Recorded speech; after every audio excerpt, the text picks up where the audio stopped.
welcome each and every one of you all to our first and soon-to-be annual Empowering Women in Leadership, Empowering Women in Law Enforcement and Public Safety Symposium. If you guys are glad that you came out to support yourself and your fellow women, make some noise for me one time. In law enforcement, women in leadership, we have men in the building, and that's like a big deal because we love when our men are empowering and supporting our women. So ladies, can we give a round of applause for our men in the building? Thank each and every one of you guys. Okay, so my name is Randy O'Cray, and that's Randy with an I because, you know, I'm not a guy, all right? And I am the Department Communication and Public Relations Specialist for the Cobb County Sheriff's Office. I'm an outside of that because I love that, but I'm also a radio personality, a podcast host, and a red carpet correspondent. So long story short, book me, okay? Yeah. All right, so again, I want to tell you a little bit about what's going to happen today. We're going to have a full-fledged active day of activities. We have speakers like some of the best, like AKA Julie Parker. Shout out to her in the building. If you guys don't know, you will know. We can clap it up. Hey, Julie. All right, we're going to have an amazing panel with, I'm going to let her introduce herself when she comes up here, but I'm so glad I got to meet Miss Sonia and our ACD Assistant Chief Deputy, Gina Hawkins, who's going to give us an amazing ballot panel. We're excited for that. And then we're also going to have another speaker represented from Target because the theme is the resilient impact of leadership, right? And essentially, our main goal here is not just to come and hang out and have a wonderful sisterhood because that is important, but we also want to teach, we want to show, we want to empower, and we want to impact, and we're going to do that. And when we close out this thing, we're going to have a phenomenal fireside chat with our very own Chief Deputy Rhonda Anderson and former Sheriff Jackie Barrett, Washington. So it's going to be a really fun event, so I want you guys to get excited, good energy. And I mentioned earlier, I know there's people here that you may not know, but ideally, we want us to grow a community. Get to know the person next to you, get their information, get that contact, because building relationship, build community, and we can all make a difference together. Do you agree? Yeah. All right. So, to keep this thing moving, I want to let you guys know a couple of things. So, of course, we got our videographers, our photographers. So, ladies, you know, keep it cute, girl, because you may get a candidate at any time, all right? And then also, we're going to be doing some credit hours. Chief Hawkins is going to elaborate more, but we have our Georgia Post training credit hours where you all receive at least 4. And then we also want to focus on knowing that it's going to be a win-win situation. You're going to get inspired, you're going to eat good, you're going to fellowship, and you're going to get some credit, and you're going to be available and acceptable to empower the next woman that you come across, right? And then lastly, we want to make sure that you guys know, this is not a public event. So the fact that you're here, you were meant to be here. You were divine to be here, and we are so grateful. We are so appreciative to have you here. Give yourself a round of applause today. Okay, so I'm going to go ahead and move it on to our next wonderful, our ACD Assistant Chief Deputy Hawkins. And look, I love her saying, everybody here today is a BFD, meaning a big freaking deal. Clap it up, clap it up, clap it up. I just want to step up for the next portion of it because we don't want to take it lightly as they come up.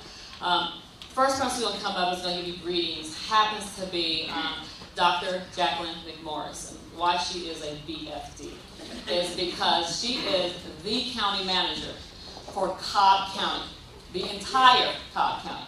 She manages every department, and she's also the first female, black female. So you know she's a big BFD. So please, Dr. McMorris, keep it up.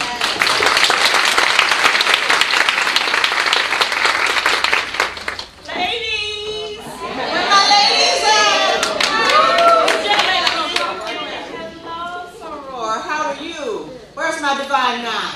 Where you at now? Yay! Awesome. I tell you, Randy's already given you the greatest welcome of all, but let me just take a moment and say on behalf of the 5,000 men and women of Cobb County, welcome. Thank you for being here. Thank you, Sheriff's Office. Thank you, Ms. Gina. Thank you, Rhonda, for inviting me to be a part of this. I think I want to become one of, if nothing else, an honorary one of you guys.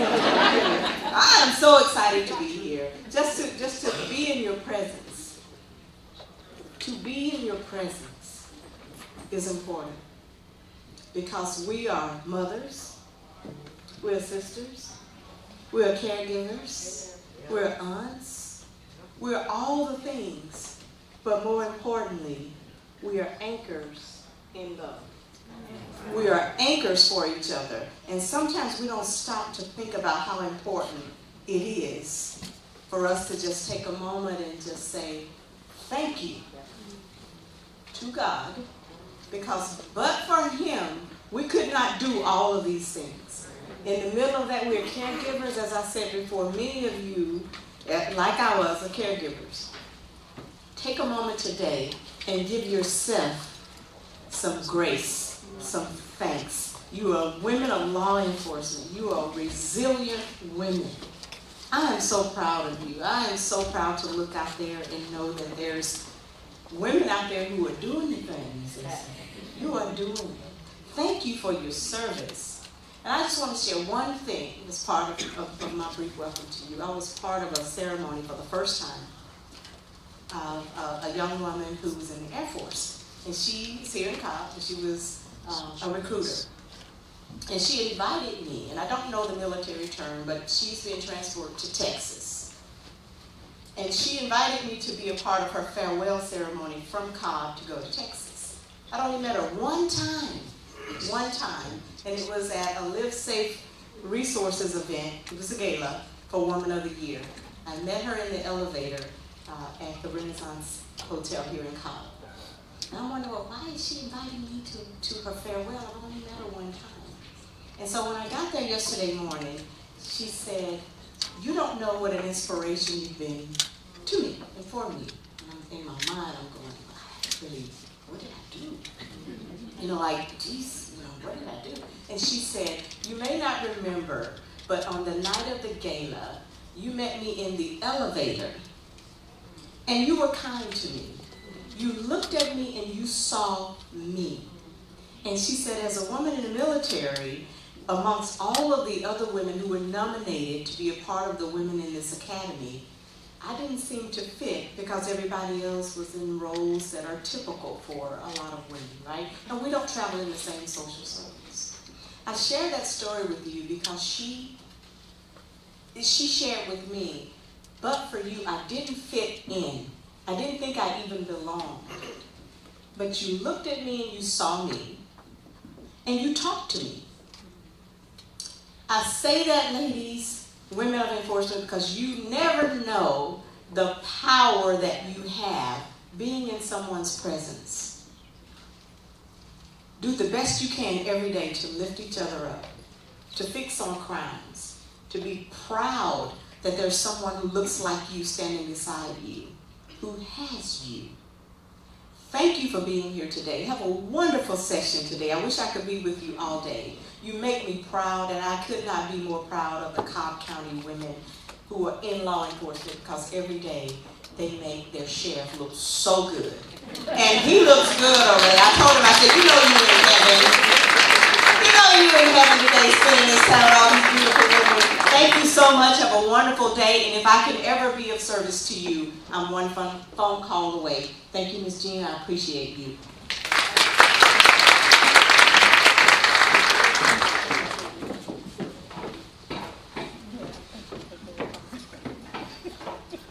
And that is why she is the best county manager in the nation, because what she did to that young lady, she does to us. So thank you, Dr. Morrison.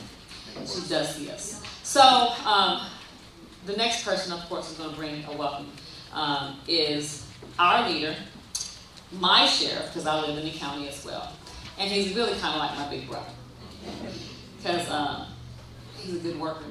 He's an excellent leader, and we would not be able to have this amazing event had he not supported it, gave us the realm to say, what do you want to do, and kept on asking, do you need anything else? Do you need anything else? So without further ado, Sheriff Craig B. Owen, Sr.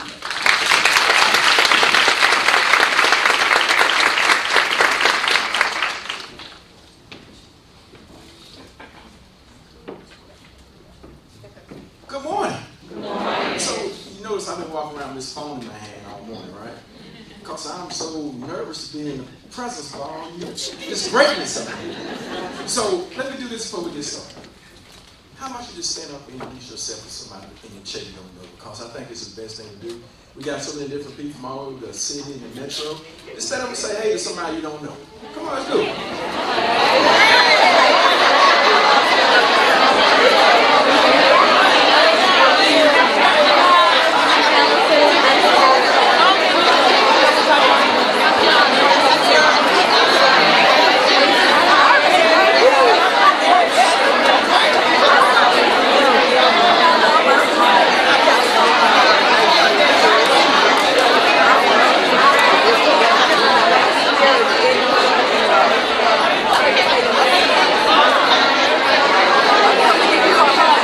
Energy up in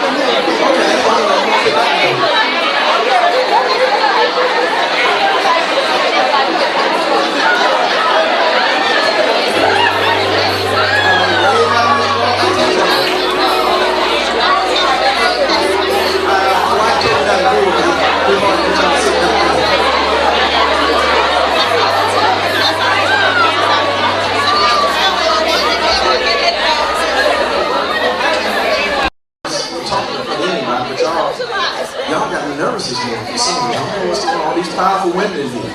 And not only do we have law enforcement, we do have civilians, we have 911 operators. We got a lot of different professions in here, which I think is great. So thank you all for coming. This is the month to celebrate women, right? Right? Yes. Okay. I know what I'm talking about. I don't have anything. So first and foremost, let me do this.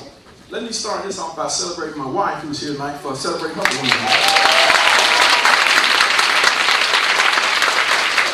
So I looked at this phone because I want to make sure I didn't miss any points. Gina and Rhonda would absolutely tear me up if I missed something they told me to say. So I want to make sure I'm not missing anything. This event, y'all, is special. It's our first ever. And let me just say this right now before I get too far into this opening. Thank you, Chief Hawkins, Anders, and the whole staff who worked on this. Phenomenal job. Phenomenal job. Thank you.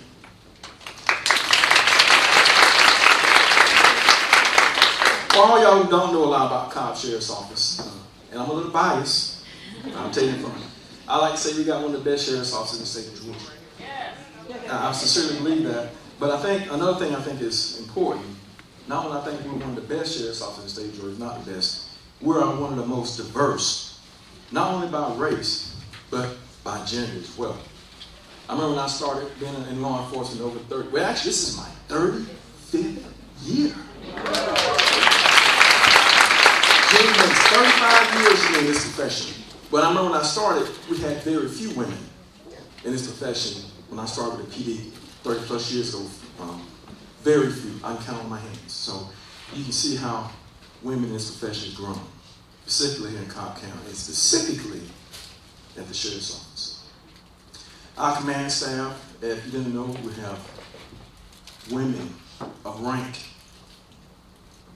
key leadership positions throughout our Sheriff's Office. So we are very fortunate to have some great women in positions of authority, in positions of key leadership positions in this Sheriff's Office. And I'm very proud of it because name another one that has as many as I do. As I like to say, I tell my guys on the street, I wait. Amen. Because I think empowering women is the right thing to do because you all are phenomenal leaders. And sometimes, as I was discussing with one of our guest speakers, you might not get that opportunity to be pushed up front. What better way to push a woman up front to show your skills? Because you absolutely have them. Just like anybody else, you just need that moment, that push to show your worth. And you all are absolutely valuable. So I know your worth. That's why I push you. And I'm going to continue to push women.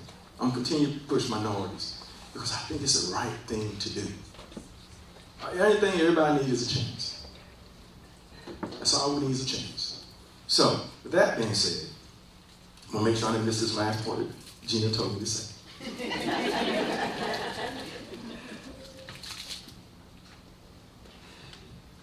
she had told me to say this exactly word for word. I'm going to say it anyway.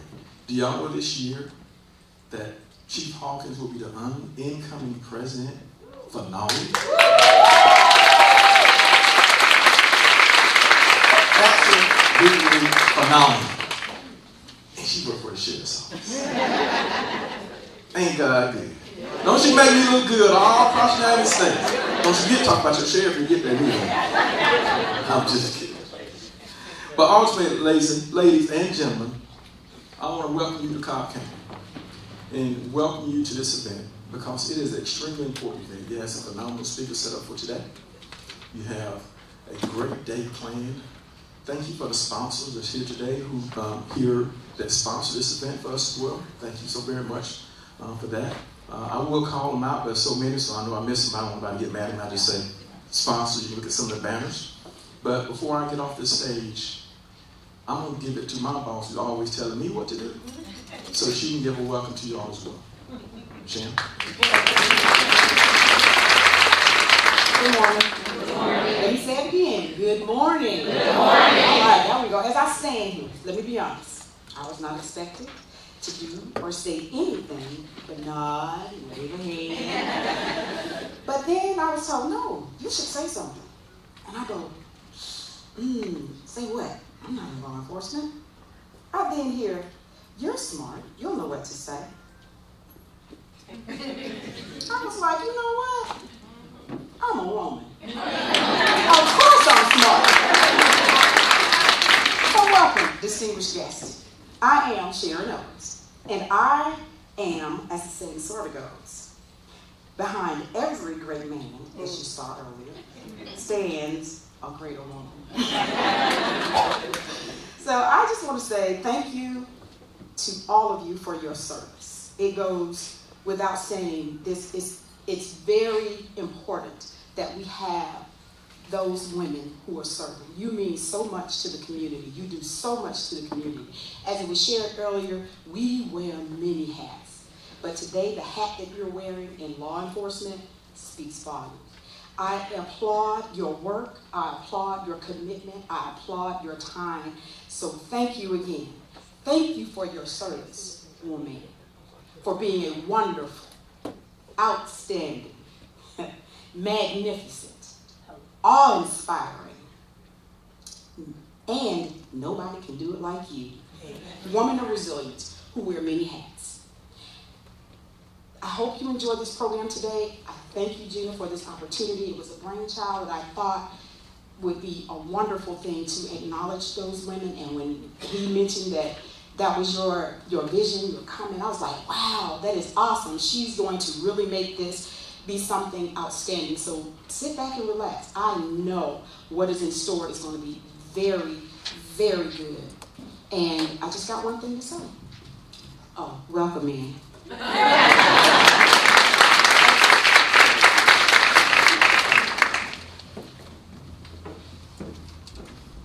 Let's keep. That's just the beginning. I know y'all felt the energy, felt the tone. We want to keep it going, yeah? So as we get ready to move further in our programming, I did want to take the time to greet and address our sponsors. So when I called, you guys can just stand up for us. So we first want to give a shout out to Summit Correctional Facility Food, Summit Food Service. Please stand. We have Ms. Brittany and Sean. Thank you guys so much. We appreciate you. Do we have any representatives also from Axon today? Axon in the back here. Thank you all so much for coming out to celebrate with us today. Also, we have Armor Health. If we have members from Armor Health, thank you. Oh, okay, we got ladies too. Yes, sir. We love it. Thank you so much for coming. And then our representatives from Target. If we have people from Target, yes, thank you all so much for coming out. And then we also have Sam's Club and Kroger. We appreciate them. I'm not sure we had them in the building, but we're very grateful for them. So, are you guys excited for what we're about to do next? Are you excited? I want to feel like you're excited. Okay? This is a big deal. The first, the final, and the fact that we're doing this during Women's History Month. Literally, we're making history right now. Each and every one of you all, you can say, yep, I was at the first one. I'm a pioneer, because we are appreciative for you making this happen for us, okay? So we're going to get into the exciting part now. We're going to hear from others than ourselves. Our first speaker I hinted about her at first. Miss Julie Parker, as she makes her way down, make it down, Miss Julie. Let me tell you guys a little bit about Julie. And you can feel free to clap her up as she walks up to the stage. Okay, so Miss Julie is a trailblazer, a trendsetter. If you are familiar with her, can you all raise your hand if you guys are familiar with Miss Julie Parker? Listen, for those, congratulations, right? We know how impactful this woman is. She is an Emmy Award-winning journalist. Clap it up for that, okay? And she has been responsible for being the director of a few major law enforcement agencies. And if you guys read her bio here, you'll learn about what she did during that January the 6th day that was impactful, that made a very huge difference. So long story short, Miss Parker is not new to it. She's true to it. Miss Julie Parker, please make your way up. Clap up for her as she comes.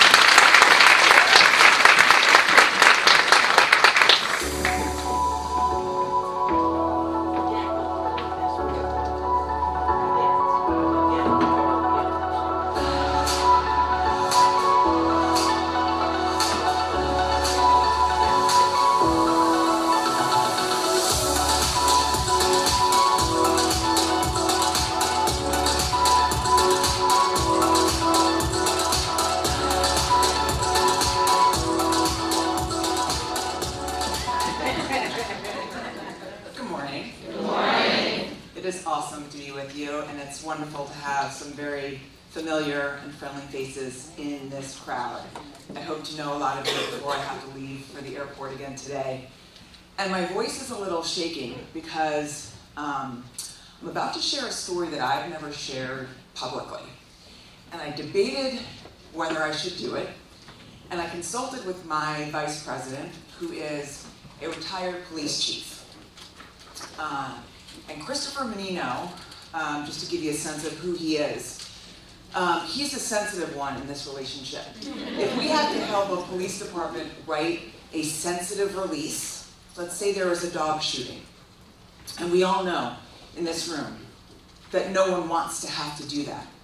But when you message about something like that, it has got to be sensitive. How many in this room are dog owners? We love our dogs. So I consult with him about things like this, and he said, this is the perfect audience to share this story with. But if you hear the tremble in my voice, it's because I'm not used to talking about this.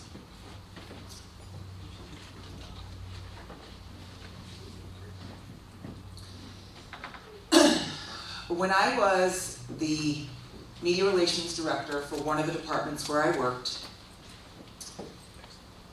it was groundbreaking at the time to have a former journalist in this role where we would be sharing our department's story. It was at a time in law enforcement where you didn't see a lot of civilian media relations directors, and certainly ones that were reporters. Now, it's not atypical at all, and I'm here for it. I think it's awesome. I love a sworn PIO office because I learned from you all, and our team learned from me and my experience. But not everyone loved the notion of someone like me being in that role. And a particular lieutenant with the homicide division came into my office with a witness, my deputy director, who was also a former journalist, an outsider, if you will, working in this law enforcement agency. And we had meetings like this all the time where we would get the updates from homicide and we would work to put out the news. For whatever reason, he chose to say to me, we're all talking about the fact that you have access to crime scenes. And everybody knows the reason you have that access is because you're sleeping with the assistant chief of police. And when I say never in my life did I experience anything like that, I was lucky that I never experienced something like that. I know there are people in this room who have wrongly been accused, as I was, of something like that. That I achieved my position because of who I slept with. It wasn't my finest hour when I said this to respond. And trust and know that having been a reporter beforehand in Washington, D.C., and then having been in a police department where you're an outsider, I don't have thin skin. But it took me so off guard that not only did he feel comfortable saying that to me, someone who is at the level of a major, he's a lieutenant, quasi-military and all that, but he said it in front of a witness. So I said, "Why, yes, Lieutenant. In fact, I have sex on the table with the Assistant Chief of Police at the crime scene." I didn't ever do that, but I said it. I'm not proud of it, but I wanted to come back at that lie and that accusation forcefully. You will not intimidate me. And also, why do you want to?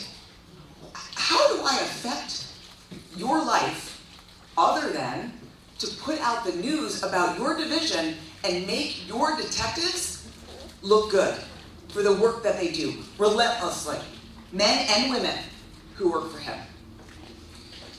So I share this because I felt like this was the right audience for it, and because if there's ever a time where someone comes to you and says something that's a lie because you're a woman, I hope you have a better comeback than I did. But lean on another woman. Talk to her, but also don't rule out the men in your life. Because I talked to multiple men about this and tried to figure out what to do about it. Because I could have gone in any number of directions with that, couldn't I? So I sat and I worked. My deputy director and I were like, whew. And I told my chief. And I said, I don't know what you're going to do with this, but you need to know this. And he and I had a great relationship. And I think he knew or hoped that I wouldn't elevate this outside the department. Of course I could have. But I was loyal to the department where I worked, and I put that responsibility in the chief's hands. That's why he gets paid the big bucks. He was removed from that elite division, and he was transferred to another place in the department. Does anyone want to hazard a guess? Internal Affairs.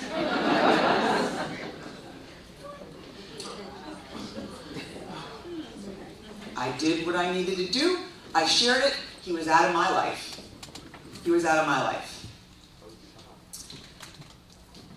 Let's get to the heart of this, and this way my voice will be less trembling as we move on. I started, as I said, my career in journalism. And please bear with me for the hair. It was a different time. And all of the steps in my career stand out to me a lot. They're very important and very impactful. And being a reporter at this time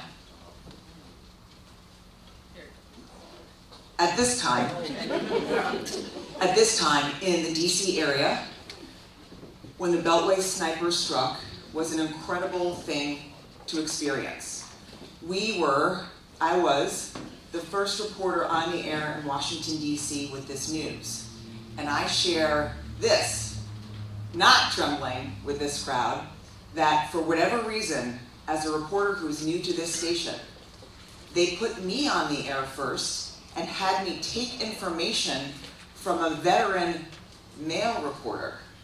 And I got to go on the air first with this news, this horrible news about what was going to rock the DC area. Maryland, DC, Virginia, for 3 long weeks.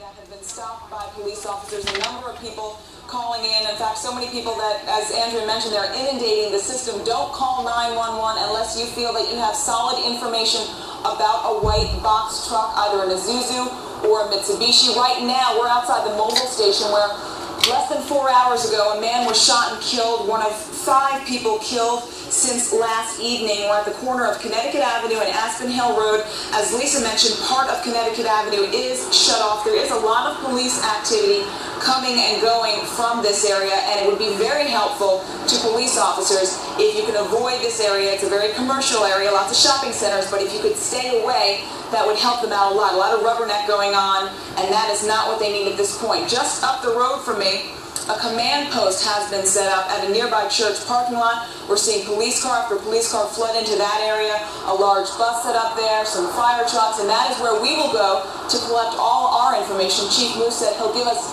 briefings every hour. He gave a fairly lengthy news conference with a lot of information, sort of detailing the timeline that we have been going over all morning long, but he did not want to take questions from the media. He said he gave us what he had. He'll continue to update us over the hours. We will continue naturally to update you, but he did make the point they have no motive in this case. He felt that these people who are doing this could be watching this story unfold on the TV. He didn't want to give away too much information about what his investigators are doing, but we do know that since 5:20 last night, a series of shootings have taken place in the Rockville, Silver Spring, Aspen Hill area of Montgomery County, and police are very much on the lookout with the help of their friends, not only from state police, but from nearby jurisdictions, and trying to track down that Isuzu or Mitsubishi white box truck or white delivery truck. You would notice damage to the rear lift door.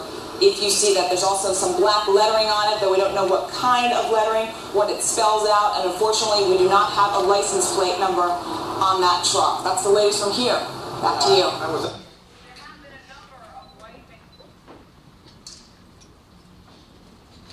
Little did I know that 9 years later I'd be working for a police department.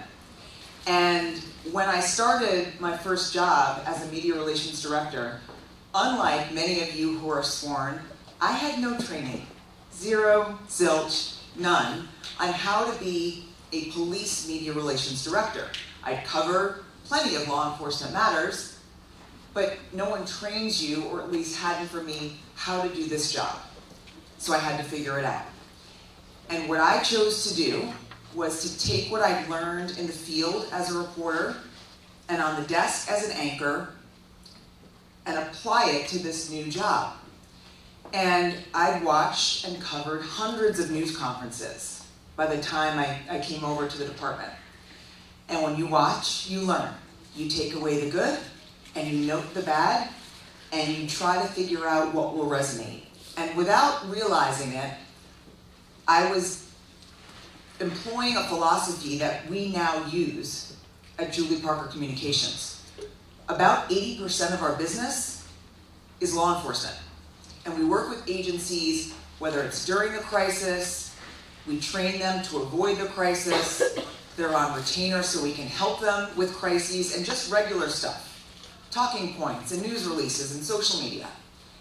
And what we always counsel is, if you run your law enforcement PIO shop, if you have a team of 15, if you have 1 PIO, if you employ this notion of, we are going to break our news. We're going to run this PIO office like it's a newsroom, because it's our news. The homicides are our news.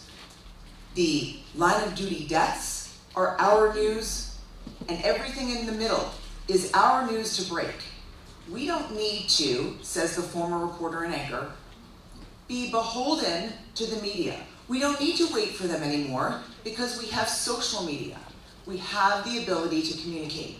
Yet what we find over and over again is that law enforcement agencies cede their control and they turn it over to the media. They're mad at the media, they don't like the media, but they give the media all the power. When you in this room have the power, you're in charge. It's your news conference. It's your news to share. This requires cultural change. I did it at both agencies. That lieutenant was atypical, but there were others like him who just weren't as vocal about it. And we had to work to let them know this will benefit you. This is not for the media. I work for you now. This is to benefit all the men and women who are out there in all the dark 100 hours working for your department. If we break our news, we are in a position of power. It's proactive. It's not reactive. And if I have to wait for the Washington Post to call me about our officer-involved shooting, rather than me pushing out the news first, what do we look like? Do we look like we're in control? Do we look like we're in charge and in power? No, we're reacting to the media, and we don't need to do that anymore. We should not push them away. We should not, just because we decide to take this philosophy and run with it, that we're going to break our own news. We still want them to work with us and take our information and share it so that our words, which hopefully are accurate and timely and relevant and the things that everyone cares about, we want them to push our news out. So we still need to and should work with them, and hopefully in every single market across this country, there are good reporters. The profession of journalism, as we all know, has changed dramatically, but there are still good reporters who want to get it right. We should know that, acknowledge it, and work with them. We should be, as newsrooms in our departments, we should be providing information to keep people safe. We should be giving information to people to help them with safety, obviously. What can they do? And we need to instill trust in government.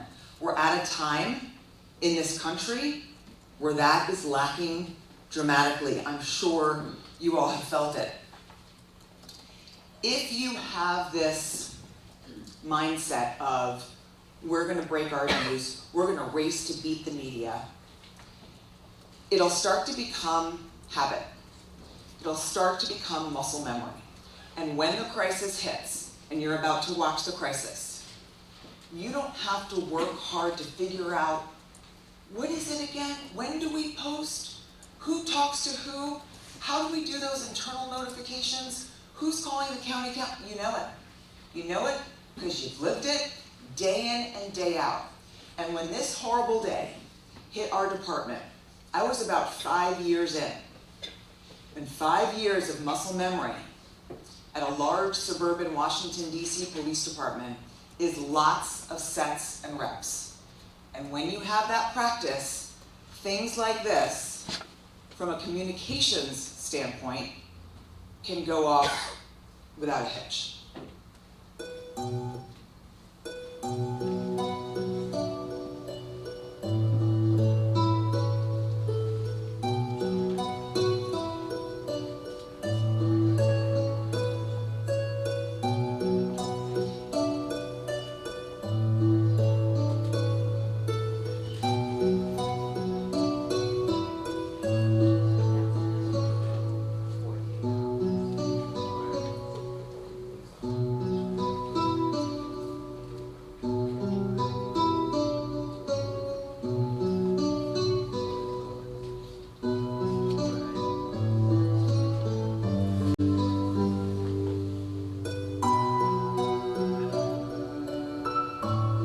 Now it's my sad duty to have to share with you that circumstantially, we believe the fired round that led to Detective Colson's death was fired by one of his fellow Prince George's County police officers reacting to this. The shot that struck and killed Detective Colson was deliberately aimed at him by another police officer.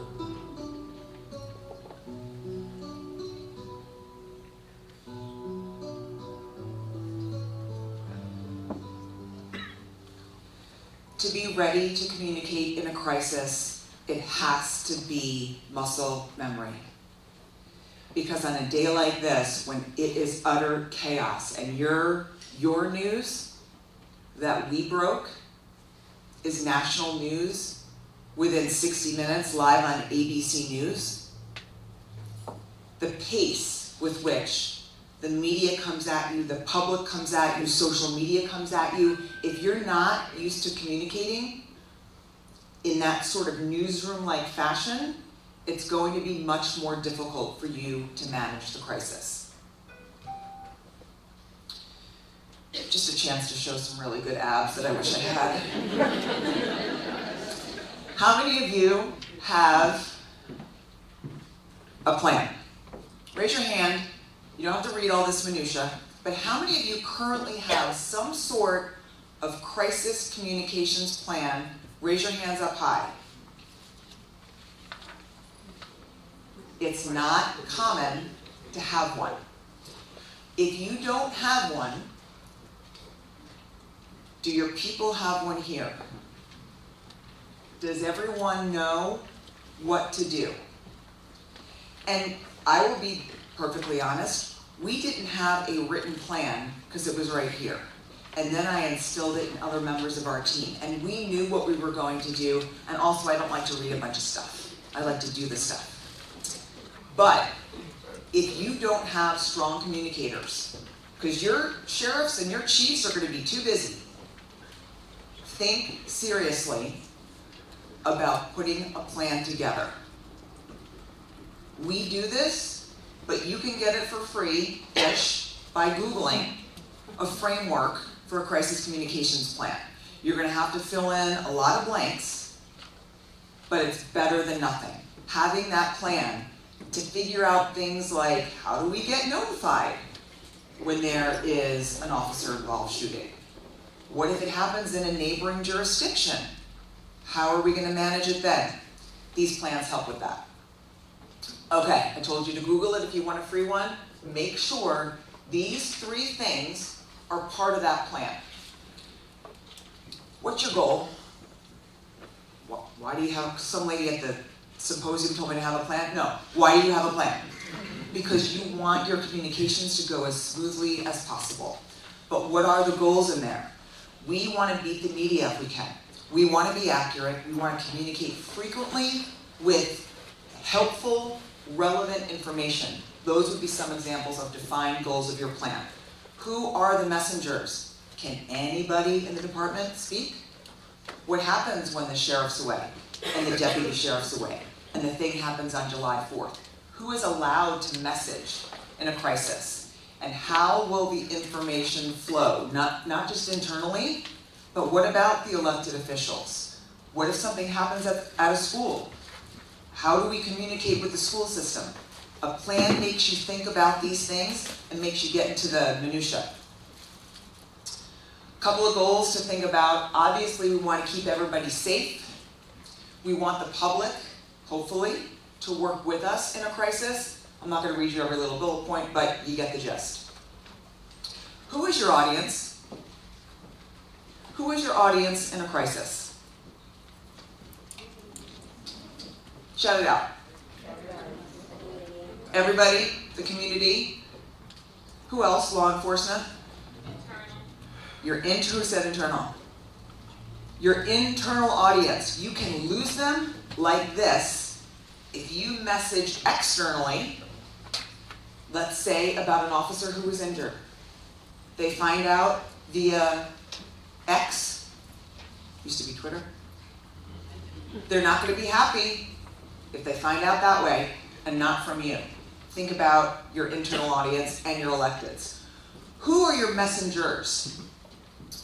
Too often, certainly when it comes to social media, due to a lack of resources, we say, you know how to do Facebook. You're in charge of our Facebook page. Well, she looks lovely and very nice, but does she know how to message about a crisis? think carefully, and I bet you do, think carefully about who is in charge of that message. And when I say emotional intelligence, if you put a hothead in charge of your social media, we all know, we've probably seen what happens when that's the case. Are they mature about it? Do they understand how our organization works? And do you trust them that they who hold the keys to the castle, do you trust them to represent your brand well? Or do they get sent to media relations because they got in trouble? That's how my first department worked. I was like, Chief, we can't have the bad eggs in media relations in charge of our brand. That stopped. Herding cats. If anyone has worked through a crisis with multiple organizations involved, it is herding cats when it comes to the communications. Elected officials, superintendents, you name it. One of the hardest things that you will face if you have a crisis when it comes to the communications is getting everyone together on the same page. How do you do that? Patience. Also, a room, a joint information center where you can get the communicators in one room with someone in charge to say, hey, schools, we're going to need you to echo what we're messaging, but we're dealing with this active shooter, and we are law enforcement, and we're going to need to take the lead on that. Ideally, you work that out before the incident happens, because in a crisis, everybody sticks out their chest and thinks they're in charge. Well, I think we in the room are in charge when it comes to law enforcement matters, but these conversations have to take place ideally in advance. You don't need to read all the fine print, but this is important and this can save you. If you have an office of PIOs where you got a part-time PIO and the other half of the time they're investigating robberies, this is the kind of thing that can save you in advance. You can work on messaging templates before the crisis hits. Have them approved, signed off by the sheriff. Note that there will be blanks that someone's going to need to fill in. We have seen too many examples where it says active shooter at location because someone didn't proofread it before sending out the message. So these aren't foolproof, but they will save you time if you work on them in advance.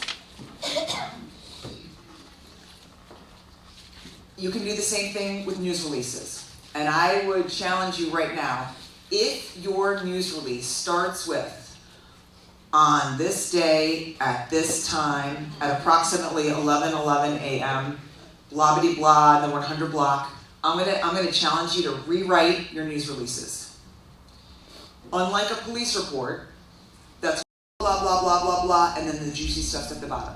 How many of you are reading full news releases these days? We're barely reading the headline on X. We have too much on our plates. Get to the point quickly. Even though it's weird, you're not used to it, you weren't trained to do that, but the regular public reads and understands news in a different way and they want it immediately. Once you come up with your plan, there we go. Once you come up with your plan, whatever that is, test it. Make the time, take the time to test that plan. We did this for a medical center in Mississippi. The PD, who works for that medical center, asked us to come in. They sensed there were some communications challenges. We saw that very quickly when we asked this question. We put together a complex, coordinated attack on their campus. We have dark minds. And the first event was an active shooter at this piece of the campus. So we said to both sides of this big organization, we said to the hospital side and we said to the PD side, who's in charge of messaging right now? What was the answer? Both said they were in charge of the messaging. that's not gonna work. So we said, okay, hospital, what are you gonna say? Hospital didn't really know. Police, what are you gonna say? They knew exactly what they would say. Then we had some back and forth about why. When it comes to a crisis and when it comes to information, information is power. People like to leak it, people like to own it, people like to share it. And what a chancellor at that department figured out, the reason why the hospital side thought they should go first in an active shooter was because they didn't trust the previous police chief. Well, it's a new police chief, and she's awesome. She's awesome. And we worked through for 45 minutes who was going to be the lead messenger in this matter and what they'd say and how they'd work it through. Without testing it, without that practice, if and when that university had a crisis,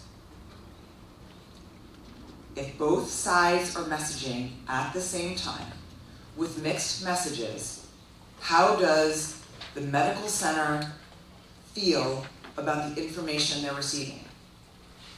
It's confusing, and it's also concerning because they don't look like they know what they're doing. So test your plan. Another part of my career chapter that has taught me so much is the crisis response phase. So we, as I said, do a lot of work with law enforcement, and a lot of the work, fortunately, is beforehand, getting them ready, training all around, as of this year, internationally, working with law enforcement agencies to get them ready. But sometimes there's a call after the crisis for help. On the surface, Wednesday started like so many Trump rallies had before.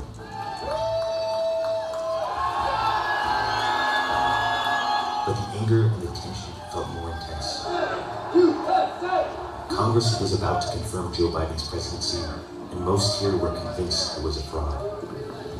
Do you think people are angry today? Absolutely, people are angry, and you can feel it.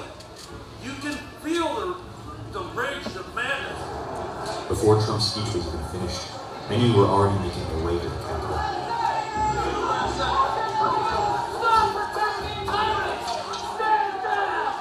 And as more protesters arrived, the mood darkened.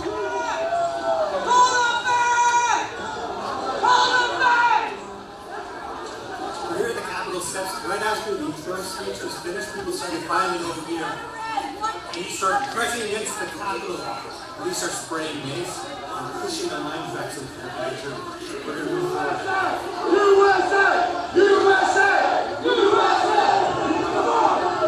But as they pushed up, Who's on to me? Get the fuck out of here! Get the fuck out of here! Get the fuck out of here! they tried to smash our camera. Who you with? Who? Who's your comrade? Is it CNN?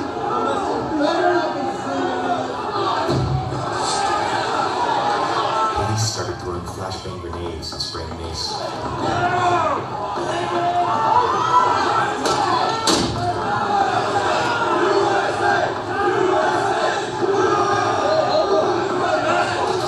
As the crowd pushed up,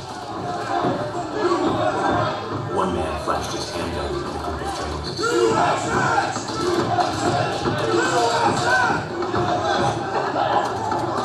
The cops weren't prepared. They had to take turns with the masks to protect from their own tear gas.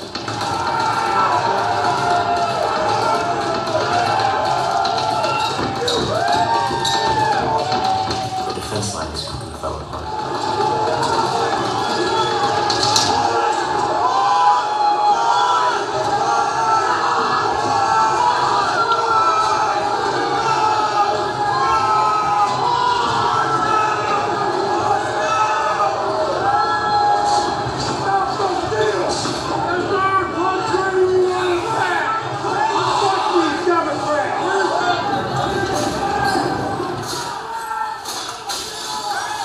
Soon after, the mob was rampaging through the halls of the Capitol.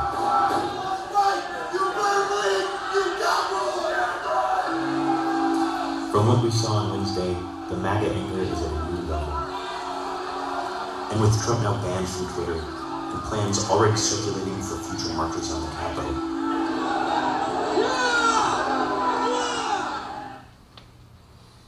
they beat police officers with blue line flags.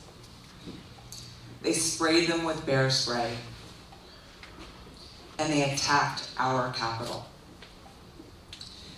And the Capitol Police, as we all know, was not ready for that level of chaos. And it was not just a few protesters, obviously, despite what people will try to gaslight us all into thinking. And that department called us 30 days after January 6th for help on the public relations side. What about what I just said stands out? If you need, ironically, backup for a public relations nightmare, don't wait. As soon as you recognize that you don't have the resources or you don't have the ability for whatever reason, seek help as soon as possible. Because why? What does 30 days after a crisis allow? All those false narratives are allowed to fester and grow. And if there is no pushback, forceful pushback, we saw it. We know what's happened as a result of this. So we have to put ourselves in a position of power when it comes to communications. Look at your social media profile. Wherever it is that you work today, take a look at what your brand says to the public, because this is a piece of your brand. I'm gonna still say tweet, Elon, every single tweet that still goes out, every Instagram post, everything, someone driving a cruiser, everything is a representation of your brand. And take a look at what it looks like. This didn't used to look like this. And the phrase defending Congress, the US Capitol, and democracy since 1828 is a powerful statement. Don't have things on there like in an emergency, call 911. Got it, we know that. Think really hard about what you look like, what your brand says to the people who rely on you to take care of them.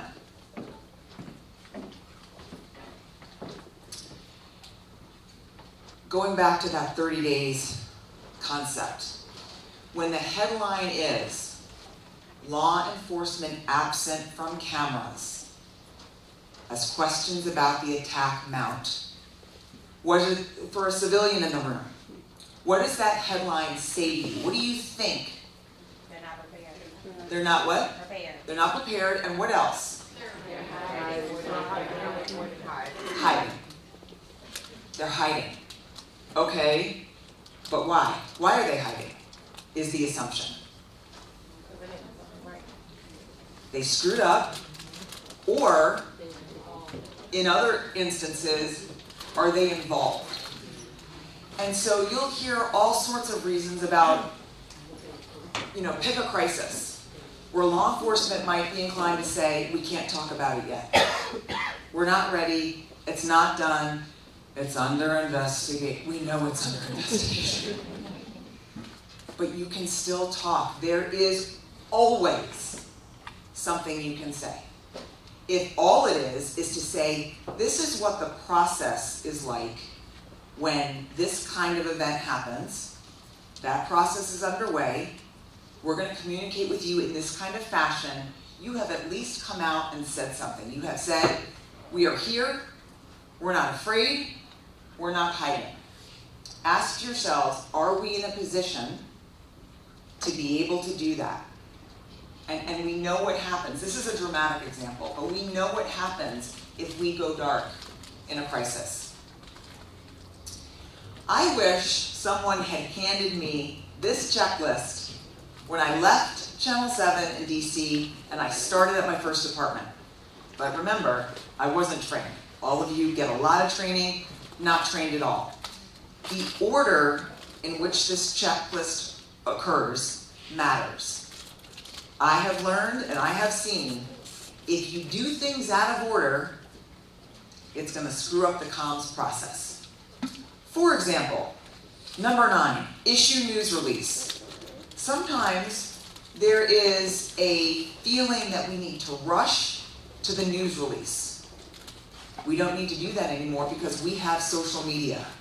We have the ability to begin telling our story from the second those initial calls come in, even if our language is, there are reports of X, and we are responding. Are the reports wrong? Is the fact that we're messaging that there are reports of something, that's never going to be wrong. What they were talking about could be wrong, but we can clarify that.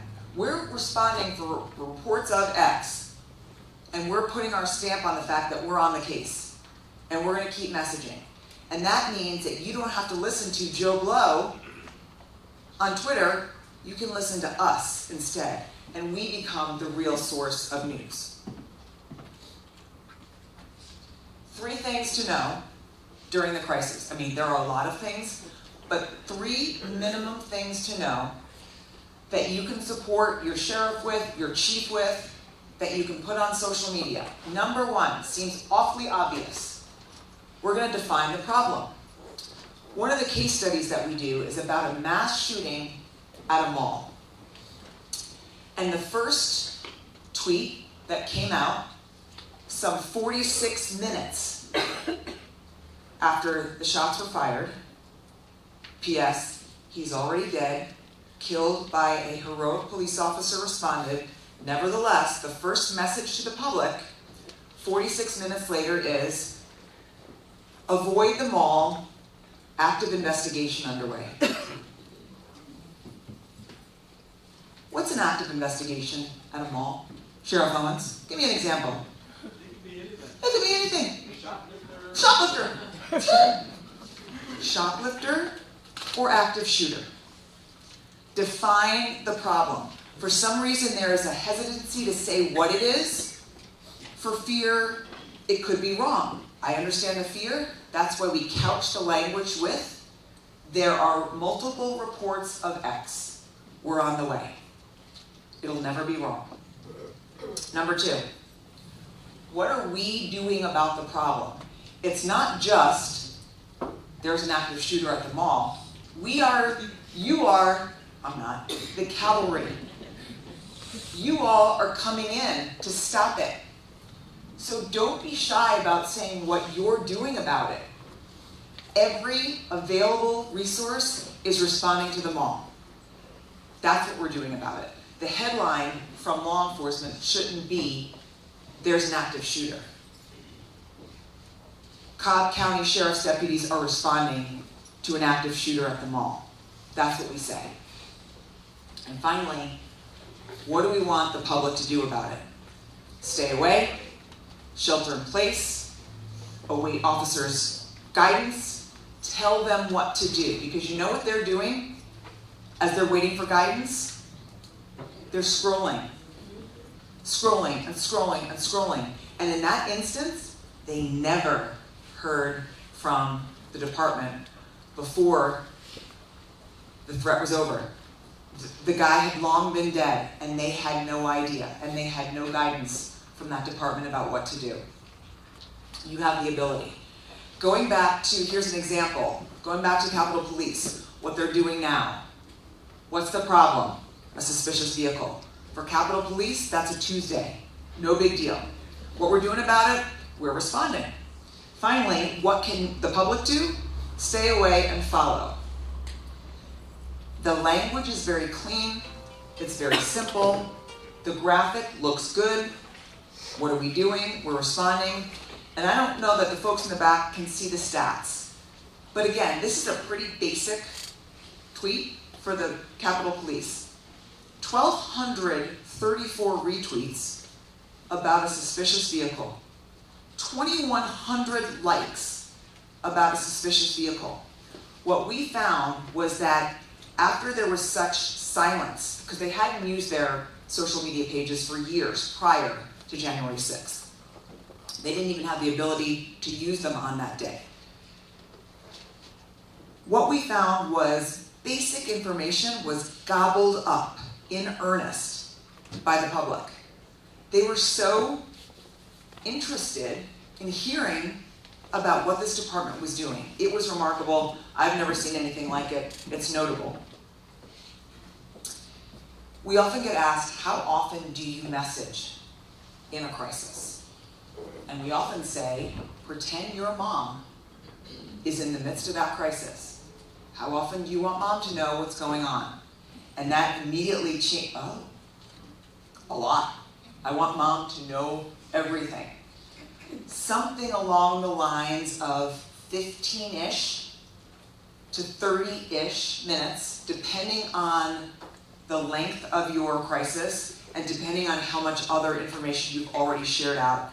It's a decent time frame. You might say there's nothing new to say.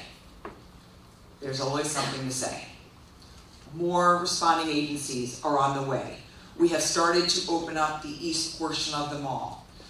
Continue to shelter in place. We're here for you. We're working on this situation. We'll keep you posted. There is always something you can say to signal that you're on the case and give people a place to turn. That's a valid source of information. If you don't update, you might hear from people. You might hear from people upset that they haven't heard from you. It might impact the way that they feel about you, their confidence level in you. The question below from Kita, why is it taking so long to secure the situation?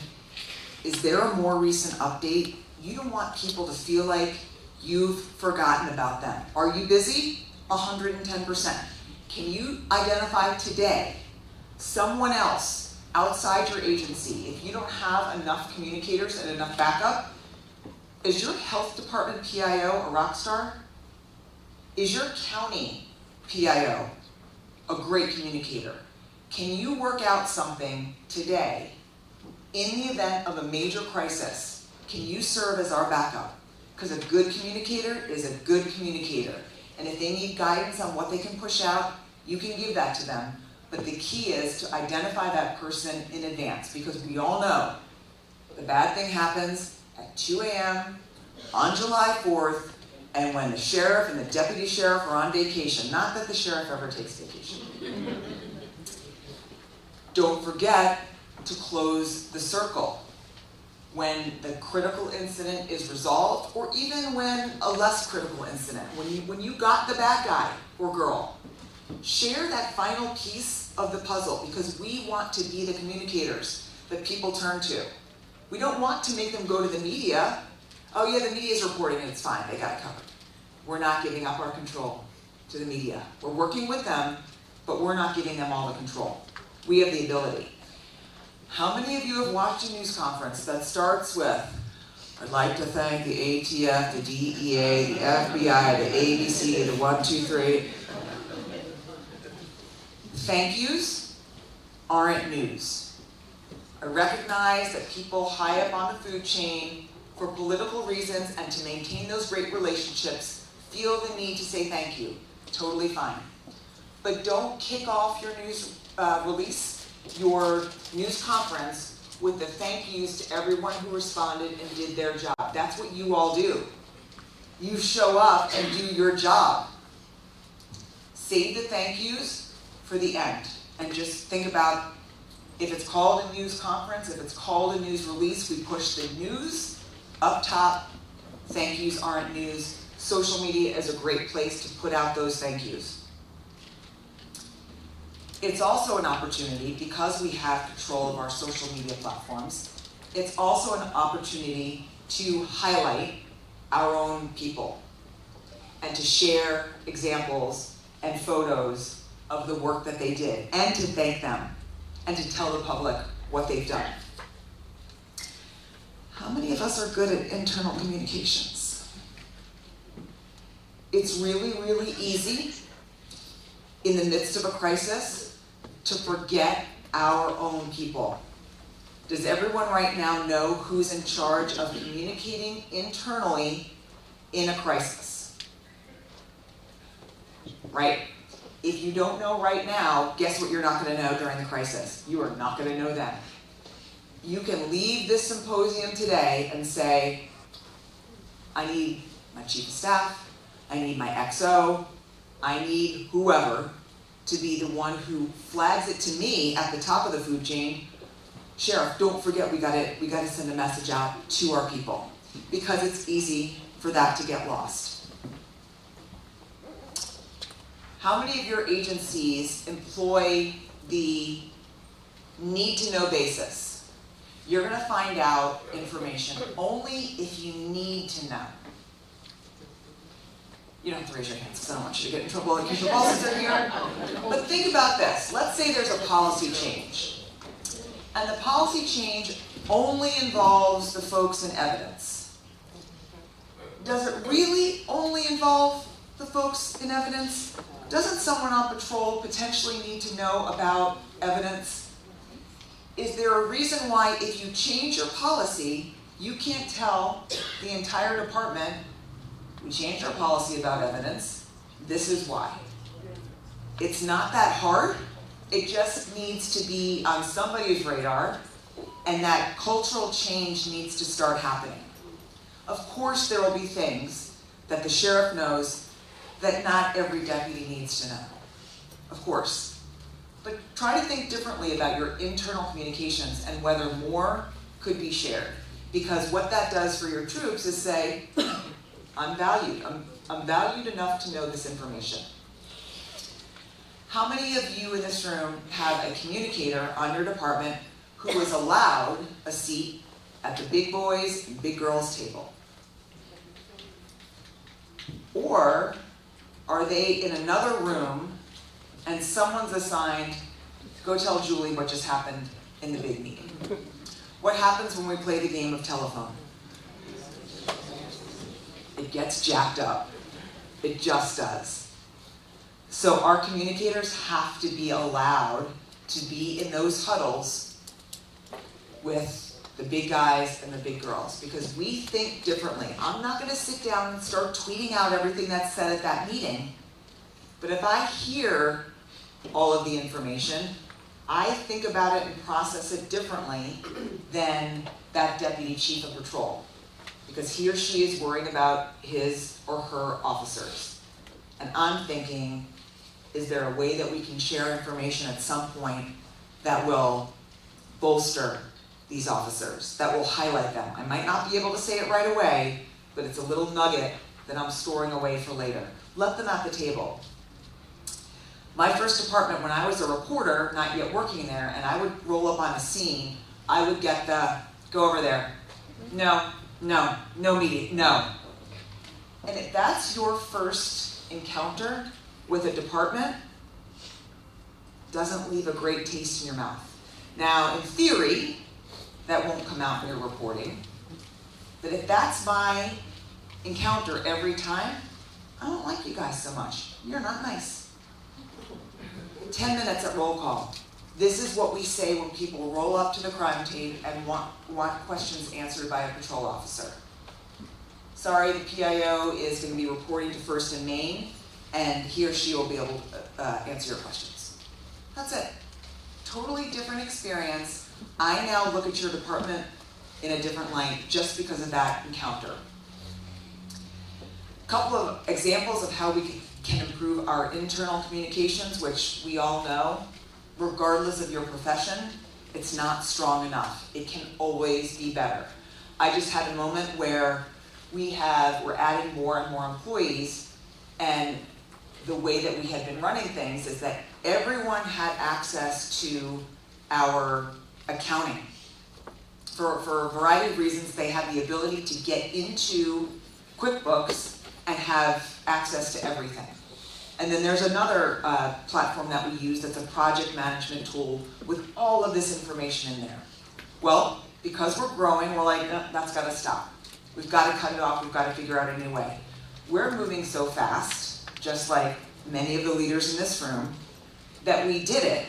We cut off the access. Boom. Did we tell anyone we had done it? Nope. And what happened when one of our newer employees tried to log in and was denied? How did she feel? Totally rejected. What did I do? Clearly I did something because now I'm blocked. You know when your key card doesn't let you in the building and you're like, oh, I'm in trouble. It was that. And it's my fault. And I told her 110%, this is not you, it's me. And this is an important lesson. Don't forget your people. How many of you in this room, I suspect I know the percentage here, have in some way, shape, or form been a mentor to someone? All right, what about you guys? You too? Yes, good. I met someone that I now mentor, and it's weird to think about because she's so accomplished. We met on Twitter when she was a communicator for a school system. And she said that school system was filled with a bunch of buffies, and she was done with it, and she wanted to go join a law enforcement agency. And Angela Ingram is now a member of our team. She's a consultant on our team, and she also works for the Louisville Metro Police Department. And she's in charge of their communications, and that woman is busy. She is very busy. And I asked her permission, can I share your name and how we met and how we came to be? And she said, absolutely. I so appreciate it, and I appreciate learning from you. And it's weird to me to hear that, because I look at her, the Louisville Metro PD, dealing with all the things that they deal with, and she is rocking it and doing her best to be an awesome communicator and sharing these philosophies, some of which I've talked to you about today. And it makes me feel good that someone wants to learn from me.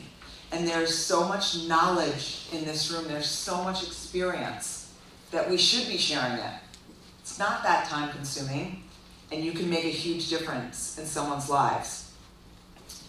If you look at this little bitty circles, one thing I'd like to point out is there is someone in this audience, raise your hand, Nellie Miles, who is part of our team, and she is on our screen, and she's just one of many women helping lead Julie Parker Communications. We've got some guys, they're awesome, but we have a lot of women.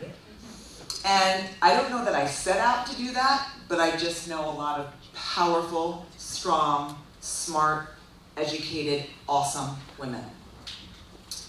And there is a distinct energy to women being in the same place, like this, or on a Zoom. I think Nellie was working and couldn't come to our Zoom. She was with her kids and couldn't come to our Zoom. But we had about 9 of us on a Zoom. And because we're all remote, that camaraderie felt like, for me, being back in the newsroom with my girls. And it fills my cup. I don't know about you, but there's something about that interacting with awesome women that you leave and you just feel like you're filled up. It's important to do and make time to do it. And as we get ready to close, I want you to take a moment. You don't have to do the whole namaste position because we're like this. But I want you to take a minute to close your eyes and keep them closed.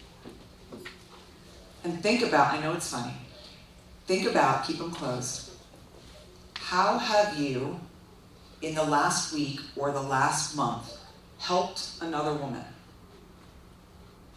Doesn't have to be monumental. Have you done something? Have you taken a phone call? Have you met someone for coffee? Have you listened?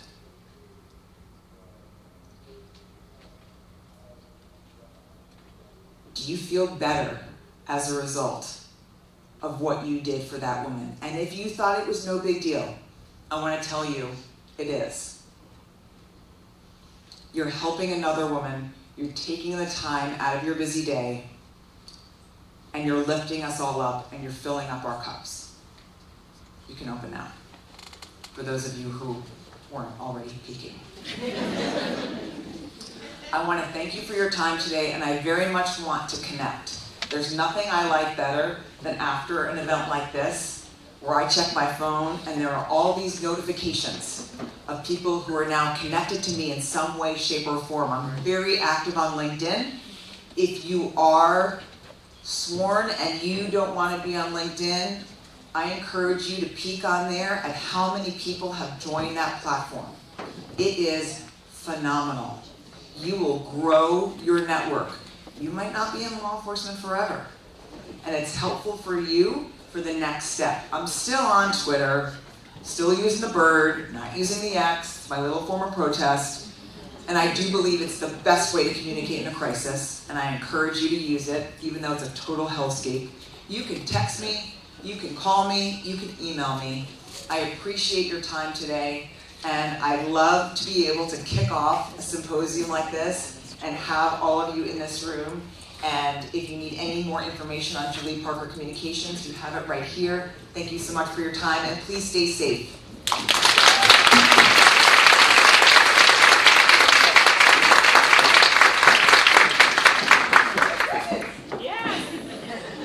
We like presents. So first, let's please get Julie.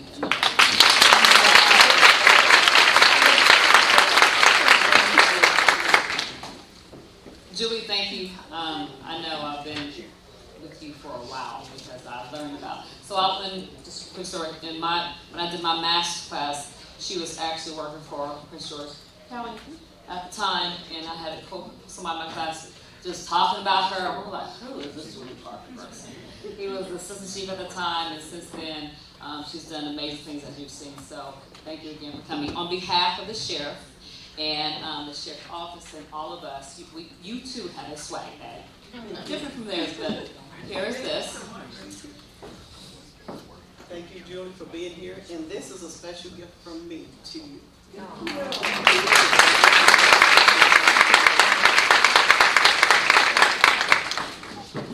So, just a quick update before I get back to Randy. Remember we said you will be able to get post-credit hours. So, for after each session, this is going to be an amazing one. We will start the form over here, so have your OT number, and we'll pass it around after each session. That was the FY for that one. So, thank you.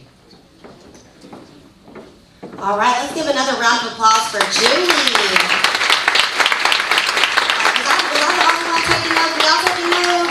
Yes, especially with the communication for the sheriff's office, a lot of great tips, and we cannot wait to implement them. So as we keep our program now, as you see, we have a break. Now this break is a fun type of break, because this is where we're going to do raffle prizes. Does anybody love raffles and winning stuff? Yes. I know y'all can clap louder than that. We got some good stuff, yes? I'd like to hear that. All right, so we have a wonderful little spinner that we're going to use to do our raffle. And so everyone that has signed in and checked in, do you feel like you're learning something? Well, then our mission is accomplished here. So we're going to move on next here. This is going to be our panel where we're going to have stressors faced by women in law enforcement. And this is going to be with the BGA, the Borough of Justice Assistance and Valor Program. And it's going to be with retired Chief Sonia Quiones and Assistant Chief Deputy Gina B. Hawkins. Please give them a round of applause as they get ready to make their way here to the stage.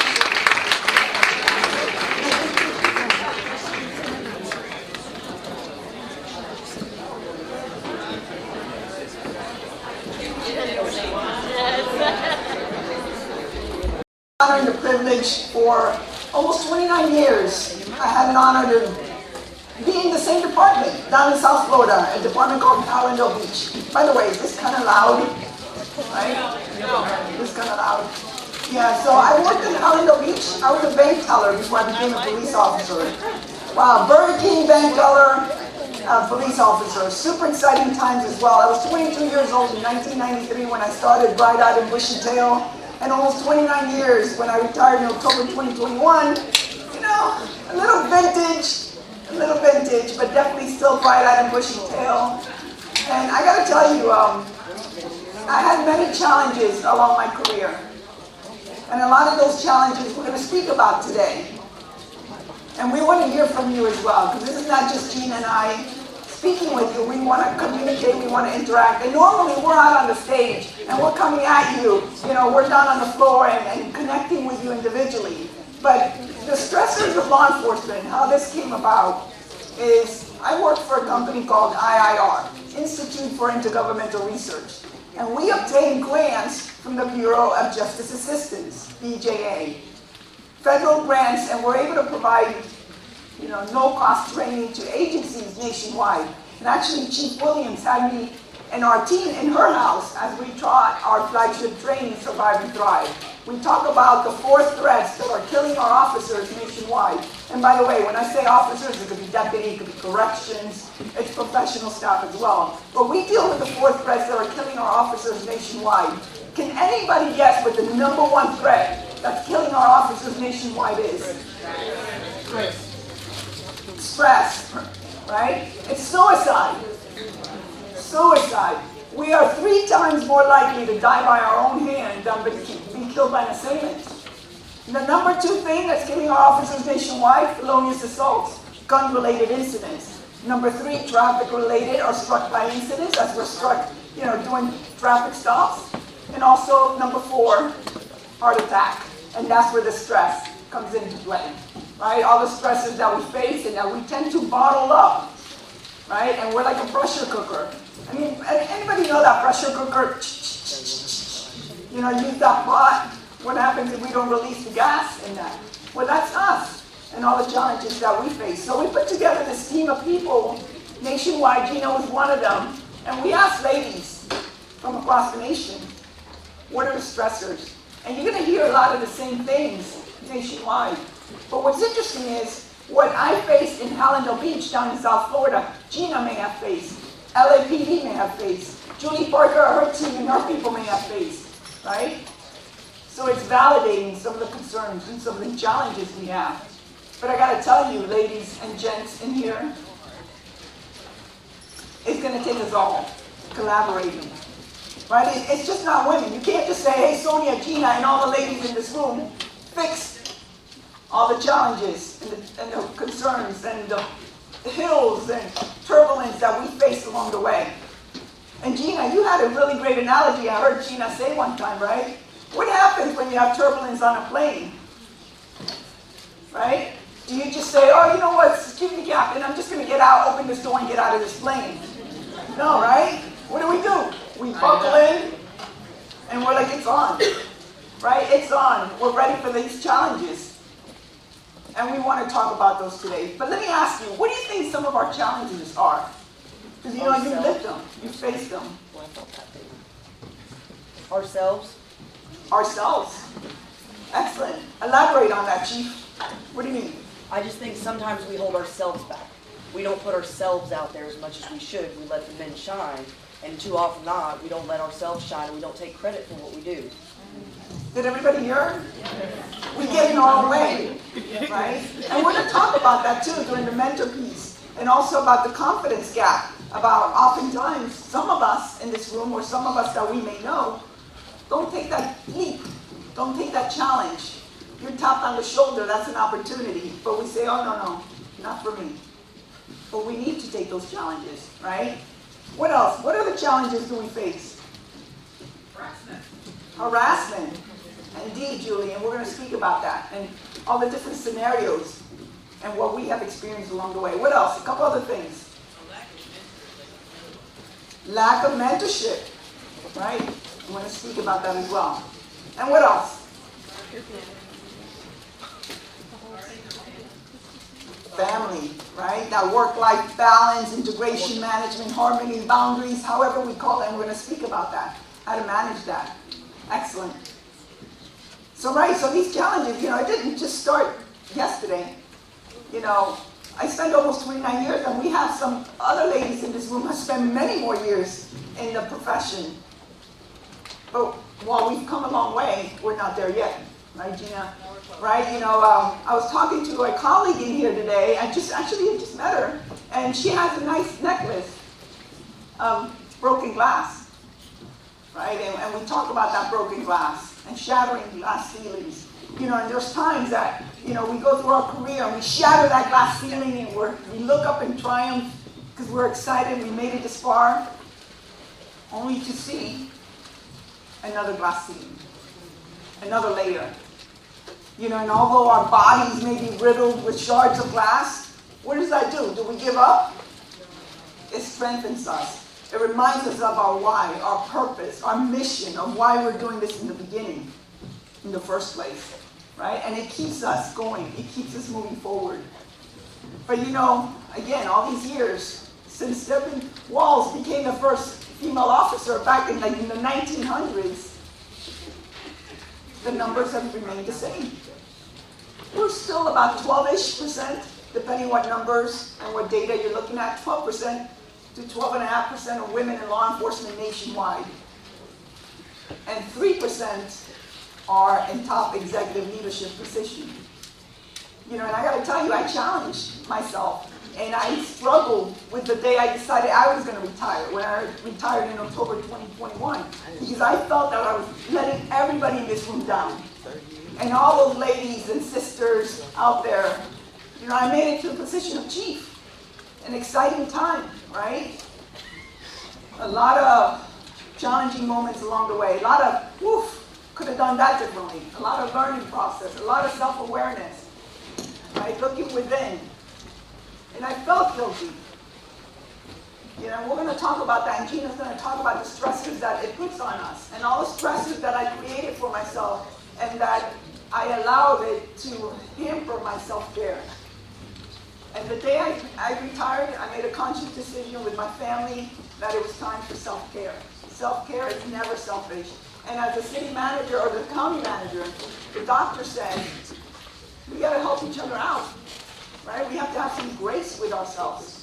We have to realize, hey, yes, we are going to have some challenging moments, but you know what? You all are here, and you all have overcome 100% of the challenges that you have faced. 100%. And we don't look at life through our rearview mirror. Every now and then we look at our rearview mirror just to check on things, but we keep moving forward, right? So we've come a long way, but we're yet to be there. And I got to thank the sheriff because he's leading the way. As women, we need everybody collaborating. The men are the champions in the room. It is still a male-dominated profession, so we need the partnership with our male colleagues to lead the way, to help us change culture. We know that culture takes up to 7 years sometimes to change, but we got to take those steps. We got to take those steps, moving in that direction to continue that progress, so that those younger sisters, those grandkids, those nieces, those daughters, they don't bump their heads one day, right? So when we talk about this, we know it's not an easy fix, right? This wasn't just created overnight. The concerns about the culture, the concerns about harassment, about us being self-aware, us getting in our own way, right? So this is not just a one and done. We're going to have to continue to look at this and work on this. You going to tell us about the culture? So Sonia, thank you. Why we're here, on top of that, before we get to culture, I think as leaders we've learned along the way that we had to, how do we make sure people don't have to go through what we went through? Had we had this stressors that women face back in the day, we would probably been even further ahead. But the culture, right? When we talk about culture, that can mean many different things. We have a room of amazing leaders in this room from all over probably the world and the nation and the state and jurisdiction. Culture is a combination of many things. First, we drill down on what is your community's culture. What does your community expect? Then you drill down a little bit further. What is that agency that you are working for? And what do they do? And how do they do things? We all in this room have started in this profession, and I'm going to say public safety because this is more than just law enforcement in this room. We have communications director, we have support professionals, but in this profession of service and public service, we are in a genre of male environment, right? But according to if Cobb County, how we do things, it might be a little bit different than how DeKalb County does it. Might be a little bit different than how Clayton County does it. Might be a little different than the city of Atlanta. And when you sign up, however reason you all signed up to do what you're doing, it's all different as well. So what you bring to the table first is either going to depend on your thoughts, your history, your experience, your growing up, and then your initial why. If you're an extreme leader, your why is probably way different right now than when you first started in the beginning. I'm going to give you a small example. My why was, I need to eat. Bottom line, I had taken a break from college. Very sad for my parents because my mom's sitting over there, by the way. Shout out to mommy. One, she doesn't know what I do really. She really doesn't. It's so funny because every now and then she'll say, "Are you on your lunch break?" She's very serious. But I called her and I remember I was taking a break from college. And she said, "Just stop, wait, I'm gonna call your dad." Like they were gonna stop me.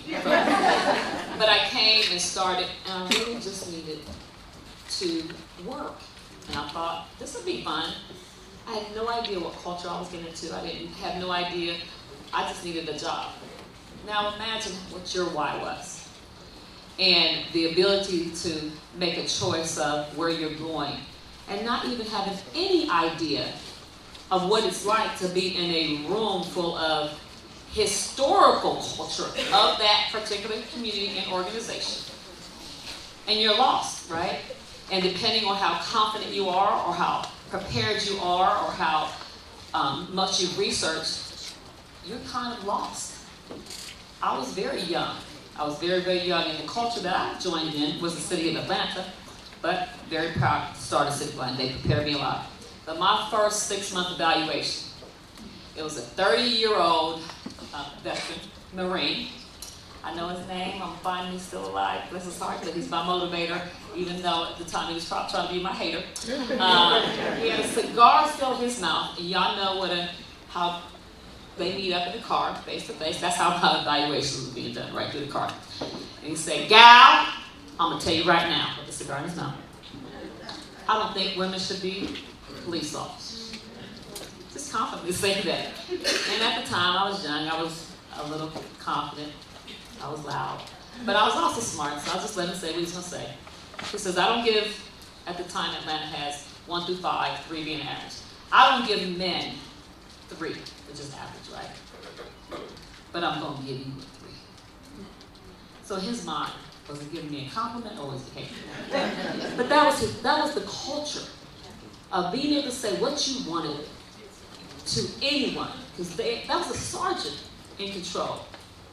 I took it as, okay, thank you. That was in my mind a compliment, and I accepted an average, knowing I was kicking butt out there, knowing I was doing twice the calls, not asking for help, say something, fighting all the time, fight, and just doing it all, right? Okay, I'll take the average. But that was that culture. Now think about this. I've gone to different agencies. I went from large to small to mid-size in different communities. Those cultures are all definitely different, depending on the professionalism of the leadership, the expectation of the community, as well as who is in leadership. What are they saying and what's accepted? So imagine that's a lot of different navigations of cultures that I had to adapt to. Sometimes they weren't good, because I wanted to bring me to every event, and that didn't work out very well because people didn't like me for some reason, because I spoke up and said things all the time. But I had to find mentor. And there is no male bashing going on in this room. You know why? Because most of my mentors that really invested in me started out as being men. So there's the other culture. So as a woman who I know, I was kicking butt, I was working hard, because I never wanted someone to say, "You're a woman." I wanted to be the same, equal, don't judge me. So I always downplayed that, but I worked hard. But that culture, Julie said it the other day, a little while ago. Yes, for some reason, I have slept with a whole lot of people. What in the world? Don't even know these individuals, right? I had to literally confront male officers in front of other male officers. Did you say this? And then more stories changed. So that's one of the cultures that we have to navigate through. And Gina also, right? You know, I don't know if you all experienced this, but I came into the department brand new, right? 22 years old, and I was told either you're gay or you're sleeping with everybody. Or you're the B word, the B-I-T-C-H word.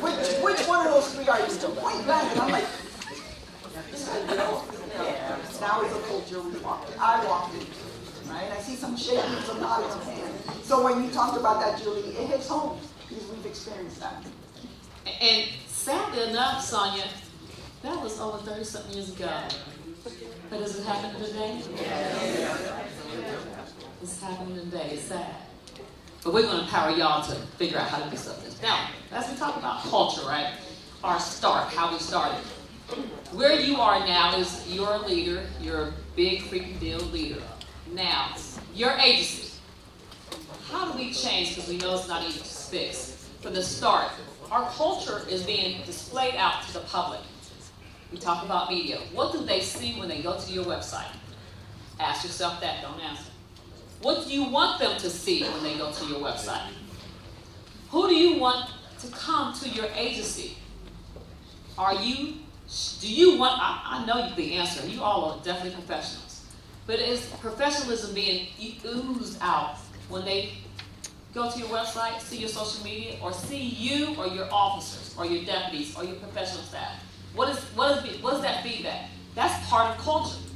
That's part of culture that if you want us, women in this public safety profession, to want to come and be joint part of that and make a purpose, you're going to have to change that image, that perspective, and what you want to display, because we got choices now, right? We got choices to say, where do I want to go? I am of value, and do I want to do that? But you also have the responsibility to start making movement in culture. Because as Sonia asked, what are our barriers, right? What have we seen that stopped us? You're in a position now, you have laws behind us that we need to make sure don't get changed, even though some have tried to get changed, to make sure there is things implemented in the organization to help women not have that barrier. A question whether it be the facilities, the uniform. It's a quick, small story. When I was a chief in Fayetteville, I first started first week, now ceremony. I know blazers for women exist because I came from Atlanta. I know that, right? They told me, no, chief, we're going to take the men blazer and cut it up for you. No, sir. You want to stay a vendor? You're going to find me a women's blazer. Just like there's women cut vests, just like, I'm telling you, we spend money, do we not? And if you're in leadership making decisions of what we choose to have and who we choose to represent, it has to fit so we stay safe.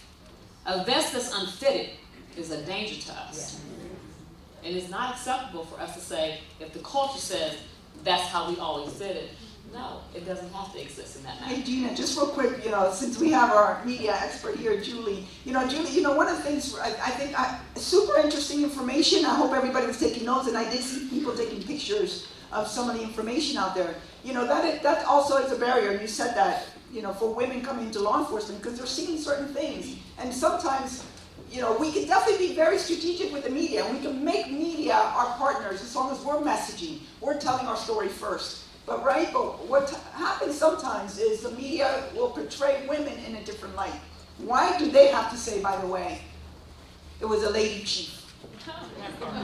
It was a lady officer, it was a female officer. You see it on headlines all the time. Why does that even have to be there, right? It was an crazy question. What's it like to be a woman chief? Yeah. What's it like? Gina, what's it like to be a woman chief? Right? Never been a male chief, I don't know. But media, right? Media, social media, it is a barrier at times. Definitely with recruiting and retention, because what happens? Sometimes the public are seeing that, right? They're seeing that. But you know, 83% of the population supports law enforcement. And are you all familiar with those Gallup surveys and Gallup polls? Right? They take surveys. And there's one out there that's ranked the 3 professions in America that people have the most confidence in. 3 professions. What do you think law enforcement falls into that? Say it. They don't. Well, they actually fall in number 3. You know, and depending on which one you're looking at, they look at military, small businesses, and number 3, law enforcement. And you know where media falls into that? Low on the totem pole, exactly. So why is it, right? And by the way, there was another story with the media, why it's important that we tell our story, is there was a shooting in a local neighborhood, and the reporter decided to interview a 7-year-old child about that shooting. Why in the world would the interview take place of a 7-year-old about a shooting? But the reporter says, hey, you know, what did you think about that shooting? And the little kid, the child, 7-year-old child says, well, when I grow up, that's not going to happen to me, meaning the shooting. Well, why is it not going to happen to you? Because when I grew up, I'm going to get me a gun. And that's what they show on the 5 o'clock news. When you look at the whole video that they didn't show the public, when that little kid was asked, well, why are you going to get a gun? Because when I grow up, I'm going to be a police officer, and I'm going to save lives. Different perspective. But one of the key things I want you to take away about the media, who has the most control over that? We do. Our people, our staff, our daily interactions, how we connect, how we engage, right? Because we can communicate with our public all day long, but are we connecting? Are we vibing? Right? Are we spending that extra time to talk and connect and ask?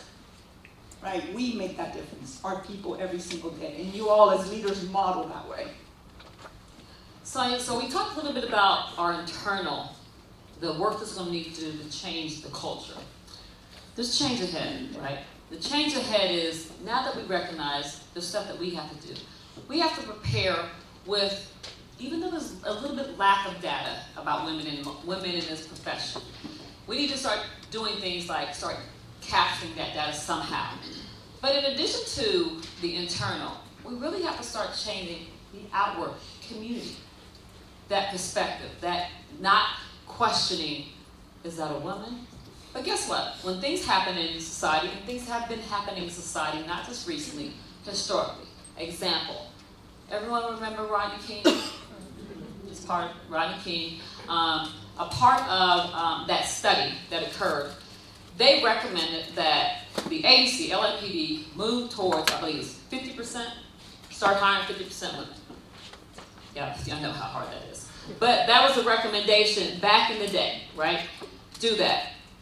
So they did an initial push, but they're still, even though LAPD is huge, only at 18%, right? But there's another agency in Vancouver that said, okay, how can we go out to the community and start changing their perspective and start recruiting more women to mirror the community? So it's normalized within our community as we talk and as we get engaged that we're expected to see the professionals doing the work versus that's a woman doing the work. The professionals that are out there in the community, and we start normalizing those conversations. We have a long way to go. It is not easy. It's not easy because we're going to still be challenged. Sadly, there's many firsts in this room. The day we stop saying, oh, you're the first, is the day of our goals. The first chief, the first sheriff, the first captain, the first, whatever the rank is, it will be normalized. You're the professional leader of that community and that organization. That's our goal. Sadly enough, though, we're still, and I'm sad about your story of when you became chief. Can you tell that to get right? You know, society, right? So 2017, I become the chief of my agency. I've been there, you know. The previous chief retired after 30 years. He decided to move on to other opportunities. They opened up the process. We had a brand new city manager, and in our city, the city manager was the chief's boss. He wasn't new to city management. He had been in city management for 40 years. He was new to our city. So now he's opening up the pool to see what applicants and he gets nationwide. So about 60 people applied for my job, and I had an opportunity to have an interview with them, to connect with them, to basically market and sell myself. Those are times that, yes, as women, and we're going to talk about it a little later when it comes to promotion, we tend to be a little more humble, but that was not a time to be humble. You know, I also, in my favor, by the way, I had an opportunity because I was always very engaging with my community. I was always out there with everybody. I lived in the same community that I worked in. I had pastors, I had priests, I had preachers writing letters to this city manager saying, hey, Sonia, you know, take a look at her. I highly recommend her. But anyway, so fast forward, I get an opportunity. I am made the first Latina chief of police, female, you know, again, those first that we talk about, because I'm from Puerto Rico. And what happens? I'm at City Garage with my deputy chief. We're doing some stuff for the vehicles, talking about fleet. And one of the public workers for my city asked my deputy chief, hey, I hear you have a lady chief. Not realizing that I'm standing right there. And my deputy chief, who by the way is now the chief of police there, Michael, he says, well, yeah, she's right here. I said, Chief Sonia, you're the chief? The public worker says to me, you're the chief? Yeah. Well, you know, I just think there's jobs for men and jobs for women. And he's actually saying all this. 2017. You know, and he was in shock. And he actually says, did no man apply for the job? You know, and again, was it my finest moment? I'm not sure, but but I said something like to the effect, sir, let me ask you, do you have any kids? Oh, well, yeah. Any of them daughters? Yeah. Well, I hope that they grow up to feel empowered, that yes, they can do whatever they want. You know? Oh, okay. It's a good moment. That was very professional said. You did a good job. You did a good job. But that happens, right? This is what we face. Or like you said, society. Well, when is the real police coming? I call the police and I have a lady here. When the cops coming? We'll go a little bit about that later, like historically.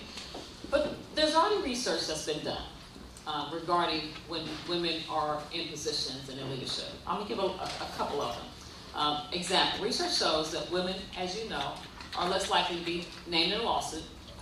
Women are less likely to be named in a citizen's complaint. Women will use less force and still get the job done. Women's mere presence also lowers the use of force among other officers. And I remember just that challenge to step up, to do the right thing, to speak up. I remember just a snapshot. Remember the video? People should remember. I think it's Sunnydale Police. Sunrise Police Department. A little later, Florida. It happened maybe a year, 2 years ago, and force was being used. It was in the backseat of a car. They were screaming at this person in the backseat. They were trying nicely get him in. Sergeant shows up because he's tough. He just had a medium shirt on. Nothing wrong with some mediums. And he says, "Get out the way!" And he is going off, yelling at this person in the backseat. They're already handcuffed. And he's like, "Get in there," whatever, explicits. "I'm gonna spray you," whatever. And he's still going off while two male officers are standing, letting him do this. And then out the blue, you will see the videos because they show body on camera.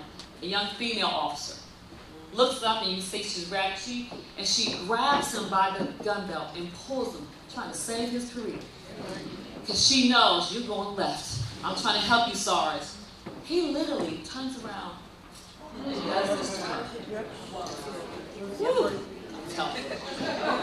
And they stood there and watched him go at her. And she was like, "Sorry." He's like, "See me," whatever. Okay, they did the right thing. He's in jail. He went to jail and all that. But think about that. How hard it is for her to try to get her supervisor and save them because of losing control. But being able to recognize, I'm going to stop something. I know this is wrong. Women do that. Men do that too, but women do that because they recognize it a lot easier. So this breaking the glass ceiling is very important for us as we talked about the challenges on retention.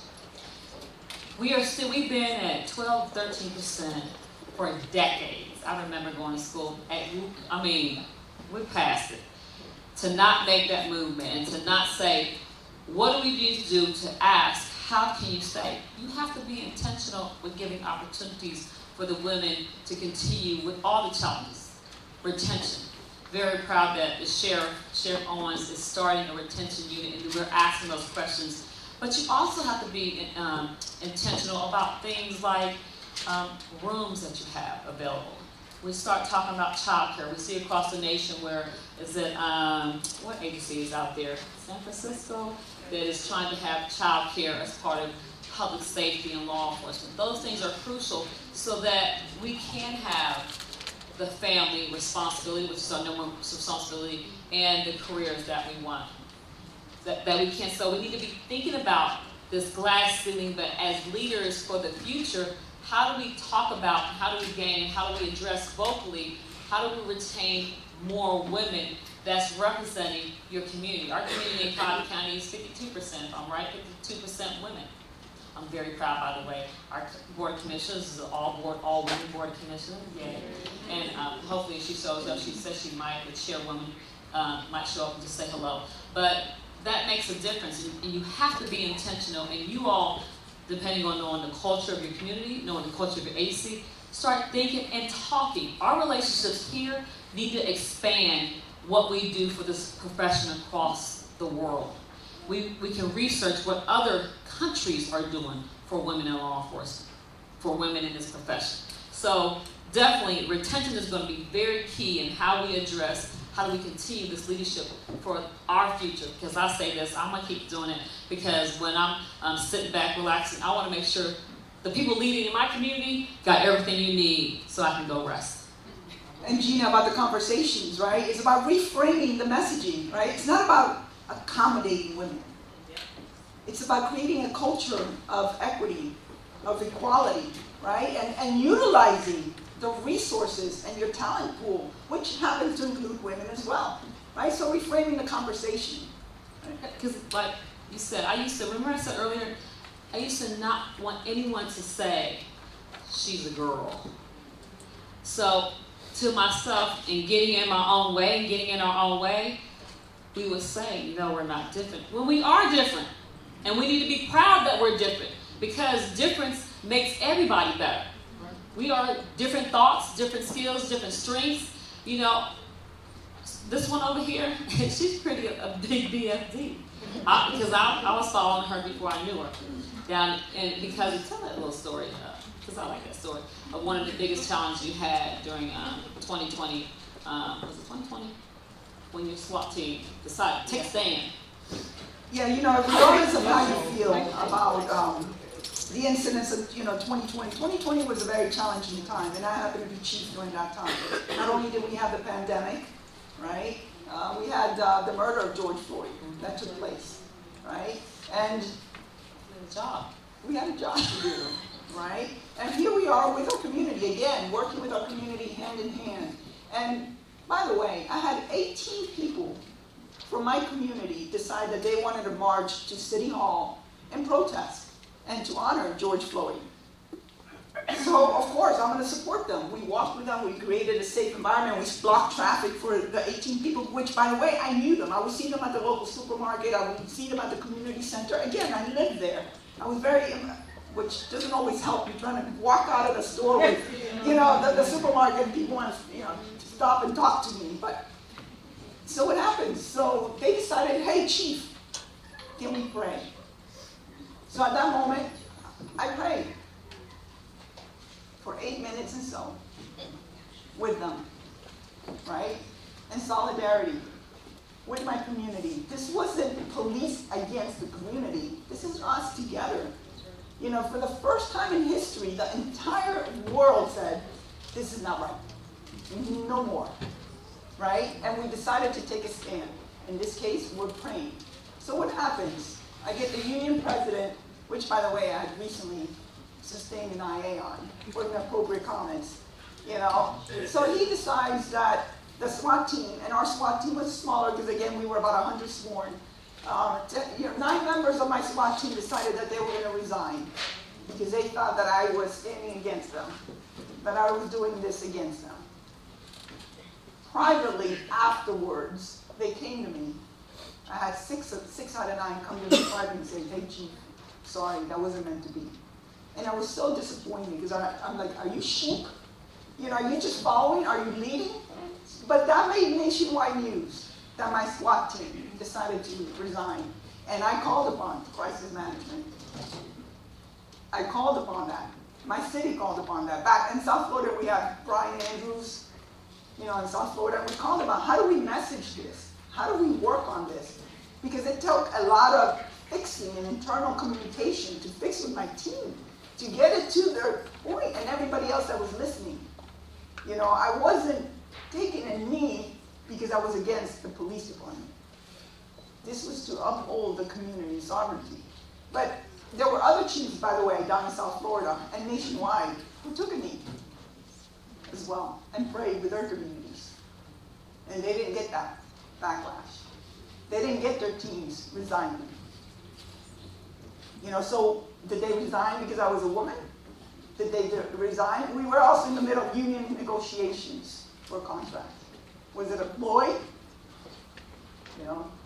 Again, those challenges that we face, and we overcome those. Right? So it's definitely, you're going to need to be prepared. As Sonia said, you're going to have to be prepared. And it's going to be with you studying and working and being prepared to respond to the challenges from the community, to the questions from the community. And you're going to have thick skin, but you're going to have to be prepared to say the why, because we will step up and say, we are here to do a job, to protect the Constitution, the community, even if we don't like them. But we can do it professionally and not be sheep and not look the other way. But it's going to take some strong force and fortitude to say, what are we doing? And right, those were challenges, right? We face those challenges, whatever it may be. It tries us, right? And we're like, can I do this? Can I keep doing this? Do I want to do this? And I just kept thinking about those little Girl Scouts and all those other ladies. And I kept thinking about everybody in this room. Just keep it together, Sonia. Just keep it together. And when I retired in October of 2021, we have gotten past the pandemic. We have gotten past George Floyd. We have gotten past union negotiations. But then it was time for me. And we're going to talk about that, the self-care and the stress and the burnout that I felt at that moment. But performance, right? Law enforcement performance. When switching gears here a little bit, the testing nationwide is not the same. Like maybe I can go to Atlanta, right? University and pass their physical test. Or maybe I can't pass that one, but then I move over to DeKalb, right? And it's different. The testing nationwide for women and for men is different. So I may be able to pass it in one city, but not pass it in another.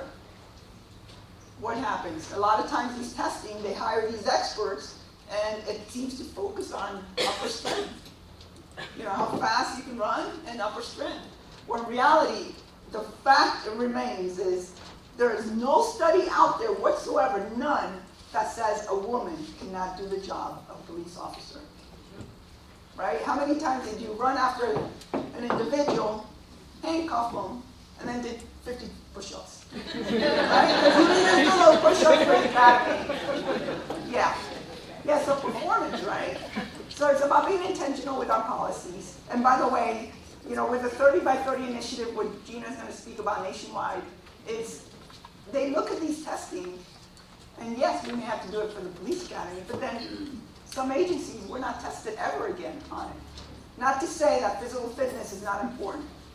I would guarantee you, and I speak by the fact that the day we took this job as law enforcement professionals, we lost our right to be unfit, physically and mentally. Can you today, if you were in the fight of your life, can you survive that? Can you, this day, if one of your teammates, family members is in trouble and you need to get in there, you need that endurance to just keep it together until the cavalry comes, can you do that? Can your teammates do that? And if there's a question mark, then we need to focus on our training, right? Realistic, reoccurring, physical fitness being paramount.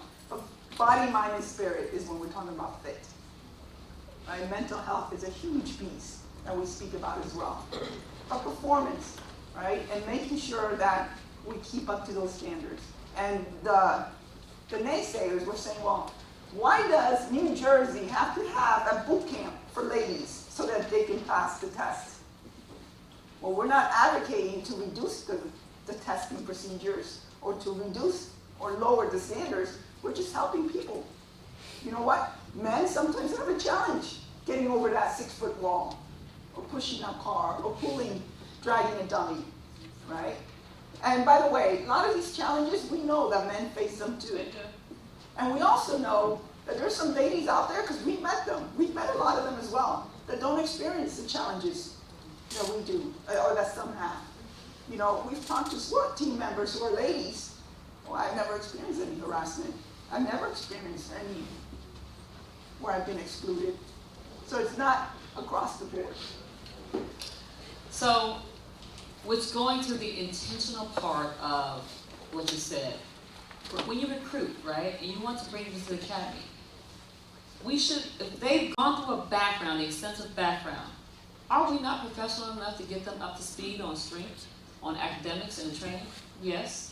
Why are we just highlighting the women in actual? We know men, everybody. We want the best candidate.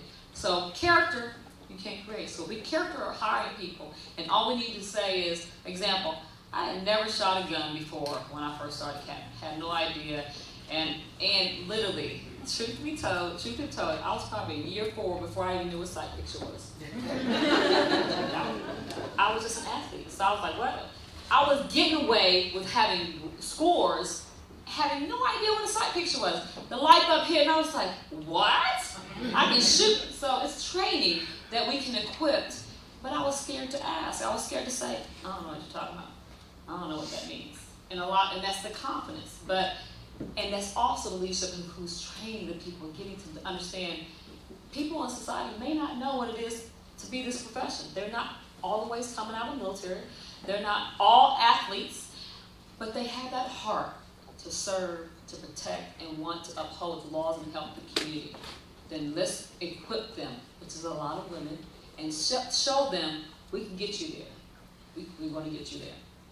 You know, and discrimination. You know, I know of a lady, when she first was hired in law enforcement, she was one of a few, right? And she goes into today would be called gender-neutral bathroom. You're a unisex bathroom. She goes into a bathroom which the chief uses, the lieutenants use, the captains use. And on the wall in that bathroom, there was a list ranking the lady officers by their breast size. And she was bigger up top. You know, me, I would have been offended because I wouldn't have been on that list. But offensive either way, because I didn't make the list.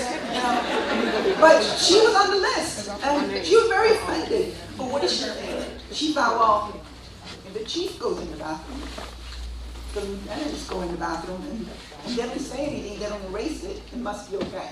It speaks about that culture, right? We educate by what we tolerate. And if we don't speak, if we don't say what's on our mind, if we don't stand up, right? And she tells the story today how she feels bad that she didn't say anything back then, right? But how many of us back then would have said something? Gina, maybe you had. I did. And every one of us in this room, if you go back and think, you have something that you were discriminated against by being a female woman, just being a female, especially in this profession. But that question of, do I speak up, do I say something, it's hard, because you're like, I gotta eat. If I'm gonna lose my job or I'm gonna be targeted, I'll just accept it. I'm gonna be targeted. Because I spoke up too much. It took my mentor to say, let's be strategic about it.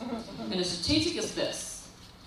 You need to know your policies and the law. I'm going to repeat this. You need to know them back and forth as they change and as they get updated. You need to be prepared, not question, not just have a feeling. You need to know confidently, and then you need to teach. You need to teach everyone, men and women, everybody. The public. It's all a part of educating. And then it's all a part of being aware. But let me tell this one little bit, and then we can move past this one. you still will face it, no matter what rank or position. Small things, telling if you've been a chief, you will be attacked and they'll tell lies, whatever. So I had a false thing said about me. And it was so crazy. In general, I was someplace at some event, and I left that event, and I was drunk.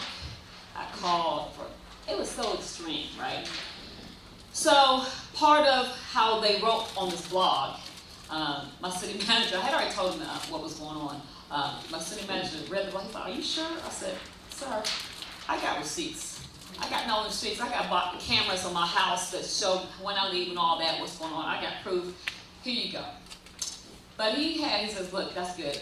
He had the HR director, say, I'm going to interview you. I'm like, okay, I'm the chief, let's go. We was on Zoom. He had the deputy director of HR, and he was questioning. His first question was, okay, so chief, I know, remember, administratively, we have no rights. Administrative, I've told my whole stories, I'm going to give you receipts. So tell me, chief, how did you get there? Okay, it was one of the questions I drove to, so no, I have my car there, my car is this description, I'm helping them out. My car is this description, I came by myself. Okay, what were you wearing? We did this on Zoom. I said, excuse me? What were you wearing? So I'm still helping him, and the deputy director is a female. And I said, do you mean if I was in uniform or plain clothes? Because I'm like, I know you're not asking me what I... And he said, yes. And I said, okay, I was in plain clothes. Then he said, well, what specifically were you wearing? And I'm going to tell you this. I'm confident. I'm strong. I have a big voice. I whatever. It hit me with the, what do I do? It shook me. But before I answered him, because administratively I have to answer him, I gave my speech. I said, I'm going to answer you because I have to. But let me tell you what your question is making me feel like and what it says. It is sexist, it is racist, because in the blog they said something, and it has absolutely nothing to do with the law or the policy or what I had on. So, literally, I laid it out. The deputy director, they could have stopped it. So I answered the question. Black shirt, gray jeans, and black shoes. That's it, right? I was still shook in my throat of like, is this happening to me? Am I? Next question, same event. Well, did you drink something? Yep, I had one thing and I had it there at this location. Did you buy it at the bar or did somebody bring it to you? That deep. Trust me, it was a few other questions, but I laid it out because afterwards I had to lay it out because it affected me a great deal. By the time 33, 34 years in, you are the director of HR. If you don't know the laws, and I know that how it's making me feel, I can't imagine how it's making me feel. So I had to make a statement. I immediately wrote them an email afterwards as well. They did not tell the city manager, but of course I called the city manager. They were like, are you sure that's what they asked? I know what they asked me. It was recorded. Yes, thank you very much. So the whole time they were asking, they were not prepared. They didn't know what they were doing. So who you're working for, you need to know your laws. That's my point. You need to know laws when things happen and how to deal with it and how to help them educate how you do a questioning or investigation. But it can happen to anyone is my point. Be prepared. Right, and it's important to have those policies, those procedures in place. You know, and we're going to talk about this next thing here. It's about conversations, right? And I didn't find my voice till later on. You know, here I am, I'm a captain, and we have a major within the ranks that was promoted to chief, because the previous chief passed away. So there was a promotion process, and he brings me into his office, because he was making promotions from captains to majors, the new chief. And he brings me into his office, and he looks at me, he says, Sonia, you're most qualified for the position of major, but I'm not going to promote you. This is not me making this up. He actually tells me this. Sonia, you're more qualified. He actually tells me that one of the people he was promoting could not multitask. And here I am listening to this, and I'm talking about it, and it brings me back because I didn't have my voice. What do I do? First of all, I was doing everything possible to keep my tears inside because I was so angry. I felt so helpless. I felt so hopeless that I felt rejected. Now here I am working so hard for everything that I have attained, and he's telling me I'm more qualified, I'm not promoting you. And he says this, and this is where lawsuits come into play, right? But I didn't want to be that person of lawsuits. I didn't want to be blackballed in the agency. So what did I do? At that moment, I did nothing. Ate me up inside. I wore a mask. Came to work, and I had people say, Sonia, you should have been promoted. And I would say, you know, when the time is right, my time will come. Keeping it together, the poker face, that mask that I wore, but inside it was eating me alive. And very, very challenging times for me personally. Because my whole identity to that point was work. Work, work. Right? But I didn't have my voice. You know, these crucial, courageous conversations that Gina's talking about, we have to utilize them. And we know that egos are going to be high. You know, but what are the effects? What are the circumstances? What are the effects if I don't say something? Right? Other ladies walk into that bathroom and they're seeing that list of the ranking. You know, someone else is going to feel discriminated against. What do you tell someone when they tell you that the chief of police is actively discriminating them and they're a young officer? What do you tell them? When it's the culture, it starts with leadership, right? And leadership saying, no, I'm going to make a change. I'm going to change the culture. This is the way we're going to include everybody, be inclusive, have equity, have equality, right? And speaking up when things are wrong. Toolkits that Sonia just mentioned, everybody gets their voice at different times, or may not get the voice, but what absolutely helps is this room. You have to find relationships that you can vent to, that you can say, you will not believe what happened, because you have to have somebody you can trust okay, so one, if I cry in front of you in the middle of something, I'm mad, you don't want me doing that. But if I cry to my best friend, because she knows, what in the world? You need the best friend, the mentor, the trustee, to remind you, you did nothing wrong. We got this. You're going to need that to snap out of it and say, okay, what do I do? How do I handle it? And everyone in this room, that's why the relationships love, that's why you're here, to learn from each other, well, how did you handle it? Because you can handle it however you want, but being able to have those tools to say, what legal can you do? What steps? What fits you, right? What fits you? What can you do? Or do you need support? Do you need a legal advisor? Or do you need a lawyer just to write a letter for you? Because you know the law. What do you need? That's why the importance of, how do I have a crucial conversation? It is hard, but the more you do it, the easier it becomes, trust me. But it takes you practicing, and literally practicing. Come role play. Okay, this is what I want to say. What if they say this? Or what if they say this? Okay, how's it going to make me feel? I'm going to feel tough. Let me lie it out. It's a practice scenario on crucial conversations along the whole path. Practice, practice, practice. You don't have to make all the mistakes that we did going the wrong way. Practice, but practice with trusted people. Trusted people that you tested with they're trusted. Because you just can't, at certain levels, things can't be shared. They just can't. And you will learn that as you take the trek up. There are trusted people that you can, and trusted people that are invested in you because they want you winning. We want all y'all winning, because in the background, we're like, yeah, yes, y'all win. Because you're setting the path for the future to not have to have that thing in your throat. Right. And it's about the timing and finding your voice. And once you have that voice, don't ever lose it. And help your sisters out, or your brothers, to find their voice as well. Because we have to speak out when things are wrong, when things are inappropriate, when things are illegal, when things are not right. And we can make that change. You know, tokenism, right? again, that whole thought process, am I gonna check a box? Am I like Latina female, check?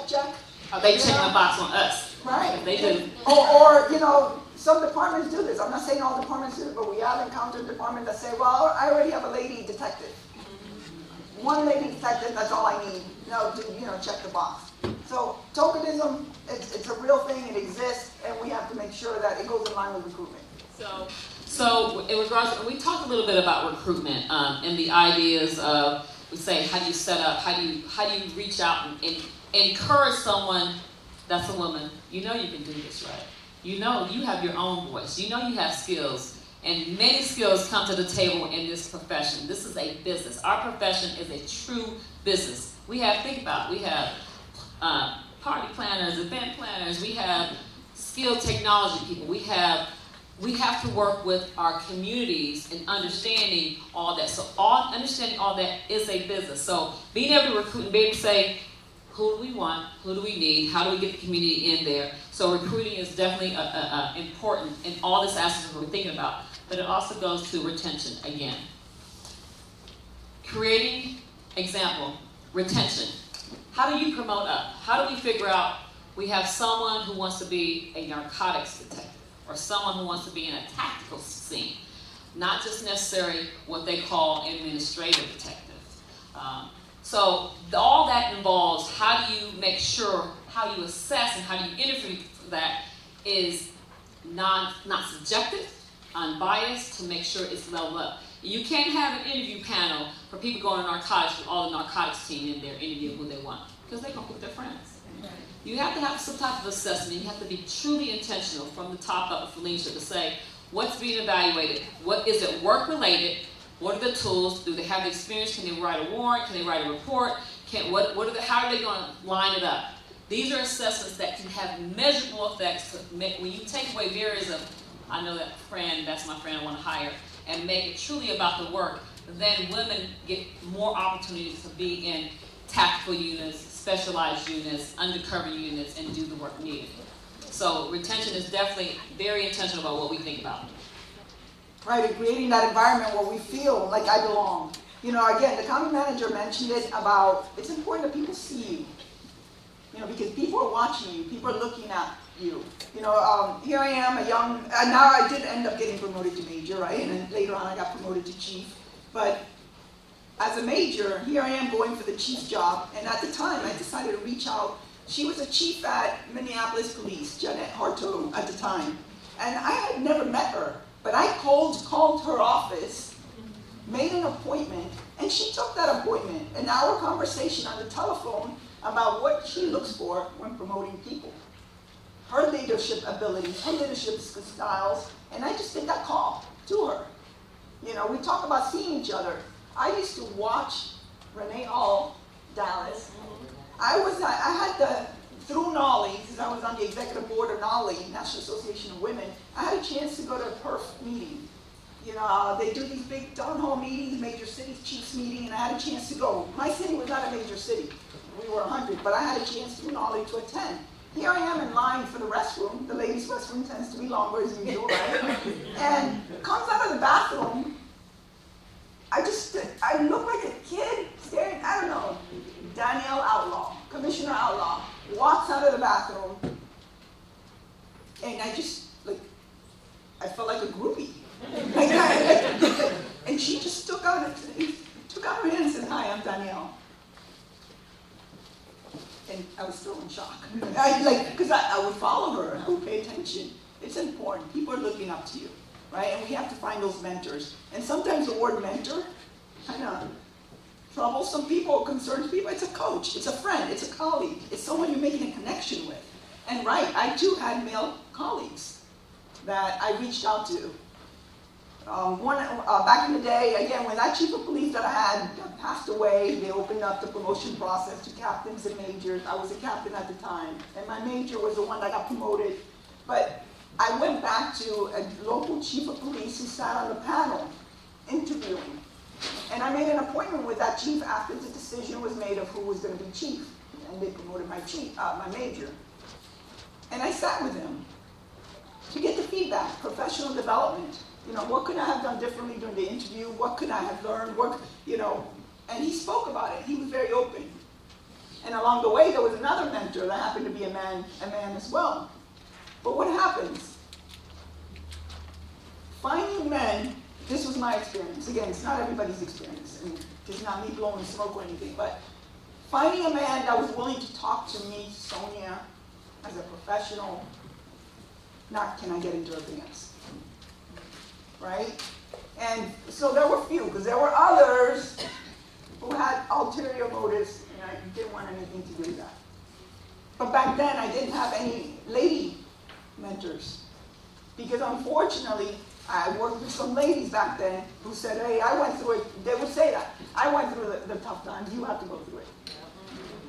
And that's what we're here to say. Again, these are reminders. You've not heard this before. I mean, you've heard this multiple times about helping each other along the way. NOLI has great mentorship programs in place of connecting with someone outside of your department, nationwide, that you can connect, work with. I have had the opportunity to mentor others. Pull a seat up. Save a seat for a sister. If there's not another seat, pull up a seat and make that seat for her, right? And we can also be mentors for men as well. Mentorship is definitely important. It's actually a responsibility. It's absolutely a responsibility, because you will be better when you start mentoring others. When you start helping others and telling them about your challenges and giving advice, they don't have to take it, but you're helping them. You have to be that trusted person, available, accessible for a cold call. No matter what the rank is, no matter what the position is, remember this is a business. I have had plenty of people say, hey, this person's applying for a position someplace else, will you help them? Tell them, call me. And I'll spend hours on the phone with somebody, and that's our first meet, because I want them winning, and I want to advise them as much as I can from my experience. But it is important. My mentor, one of my first mentors, was a man, and he was like my secondary daddy. He was a leader, and he saw the loudmouth, all over the place person and said, I'm gonna need to help you, because my job, and he didn't just do it for me. He said, he's like, my job is to make sure to identify the future in the organization and help you go up and help you rise and advise you. He was very wise. I'm calling his name out, Chief Donovan. Yes, and he did it for many people in the organization, and he was wise, but he also listened. And then we had Major Neely at the time in the city of Atlanta, who was another major who still to this day, they call me and they look out for me to this day, and they're long retired. But you have to be that, because that is your responsibility for women in this profession. Mentor, like you said, it's just a coach. Don't take it so seriously. But NOLI has formal things that you can get, as well as you can still create and become a mentor. A mentor is really just saying, what did I go through that I don't want no one else to go through, because I'm standing on the shoulders of many. Now how can I keep pushing this up so we can have more women in this profession? Get to the stressors. Woo! So stressors, Sonia said, is your responsibility to, one, be aware of your condition, your health, your mental stuff. That takes work. Stress is a killer, period. Stress is you thinking, I can do it all and not take care of myself. Physically, mentally, and emotionally. It will come down on you and you not know it. In I can't remember the year, 12, 10, whatever, my body physically started shutting down on me. Literally shutting down. In my mind, I was in a uniform, I was going to the doctor, I don't know what things were happening to the doctor, I don't know what's going on. Things were happening to my body, I had no idea, but my mind was saying, keep going. It was a time where not only professionally it was very, very challenging for me, what I was going through, but personally it was very, very challenging for me. So, but I kept going, and I saw things happening, but I couldn't figure out why. And I went to like one of the follow-up checkups at the doctor's office, in uniform, of course, in a patrol car, and she said, we're about to admit you. And I'm like, for what? She said, your body's shutting down in me. And I was in the hospital for 3 days while they tried to figure out what is going on with me. And literally, I had infectious disease, doctor, I had all things. It was literally just stress. It was just stress, and I had to really tell myself, I gotta survive.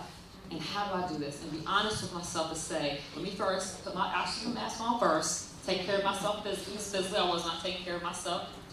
Taking care of myself emotionally and mentally. And actively researching, looking up, seeing, and owning. I like sugar, y'all. That's my pet peeve. I really took a sugar detox, and it'll change your world. But I still like sugar. But I know my restrictions, so I don't buy sugar in my house. And ask my mom, she doesn't like it when she comes to visit my house. She's like, you don't have no sugar. My children either. Where's the sugar? I'm like, you don't need sugar. But I know if it's in there, I'm going to eat it. Because when it does come in there, ask them to. I'm steady eating. So I don't put it in front of me. But you have to take the physical aspect of it. And that is not a sacrifice. It is a commitment to self. Because my grandma lived to 102 years old. Spicy. I love her. And I want to be long life. I want to have long life, but I want to be here giving, sharing as much as possible. But you have to acknowledge, like she said, you're in this profession. You have your families. You want your children. I want my mother. I want her to live long life too. I want all of our families to say, what can we do to make ourselves better? It is a true commitment. And as you're mentioning about stress, right? And she likes sugar, right? How many times do we come home, we're a stressful day, and you say, I really want that kale salad. No, comfort food, right? So the emotional toll. The emotional toll of this profession that we for years and decades have said, we see it, keep it going. We have realized the number one killer is what? Ourselves, suicide, to ourselves. We have to start acknowledging and recognizing and talking about how this emotional job that we have, where what we see in 1 year, people have never seen in a lifetime. I remember the first death that I had as an officer. The first death that I had was a Sid's death, 6-month-old baby. And I am standing there as they are crying, trying to hold it in. But I remember the room, I remember the whole details. My first death. I can, chalk it up with what grandma said. I can still think about it. That, upon days, upon months, upon years, you are putting that somewhere in your system. This job takes an emotional toll. So we have to figure out key steps to face that and say, that bothers me. That hurts. I'm sad. And it's okay to cry. It's okay to let it out. It's okay to talk about it, but you have to talk about it. You have to deal with that emotional toll that this profession, and like getting things like we have, like most of us should have, peer support. Support and recognizing when stuff happens, we know. The person, we're going to be like, we're good. We know you're not good. So we start doing other steps to take care of that as a profession and as the leaders. We take proactive steps to say, we know that person is going through family issues. Recognize that. Get to know your people enough and yourselves to be able to share that, because as you push it down, as you say, I don't want to share this, I'm private, I don't want no one to know this bothers me. Your body knows this bothers you. You and your body is pushing it down and keep it to yourself, and nobody knows. And what that's going to do is affect you and impact you. You have to get it out. And you're not alone, right? You're not alone. It is normal, absolutely normal to be affected by the things that we see.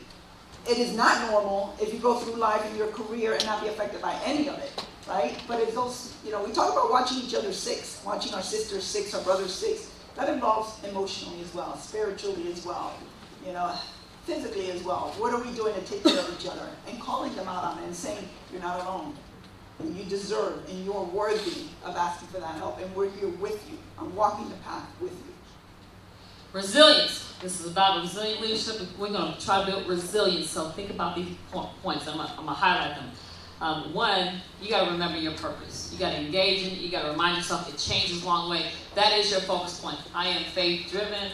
I know my steps are not, God got me no matter what. So I've navigated. I wasn't always navigating as well. I was, thinking, I control this. You can't. But your own purpose, engage that, figure that out, ask yourself. The next thing, encourage what I said, peer support. You got to share. This whole, we are not meant to be here by ourselves. We cannot do this job whatsoever by ourselves. We have to work in a team concept. We have to be professional. We have to say, how do we get this peer support and how do we make sure we identify it? Seek help. Therapy is amazing. My best friend is a free therapist and I'm her free therapist. But we're honest to each other. We can call our stuff out. We can say, you were wrong all day long. And then we trust that I was, that you can hear that. But there are therapists for this profession. Just don't go to any therapist, y'all. Please. Research your therapist, because a lot of therapists don't understand this profession at all. Where there's communication, they don't understand hearing the words, hearing what's going on is just as stressful as seeing it. They don't understand, what do you mean? You signed up for this job. Can't you just go handle that? That's no big deal. Seeing death, chopping up a report, go to the next one, see another one. They don't understand. Somebody just tried to shoot me, literally. They don't understand. I was in a fight of 3 minutes for my life. And my heart still pumping. So getting treatment and normalizing, we all need treatment. Stop saying we don't. And promoting health. We can't talk about this enough. Health is holistic health. You know, you can't just say, I can lift so many weights and I'm good, and not take care of your inside, not take care of your mind, and not take care of your spirit. Julie made us breathe a minute ago. Research breathing. Research deep breathing. Research how you breathe. I started doing that. It's important. That changes a lot of things, even in your body. So do research of how we can take care of ourselves by ourselves and get help seeking that, building resilience. Yeah, just real quick, we're standing between you and lunch. Oh, yes, so, we're rushing. Just real quick, work-life balance, is it an illusion? Does it exist? Right? Work-life harmony, work-life integration, however you manage it. But the reality is, if you give too much to one side, let's say work, then something's suffering. If you give too much to family, work may be suffering. So how do we come with that happy harmony, the median in between, where we don't neglect our family and we don't neglect our work, right? Because you could be mothers, right? You could be the fathers. You could be out there working together of, how do I make this happen? How do I manage childcare, right? But still perform. And are we taking that time to connect with our family members? I know that historically as law enforcement, we don't tell our families a whole lot about the jobs that we do. And I get it, we do that to protect them. We don't want to tell them the dramatic, the tragic, the gory stuff, but we have to communicate with our families. I want you to consider, if you're not already doing it, is involve your family. Let them be your crutch. Again, you're the guardians of your families, your communities, your homes. Who's your guardian? Who's your shoulder? Allow your family, allow yourself the grace to say, yeah, honey, it was a tough day, right? But oftentimes, and I was one of these people, came home, hi, honey, I just need some time to decompress. But what happened? That time turns into days, right? Isolating for days. And then I know of a lady who she thought that she was the best mom ever. Police officer, a mom, and she thought she was the best mom ever. But what happened? As her kids got older, she learned, because now the kids told her, Mommy, we were afraid of you. You would come home, you looked angry, I thought you were angry at us, and Daddy would just take us aside and keep us busy. So your family senses your tension, senses your stress. We have to connect with them, we have to communicate with them, we have to allow them. Because if we don't, then we're making an assumption that they can't handle that. Work-life balance, instead of coming home, going through emotions. When was the last time you came home and you said, honey, I'm home, or grabbed your kids and was excited. And maybe you do that every day. And if you do that, share that with some of your colleagues, because guaranteed some of your colleagues may not be doing that and just going through emotions. And be honest with yourself, like I am. I'm a work in progress with work-life balance. I know. My mom will be like, you always working. And I sometimes chalk it up to say, I love what I'm doing.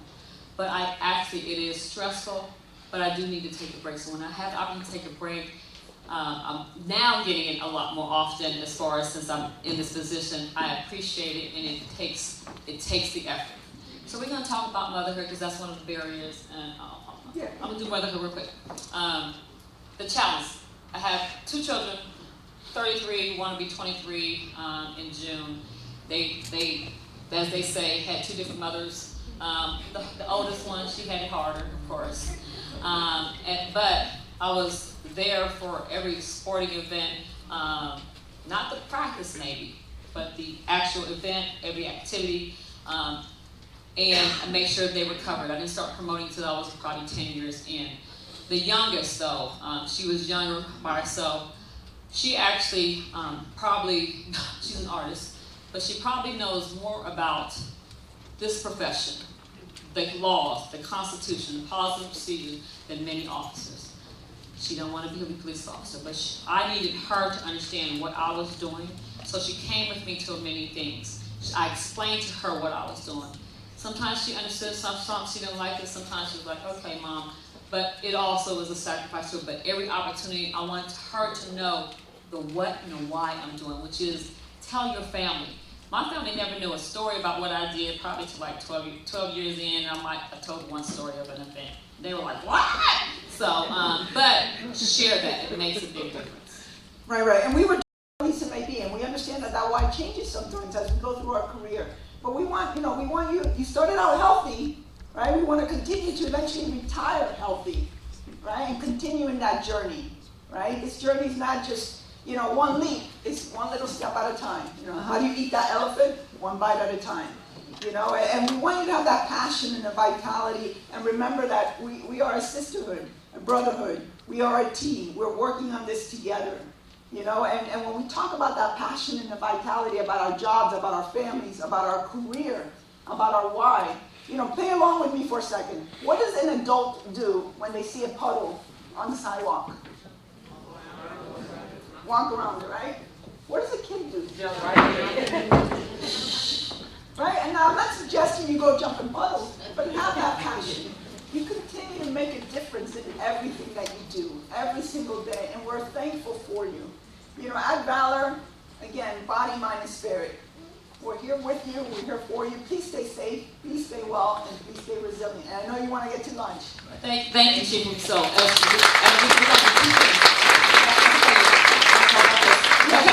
because we said we needed research, right? We need input, we need to see what you want. Go ahead, Sonia, tell what this is about. Yeah, it's 7 or 8 questions. It's just an opportunity for you to tell us, what would you like to see in a future training? Mental health, physical fitness, weapons concealment, surviving assault, all of the above. Again, at Valor, no-cost training. We're not selling anything. We're not a vendor. We're providing free cost, no-cost training to agencies to improve survivability of our officers nationwide.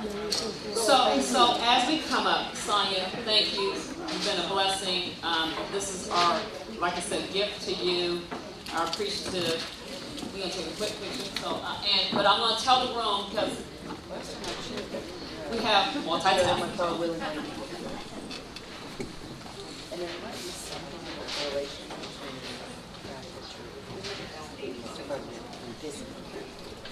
So this is a working lunch. What a working lunch means is we're going to try to, as quickly as possible, go get your food, get your water, come back to your table because our presenter is coming up in about 25 minutes. And while you're quietly eating, she's going to be presenting. Like I said, we're trying to get as much compacted in here as possible.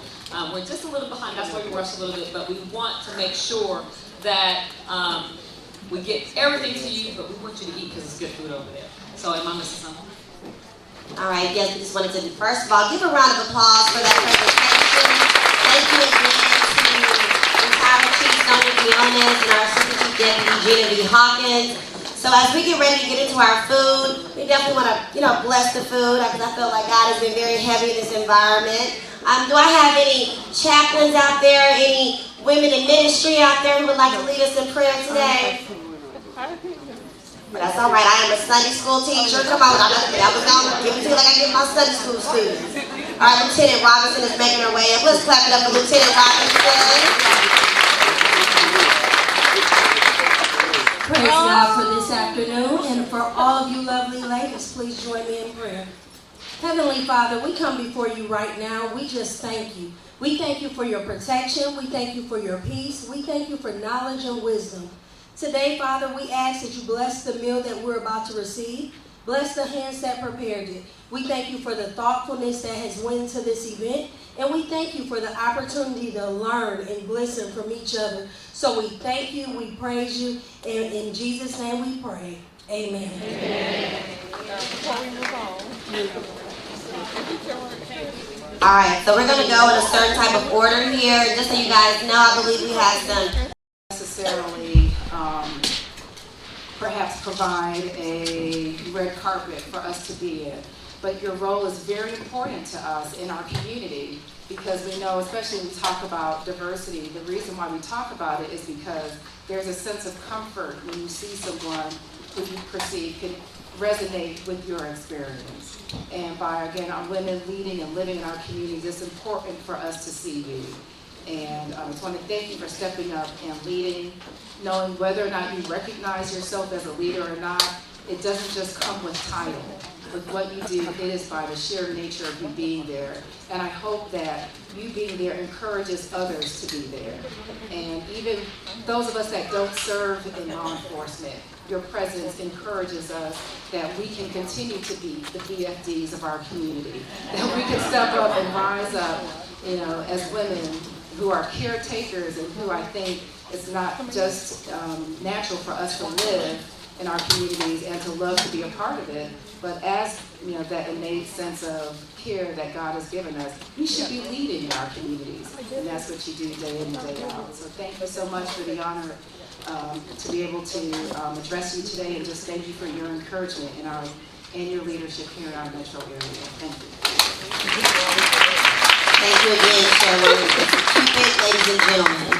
All right, I have one other person I would like to bring up as well before we go ahead and move into our working lunch and have our speaker come up. I want to introduce the founder and CEO of the Georgia Association of Women in Public Safety, Chief Courtney Gale. Clap her up as she makes her way to the stage. She is the founder and the CEO, so that is a BFD. Let's go, Chief. Thank you. This is Lieutenant Crystal Zion. She's a board member. I'm hoping, how many hands in here have participated or heard of the Georgia Association of Women in Public Safety? Heck yes. And that is I am so happy about this event. I'm so happy to see y'all. This is what it's about. This is why we do what we do. The energy is incredible. And we have our event, our annual conference coming up. So I just have to shout out to Nolly.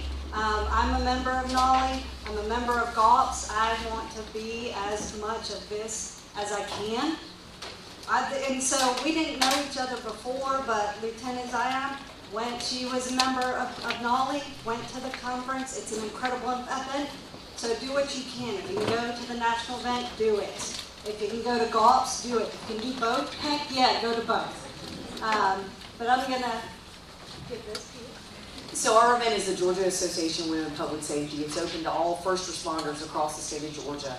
And all it is about networking, whether it be Nolly, whether it be this event, whether it be our event. It is all about networking. And if you can do all of them, I need to know your chief and your sheriff, because that's amazing. Because the more you do and the more you get to know, we build each other up. And that's what it is. It's about building these partnerships between all these agencies. Because the time is going to come where we're going to need to lean on each other. And you may have an experience that I can learn from, etc. So our event is the Georgia Association of Women in Public Safety. We're having it in Columbus, Georgia this year. A really amazing event downtown. There's lots of restaurants and lots to do. Our speakers are an amazing set of speakers. If there's anybody that's interested in getting more information, please hit me up. I'm sitting in the back over there, and I'll gladly send you our flyer, our agenda, and any other information you need. I know it's the same week as Nolly. We are working to change those dates because we all want the opportunity to go to all of them. So we're going to make sure we're going to make a point of moving it so that we have a better chance to be able to attend all of them. So thank you so much. Thank you for being here. I'm so thrilled. I found out about this event 2 weeks ago, and Deputy Chief Hawkins was like, yes, please come. And here I am, and seeing so many of my friends and future friends. So thank you.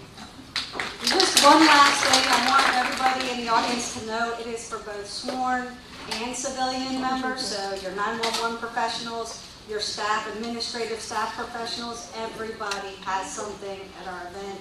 So I encourage you, if your chiefs, send your staff. They will benefit just as much as your officers would. So thank y'all. Suck it in. It is amazing information. It's incredible. Take advantage of it. Thank you. All right, a lot of women magic happening. I love all of it. I love it. I love it. I love it. So I'm going to bring up our speaker beforehand. I see another one of our sponsors. Thank you so much. We have the Cobb Sheriff's Foundation, Mr. Robert Haley. How you doing, good sir? Please stand. very instrumental in helping us get this event done. And then I want to shout out our vendors. Are you all enjoying that Carrabba's delicious cuisine for this lunch hour? Yes. And I do want to give a shout out to our desserts. Have anybody tried the dessert yet? Oh, yes. Did you love it? Oh my gosh, right? So that is a black-owned, female-owned vendor called Sugary Dozen. So support gives the sisterhood, and I appreciate it all. All right, so we're going to get it moving. So we have another impactful speaker who is going to be speaking about empowering women to grow their careers. So as she makes her way up, I have Ms. Jamila Greeley, who is the Target Senior Director of Leadership Development. Let's give her a round of applause.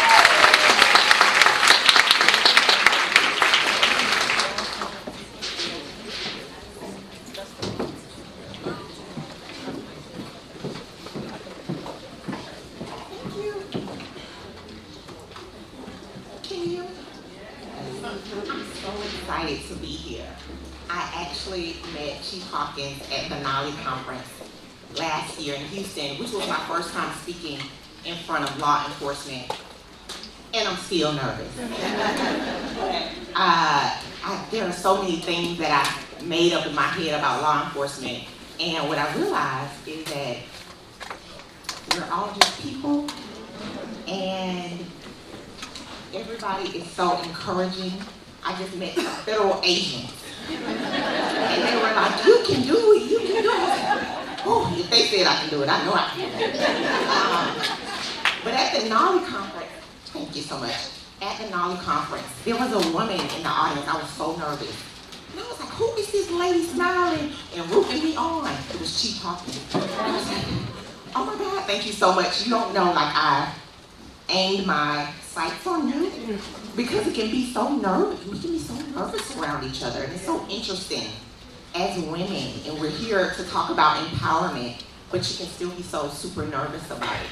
So I feel good about it. Like I feel good. I just ate some Carrabba's and I haven't had it in years, but I'm going back because it was so good. But I'm super excited to be here. And I'll start off really by introducing myself. My name is Jamila Greeley. Am I turning away from this mic? Y'all good? Can you hear me? Okay, just making sure.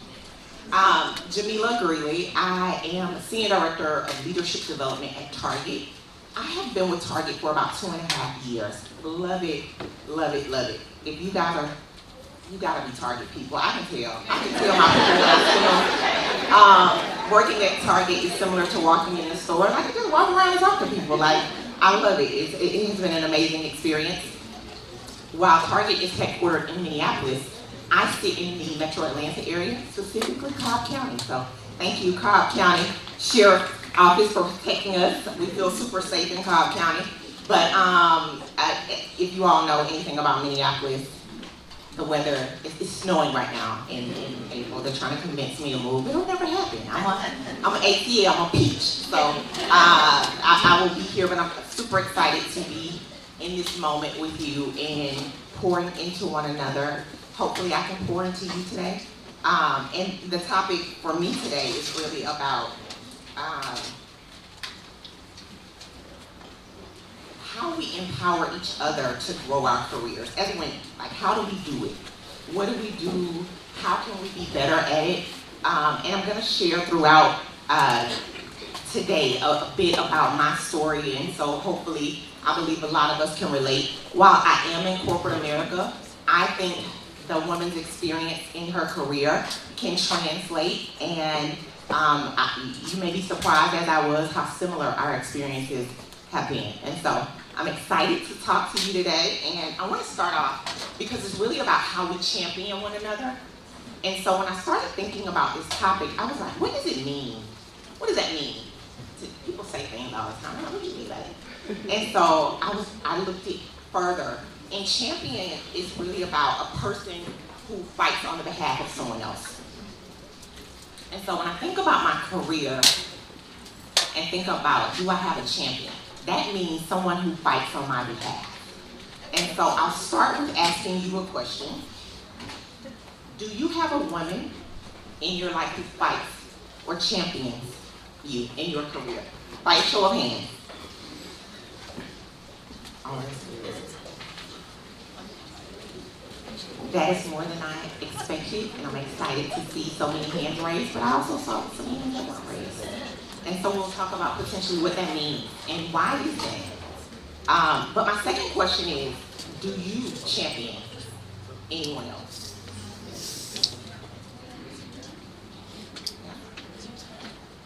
Yeah, that answer varies too. There have been moments in my life where I thought I was a really good champion, and there have been moments in my life I could have been a better champion. I'm ashamed of those moments too, guys. I just want you to know, but I dug deeper, again, with this topic to figure out why do I do it sometimes and why don't I do it sometimes? And why do women do it for me? And sometimes I've been in experiences where they don't do it for me. And I really wanted to understand why. And there are a few theories that I thought were super interesting. And so I want to share the first one with you, and it's the power dead even rule. This is a theory coined by Pat Hine, who is an author, consultant, PhD, who studies leadership and gender differences. And the power dead even rule is explained by, in order for a healthy relationship between two women, the power and self-esteem of each woman has to be seen as equal. So the power and self-esteem has to be equal. So let me give you an example. Have you ever had a relationship with a colleague, a coworker, a friend, where when you were promoted, the relationship changed? Tell me about it. Tell me about it. I've also had that experience. And I've also, in full transparency, have been the one who probably changed when someone was promoted. Like I felt a hinge of, oh. Then I had to ask myself, what is that about? Are you being one of those? Are you being a hater? And I really had to check. Now, I'm able to do that now, like reflection, self-awareness, but young Jamila was not able to do that. She was just a hater. Like, no, I deserve that promotion. Like, and then things changed. And so being self-aware of what that is and what that feels like takes a form of maturity, right? The second one is the queen bee syndrome, which I know experience. Maybe even more so in law enforcement, I'm not sure. This is when a woman, in order to grow her career, tries to separate herself from women, like the characteristics of a woman, and say, I'm tougher, like, And an example of this, have you ever heard someone say, I don't really like working with women? As a woman, you just said you don't like working with women. I don't like working with women. I work better with men. And when you say that, think about what you're saying. We probably have all said it at some point. I know I've said it. I'm amongst my people. I feel like I can tell y'all the truth. I have said it and had no clue why I was saying it. But I was saying it. I wanted you to look at me differently. Now I can do that leadership job. I ain't like most women. What does that mean? So that's a theory as well. The third one, if you haven't experienced this, is surprising, especially in law enforcement. I heard some of the speakers earlier mentioning it. It's really competition. There are only a few spots. So I'm gonna go after the spot. That might mean I have to not support you in going after the spot. It's only room for one, which is sad in itself. There's only room for one detective. Female detective. There's only room for one woman. There's already a woman, so they're not gonna choose both of us. So competition is one.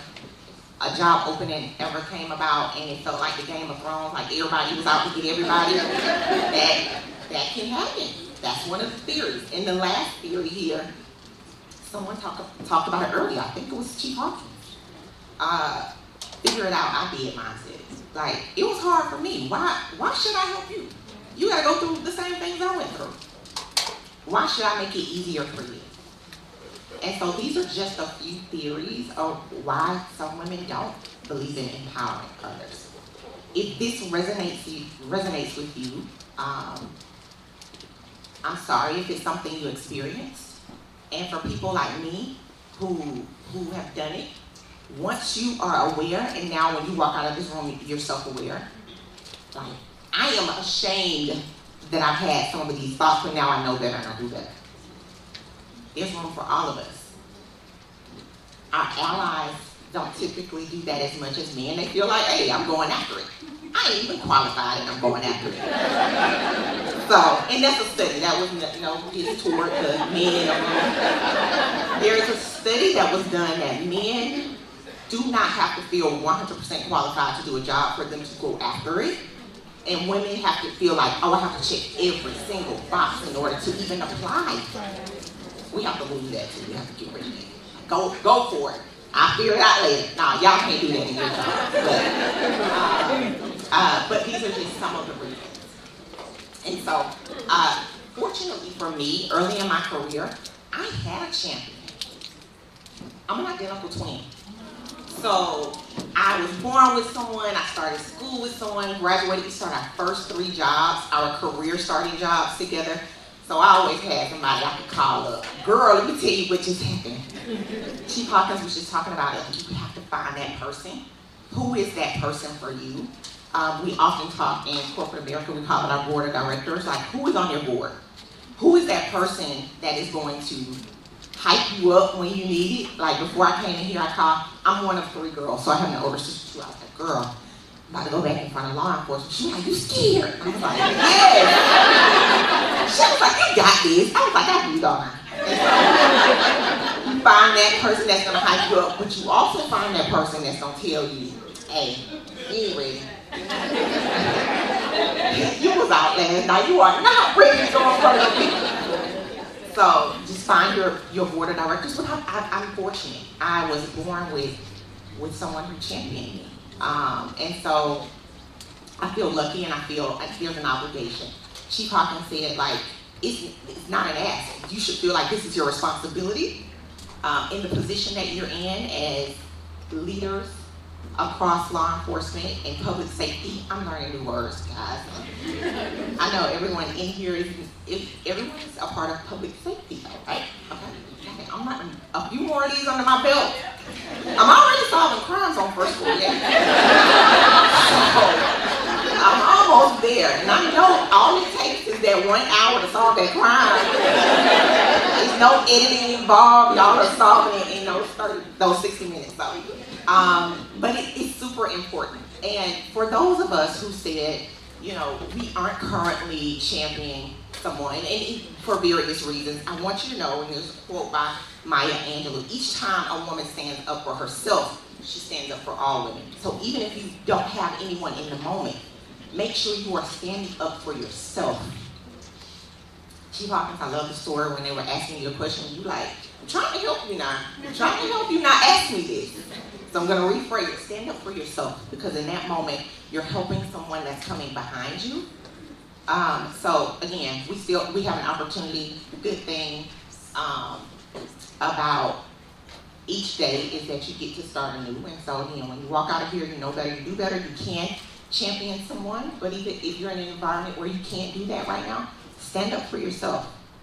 And I want to share with you how important that is. So I want to share a few statistics with you around, and this is specifically speaking to corporate America, so I can imagine what this looks like in law enforcement or public safety. But 1 in 4 C-suite executives is a woman, 1 in 4, and only 1 in 20 is a woman of color. So as a minority, that number decreases even more. For every 100 men promoted at entry level to manager, only 87 are women, and only 82 women of color are promoted for every 100 men. So the numbers are daunting when you think about it,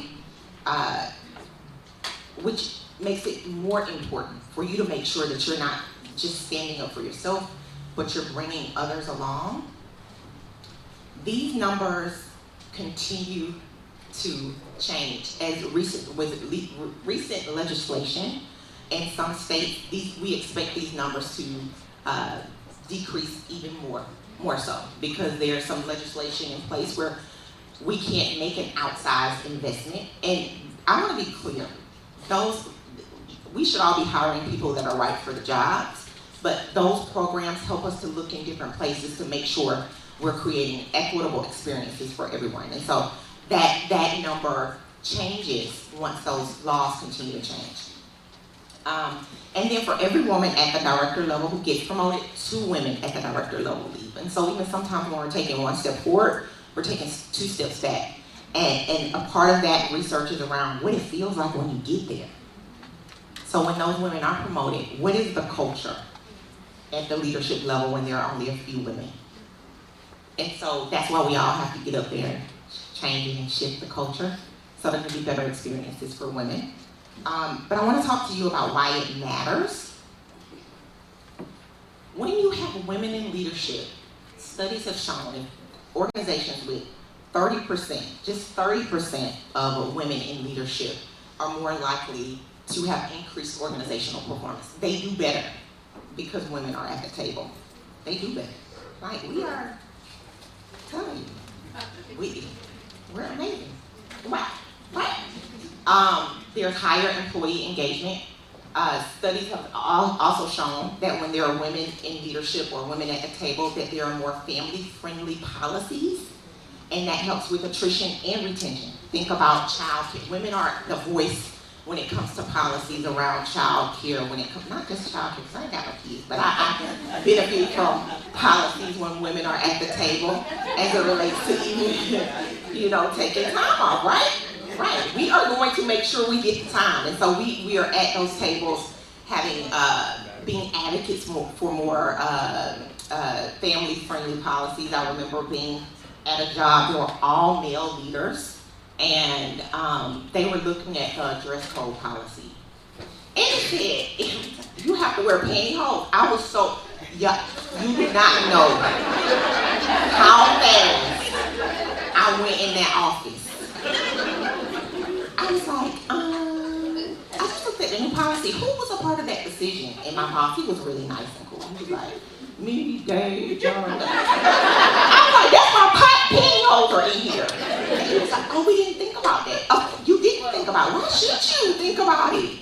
And so that's why having diverse perspectives, life experiences matter. It's not, you can't always speak for me, and I think we have amazing allies in some of our men, but it's important for us to share our experiences as those important decisions are made, because that will impact your hiring practices, your retention numbers. All of those things matter. And then more innovation.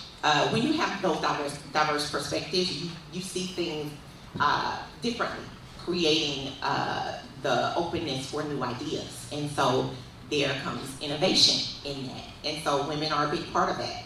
And last but not least, we have to close the gender gap, wage gap.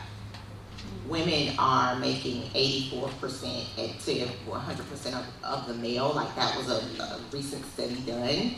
And have you ever sat next to somebody and you know they're making more than you and you doing more than them?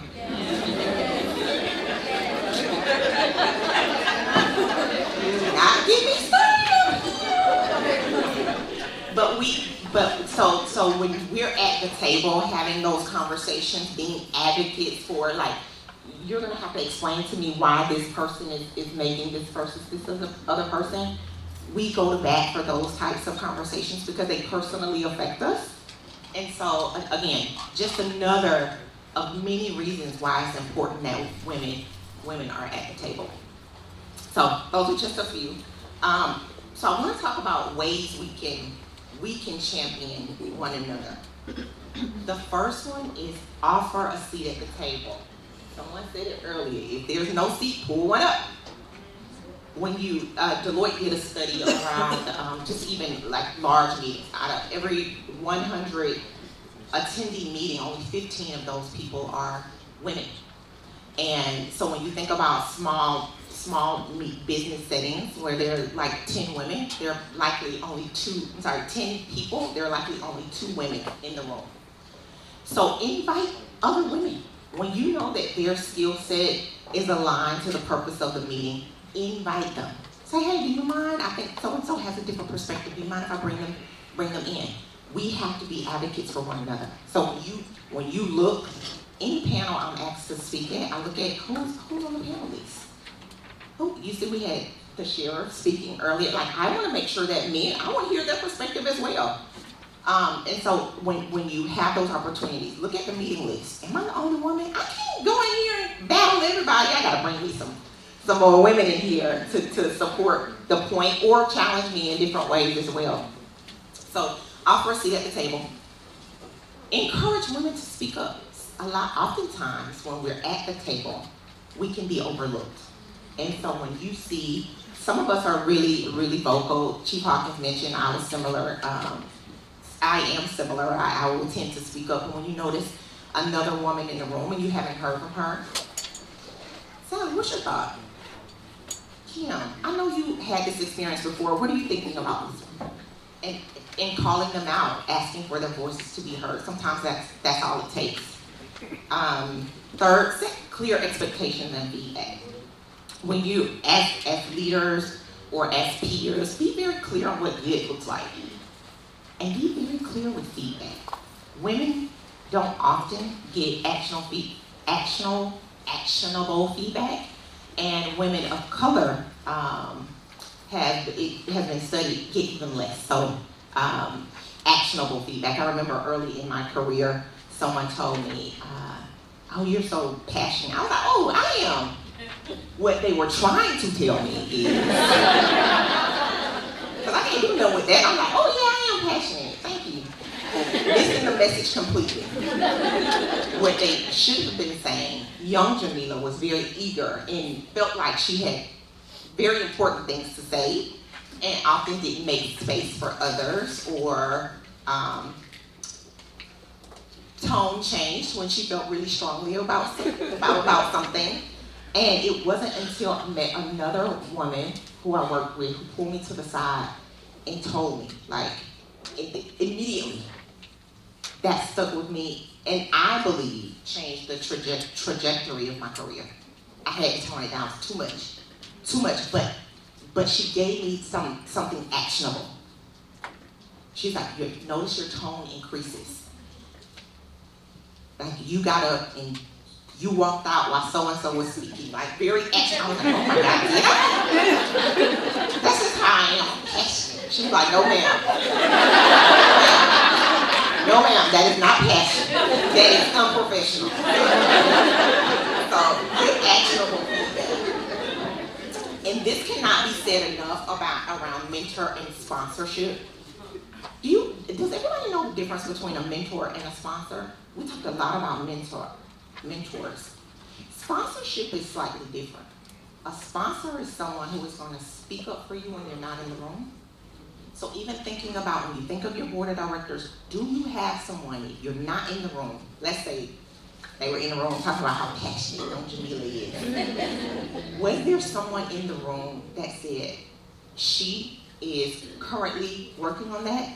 She is aware, she has made these steps in order. I believe she would be an amazing leader. Was there some? Probably not. I was too passionate with everybody, so there probably was not. But as I think about my board of directors, is there someone that is going to speak up, champion on my behalf when I'm not there? And so I want you to think about your mentors, which they give you guidance, they give you advice, they are not always the same people. Sometimes they are. Your mentor and your sponsor are sometimes the same people. And sometimes they're not. Sometimes your sponsor is in a higher role, and they are in the meetings that you're not in. And so think about who that could potentially be on your board of directors. And last, we gotta celebrate accomplishments. Like when you see someone doing well, acknowledge it, recognize it, tell everybody you know, just like we do when they don't do so well. Girl, you heard about so-and-so. So do that in a different way. Did you hear? Like, she was amazing today. Also, studies have shown that women don't typically do that. I think we probably has something to do with how we are reared versus men, but men typically are going to take credit, like, yeah, I'm smart, I did that. Whereas women in studies show that we typically undermine our accomplishments and say, oh, I was lucky. No, I'm smart. Has anyone seen Snoop Dogg receive his Walk of Fame? So he's like, I would like to thank me. I want want you to practice your Snoop Dogg moment and thank yourself loudly. I did that thing. I did it, right? So we have to do more of that. We will do it for others. We have to start doing it for ourselves. And so, in closing, we got to find our people, right? The more women help one another, the more we help ourselves. Acting as a coalition truly does produce results. Find your coalition. Find your crew. I want to be a part of your crew. I'm on LinkedIn. Let's connect. Let's do it. But again, thank you so much for this amazing opportunity. I cannot thank you enough for these types of experiences. My cup was filled today, and I hope yours was too.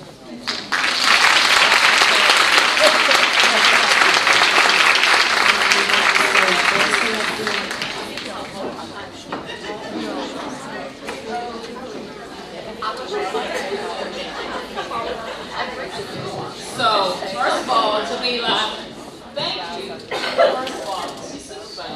We want to be her friend.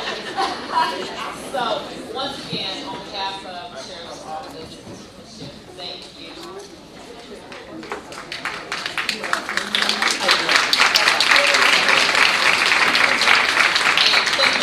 And more importantly, we want to recognize Mahogany, who's in the room. So Mahogany approved Jamila to come here. She flew all the way up from Florida. So thank you to Mahogany. And thank Target, because Target gave us some special love today, gave you all some special love today. So thank you very much for Target.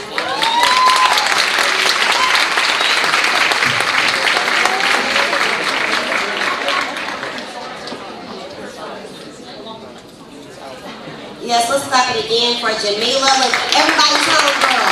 Because we love her just like that. All right. So for the next part of our program, are we excited for another raffle? Are we ready for another raffle? Yes? Okay, we'll get ready because that's that time. Again, we are giving out some more vinyl material. We got some journals. We have some candles. We have some beautiful orchids. So yes, so hopefully you'll be the winner. I'm going to let him go ahead and get our handy dandy spinner up on the screen here. And while that's happening, I want to remind you guys of a little bit of our hashtag for doing communications. So for all of your posts today, make sure you use the hashtag CCSOWILE. So Cobb County Sheriff's Office, CCSO. Women and Law Enforcement, WILE. That's the hashtag. You guys can follow us on social media, all platforms at Cobb Sheriff. Please follow us, please tag us. We want to see how beautiful and how much fun we had at our event today. Alright, so now it's time for a raffle. Again, you must be present to receive. Oh, they're loud, we love it.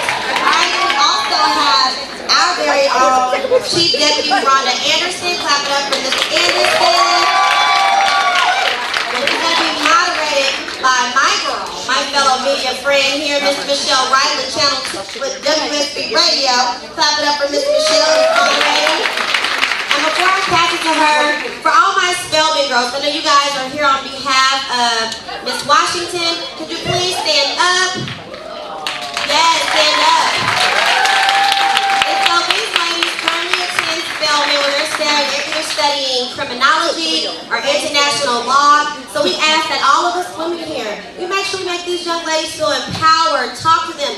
This is our future, right? So this is a sisterhood, and we thank you all for coming tonight. Michelle, up to you. All right, well, first of all, thank you all for being here. Thank you all for staying. I'm so excited to have this talk with you. We've heard this acronym, BFD.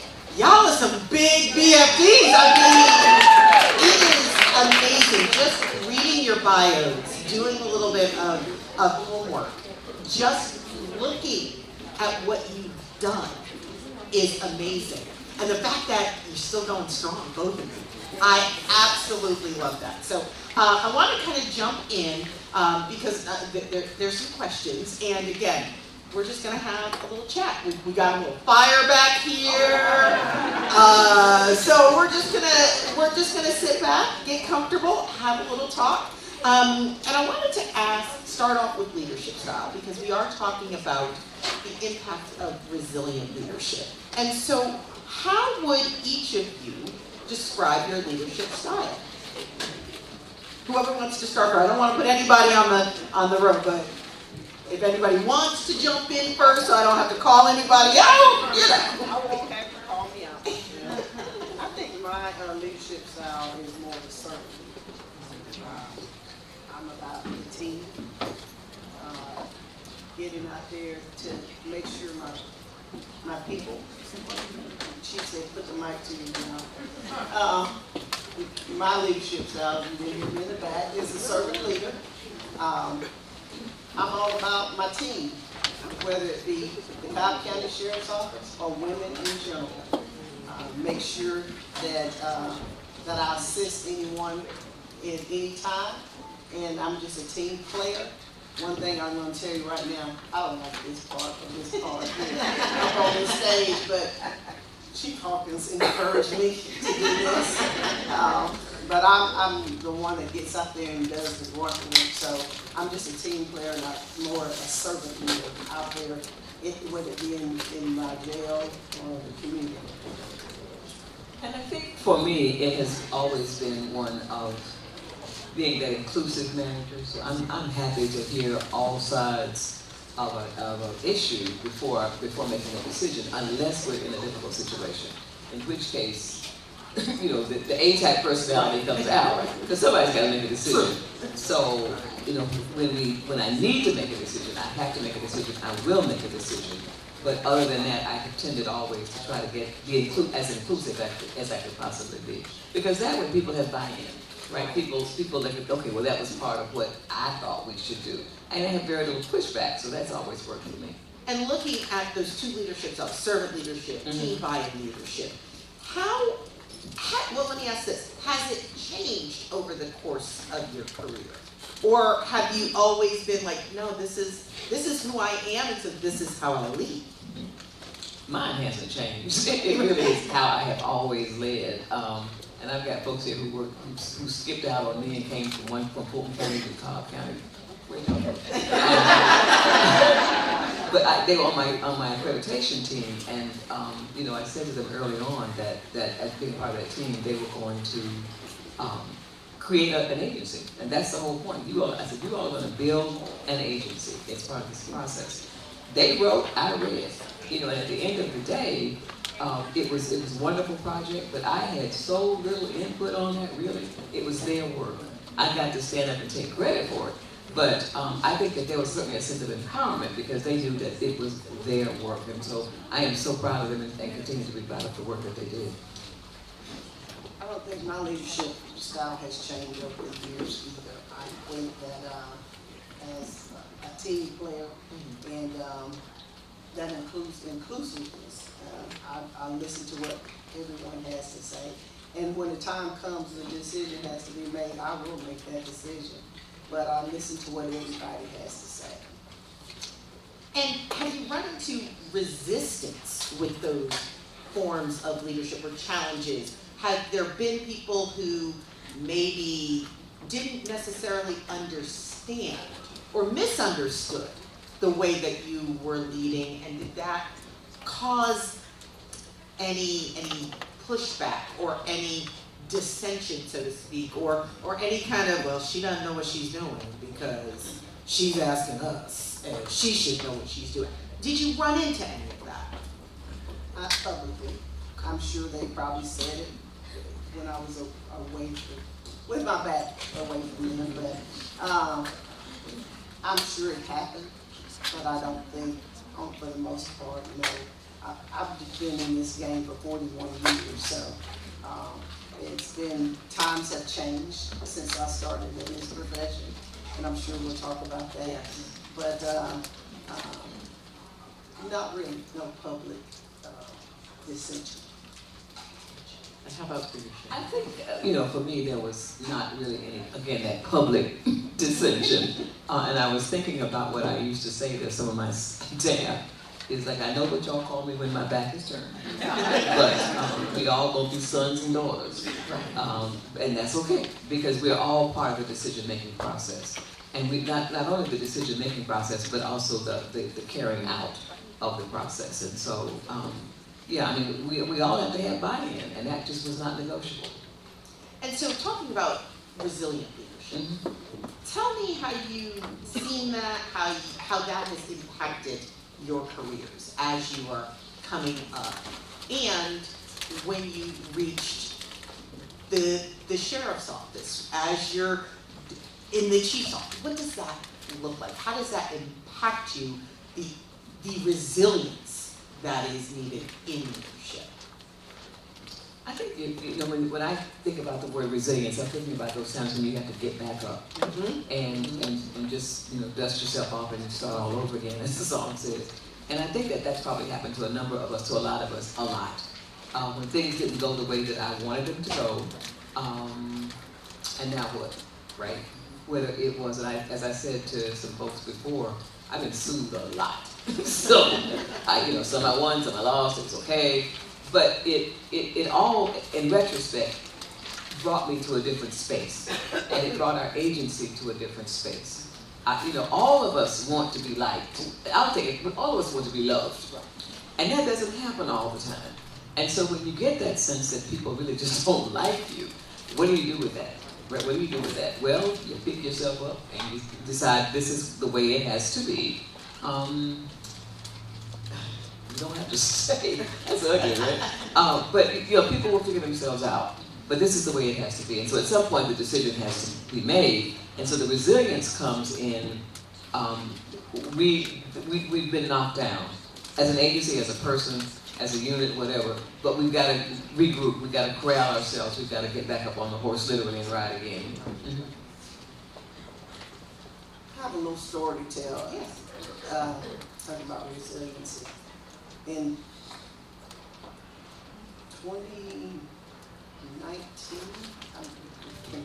yeah, the pandemic years. Yeah. For me, it's pre and post pandemic. Yeah. That's what I got. Before Sheriff Owens became sheriff, he decided he was going to run for sheriff of Cobb County. I was retired from the sheriff's office, but I was working part-time with the sheriff's office. And he decided he wanted to be sheriff, and he asked me if I would be his chief deputy. And I said, I'm retired. I don't want a real full-time job. I don't like this retirement life. And he said, think about it. I said, okay. He said, I'll call you on Wednesday. He called me on Tuesday. What day did he tell you to think about it? Is that like about a week? Okay. A week before. Okay. And I'll call you on Wednesday. And I said, But he called me on Tuesday. When he called, I said, it's not Wednesday. But I thought about it. And before all this happened, I notified the previous administration that I was going to be Sheriff Orange's chief deputy. And they said, well, you can't work here. Well, we're going to put you on leave of absence. So they booted me out the door. And my bold self said, don't worry about it. I'll be back. I'll be chief.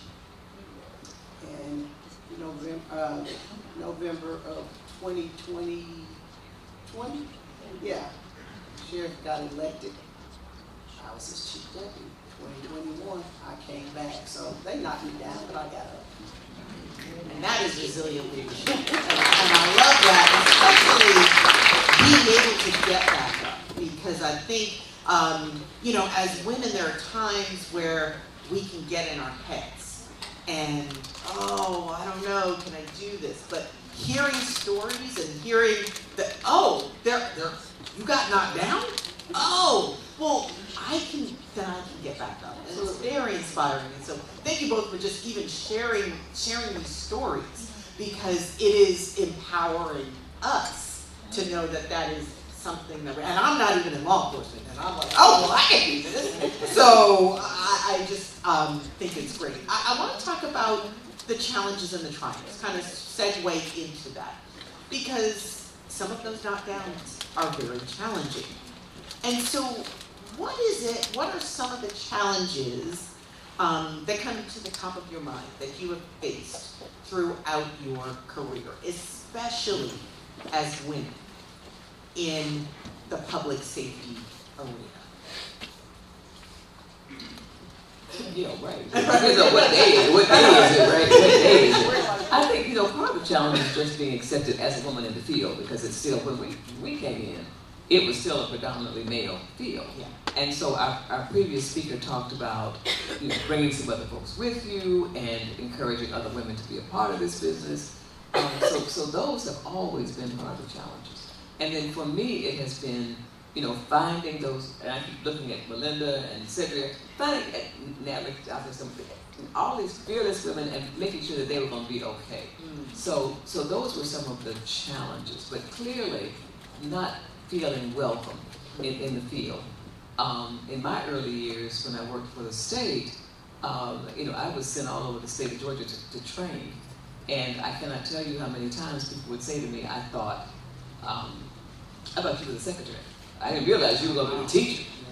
What are we supposed to do with you now, right? But what I realized, and I said this on Tuesday, what I realized was that I had to know I had to let them know in the first 5 minutes that I was in front of them, that I knew what I was talking about. Otherwise, I would have lost them. So you have those challenges of knowing that people are not prepared to accept you as a professional, and yet you have a job to do. The challenges of daycare. Early on, I'm trying to find a place for my kids, safe, affordable, and 20, 30 years later, my daughter's still trying to find a place for her kids, affordable, safe. People just didn't realize, I had per diem when I was with the state, but that wasn't enough to cover child care if I had to leave my kids with a sitter, right? So as women, we had these very different kinds of challenges that we had to overcome, and yet we had to figure out a way to do it in order to stay in the game. Recognizing that I did not get paid the same as my male counterparts. That was real. That was real. Recognizing that my boss, who was in St. Patrol, had to get permission from legislators to even promote me. Wow. It wasn't his decision to make. Yeah, it got that deep. And so, it got that. It's incredible. Like, so-and-so from so-and-so county just doesn't think you're quite ready yet. It's like, what's that got to do with it? Right. But that was the reality of it. And I know that my male counterparts did not go through that. Right. So yeah, there were some significant challenges of being there. People just said, okay, fine, you work at Post, that's wonderful. It was tough. Yeah, it was tough. Thank you for paving the way. Because paving the way.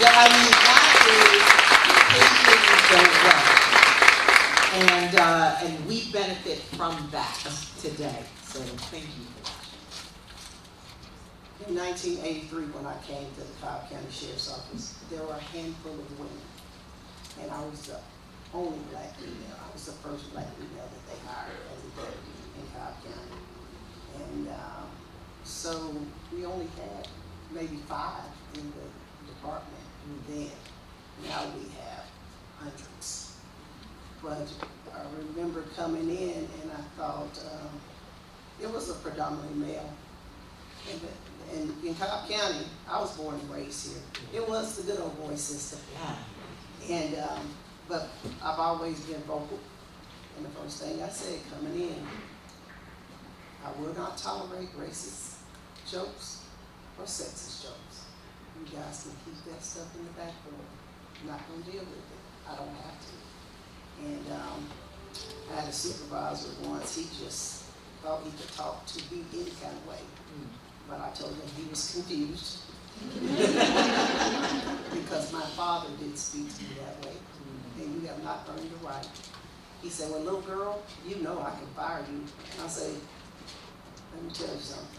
I was looking for a job and I found this one. And I can find another one. And to this day, he's a great friend of mine. We get along fine. But you have to stand your ground. Right.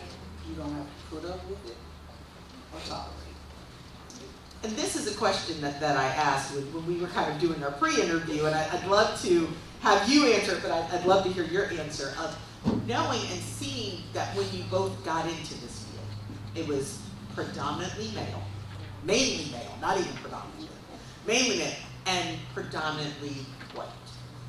What made you want to do it?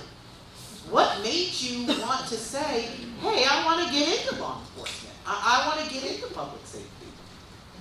Crazy as a loon. It is always what I have wanted to do. As I said on Tuesday, I am educated for it, trained for it, and experienced in it. So I just did not feel like I couldn't do it, right? So I didn't come into this by happenstance. This is what I wanted to do for a career. My parents thought I was crazy. My father thought it was a passing phase. But once they settled in on this is where their daughter was going to be, we all kind of came to grips with this as a thought. And so they certainly, I guess they were with me. They were supportive of me. And then once I became sheriff, it was something that my mother particularly, was with me on election night, and she was in tears. She said, I just never in my life thought that I would see a black person as sheriff, let alone a black woman as sheriff, let alone my daughter as sheriff. And so you have to understand what that means, what we all being here, what that means to a different generation of people. I got one award from the SCLC Women, and I said to them at the time, for you all to give any kind of award to a sheriff is amazing. After all you've been through, the marches, the hoses, the dogs, that you would recognize and applaud a sheriff means that we've come somewhere, and that's important. So being those little triumphs is what makes it worth staying, because as our previous speaker said, we are the ones. We are the Joshua generation, if I can make that analogy. We are the ones who now get to benefit from all the work that's gone before us, and we're the ones who are supposed to set the table for another generation of folks to enter this. I have to say just a word about my students who are here. Many of them are pre-law, so those are your future attorneys back there, your future forensic folks back there. And we owe it to them, right, to let them understand that they are welcome in the profession and that we're going to pave the way for them. So it'll be easier for them than it was even for us.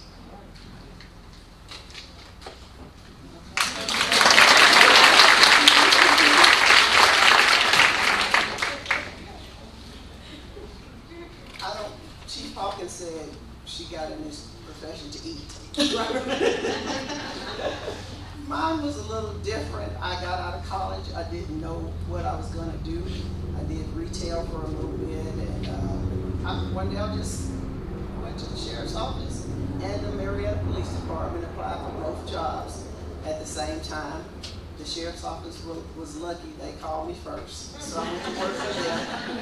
And my dad thought I was crazy too. First of all, you got a college degree. You go to work for the sheriff's office. At that time, ladies, y'all remember what you're making now? When I started, I made $6.66 an hour. Wow. My dad said, they gave you a gun and paid you $6. He could have stayed at home. He had a business. You could work for me. So, but once I got there, I didn't know what I was walking into, honestly. But once I got there, it was just like, I'm home. It was a feeling like no other. I've always been active in my community, so I was serving the community that I grew up in. And I felt like that the little girls that lived in the neighborhood that I lived in, they never seen a black female or history. They were proud. And I was just wanting to help them, bring them along, and let them know they can do anything they want to. And these young ladies that you brought back from Spelman, we're going to see them they're going to be great leaders in the future. Absolutely. Most definitely. And I don't want to just focus on the challenges, because there's triumphs. There's good things. Tell us a little bit about that, because sometimes it's like, oh, wow, okay, I'm here, and there's so many, but there are reasons that keep you doing this. There are reasons that keep you in this field, that are triumphs. If you can, just share a couple with us. thing for me is watching these young ladies in my office, that they are just doing their thing in Cobb County. I have lieutenant colonels, captains, even my sergeants, even the deputies. They are just outgoing. They're doing special things. They're getting all their training.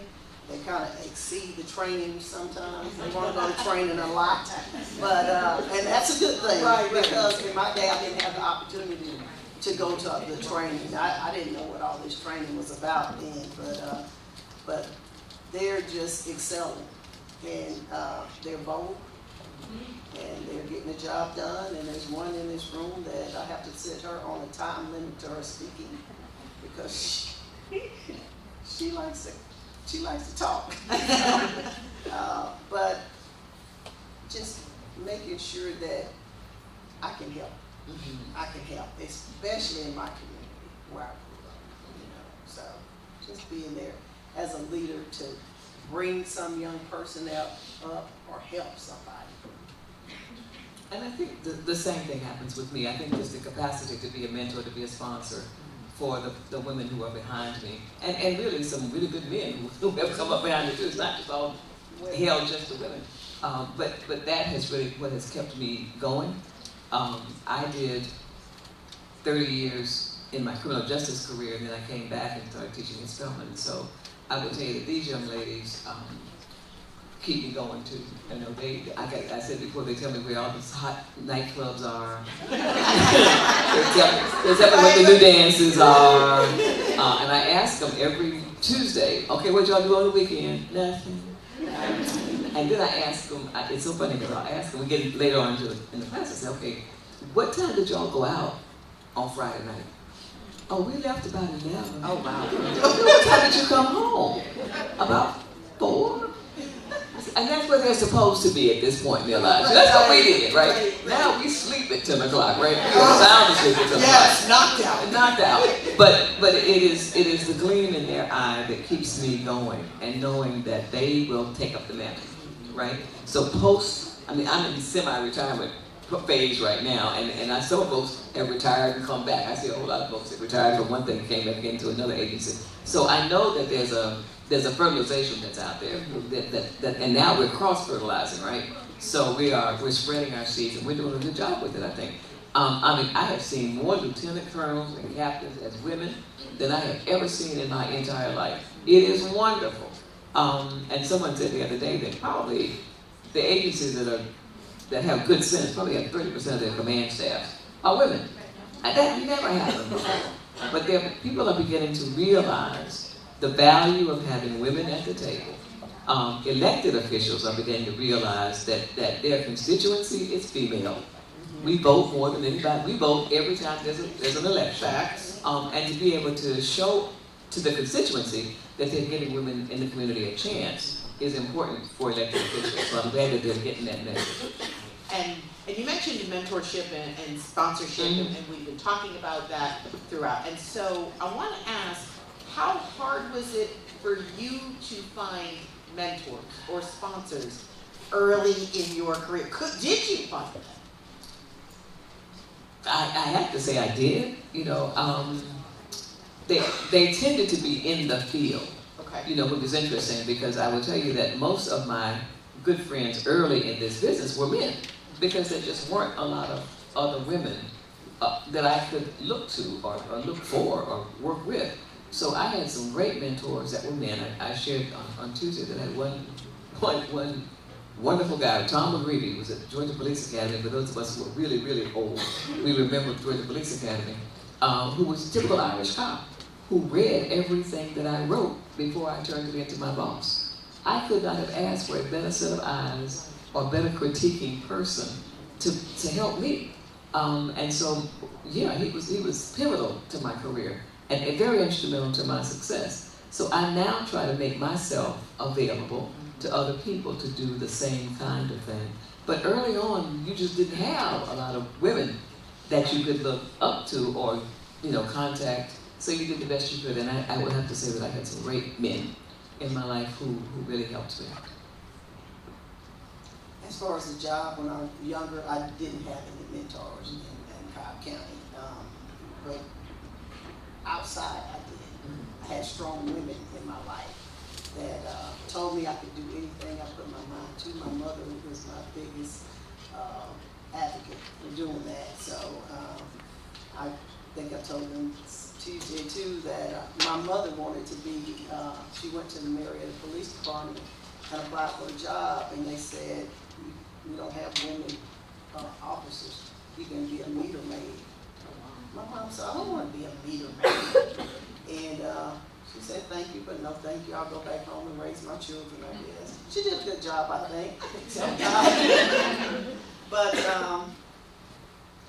when I came to apply and got the job at the sheriff's office, she said, I wanted to do that, but I'm glad you're able to do that. So that she was my biggest supporter and mentor, but I've had people along the way that were not leaders that have mentored me. And outside of my agency, within my agency, now that there's more women, and some of them don't have any rank. They're just good people, they know what they want, and they're going after and they're doing a great job. And I think there's, we talk about sponsors and mentors, but I'd also add confidants. That you gotta have some place that you can go and sit and cry. And it's okay. Yeah. So it was important. I did have those confidants who, the news would say that we had somebody escape, which to me was it happens, right? But they would call me and they didn't happen. My staff, my position was, as long as they're caught before the 5 o'clock news, I'm good. I'm good. They're back. They're back. I'm good. Then you can go, hey, they're back. They're back. We had a crack team.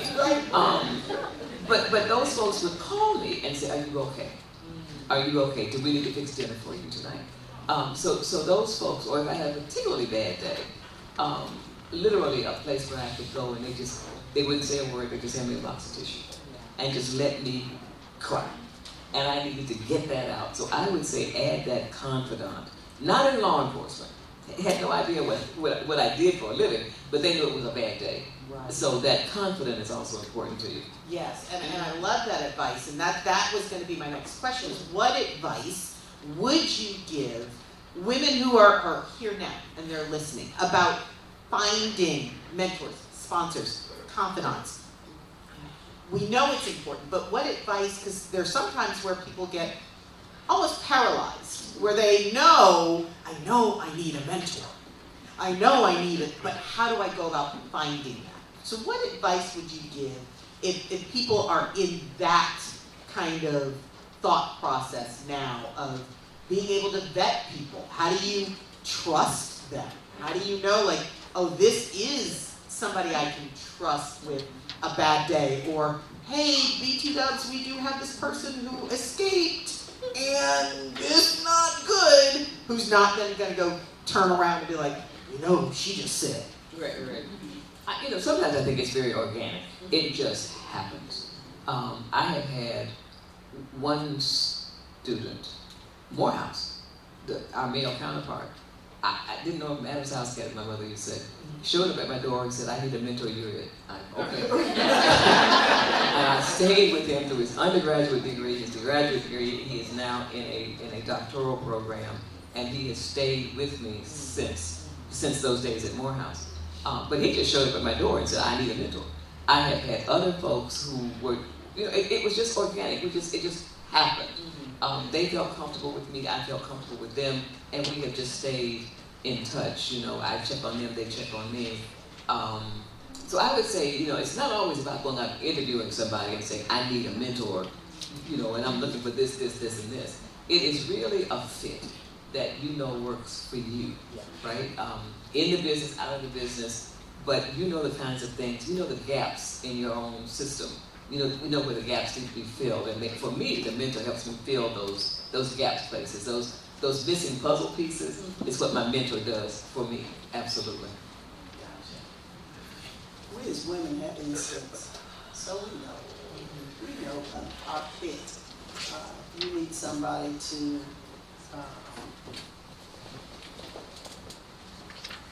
kind of make you stretch out a little bit.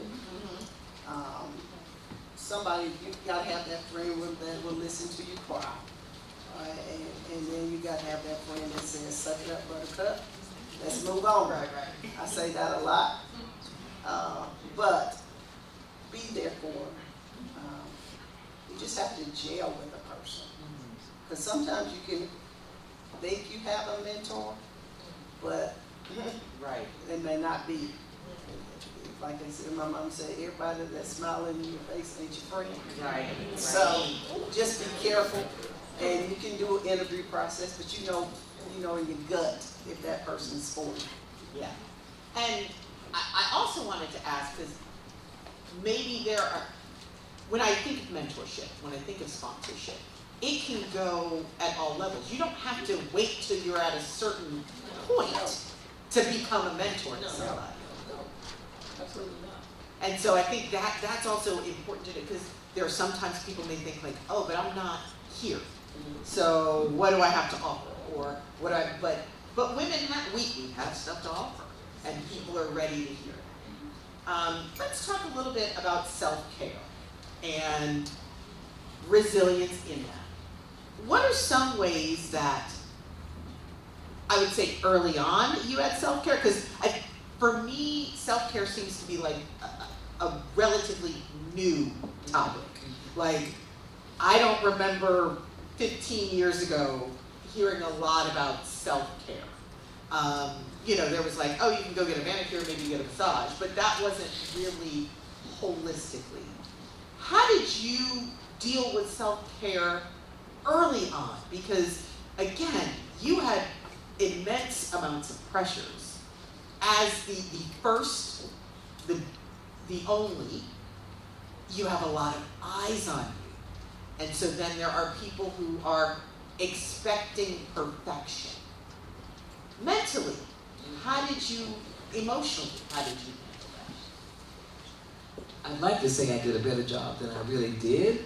But remember, we're talking about working parents, mothers. So finding the time to carve out for yourself, for any woman in any profession, is always tough. I will say that I wish that I had developed my meditation practice earlier than I did. I find now that it is extremely helpful for me to just figure out a way to center down, right? And so I try to do that on a daily basis. That doesn't always work. Physical exercise has always been important to me. I'm paying for it now. Knees are bad, hips are bad, all that right. But and the one thing that my doctor told me at my primary care physician, she said, I see more women police officers in here with backgrounds, because y'all got 35 pounds of stuff around your waist, right? And you've already had babies, right? And so we pay for this stuff later on. And so I will tell you that physical care, doing something physical, is so important for us. You gotta find the time to run, to walk, to do yoga, to do whatever it is that, I bar, Pilates, whatever it is that works for you. Go do it. I got my golf partner here who owes me a golf game or two, right? Man, you got called out from the stage. Hey, we got to go do the golf thing. I don't care what it is, but just go out and do and move that gives you a way to release, right? It's so important for all of us, because we can get so engulfed in our work that it's all we do. It's all we live, we breathe, the job.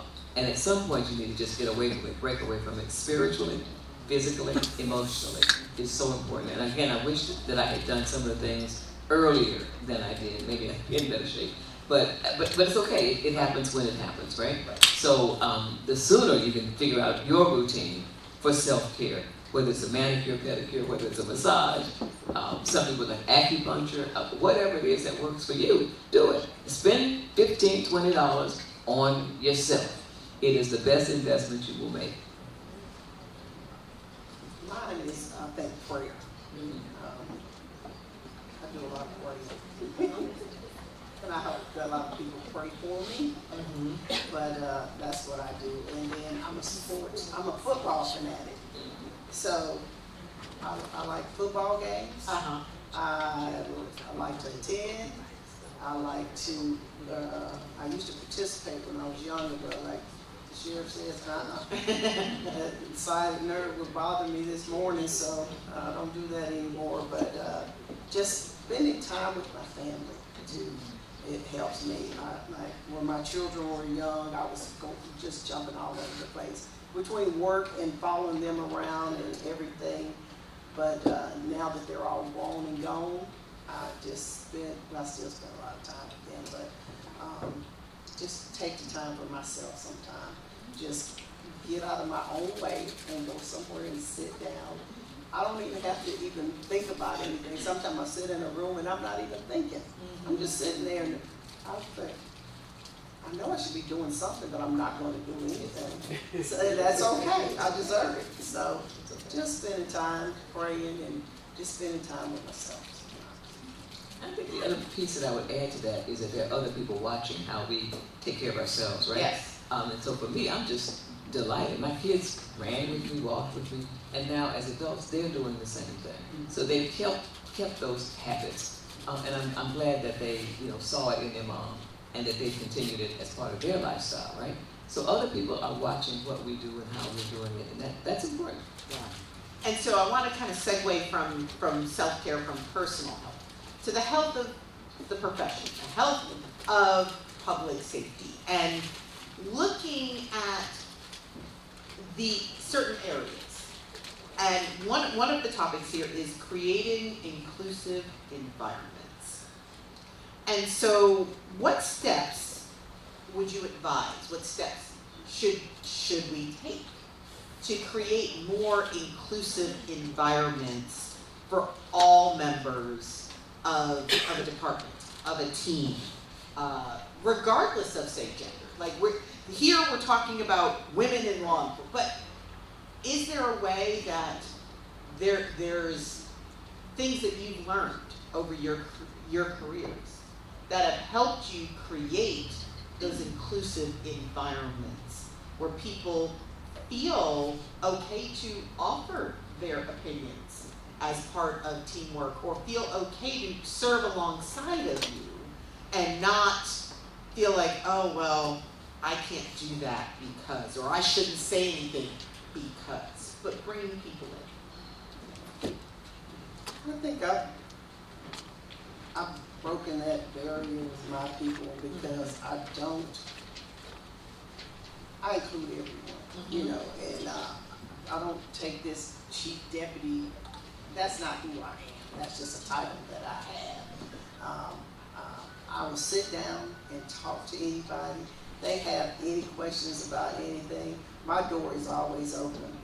And I don't care who it is. It can be the crew chief in our department. They come in and sit down and talk to me. It does not matter. So I want people to feel, and I like to talk to people so I can learn things from them. You can learn from anybody. So it's just the inclusiveness of just relating to people. That's my thing. I'd say the same thing. I always had an open door policy, and I didn't care about the rank. It was, if you need to talk to me, I'm here. And the conversations ranged from I'm having this problem at home to I'm having this job problem at work, I'm having this problem in the community.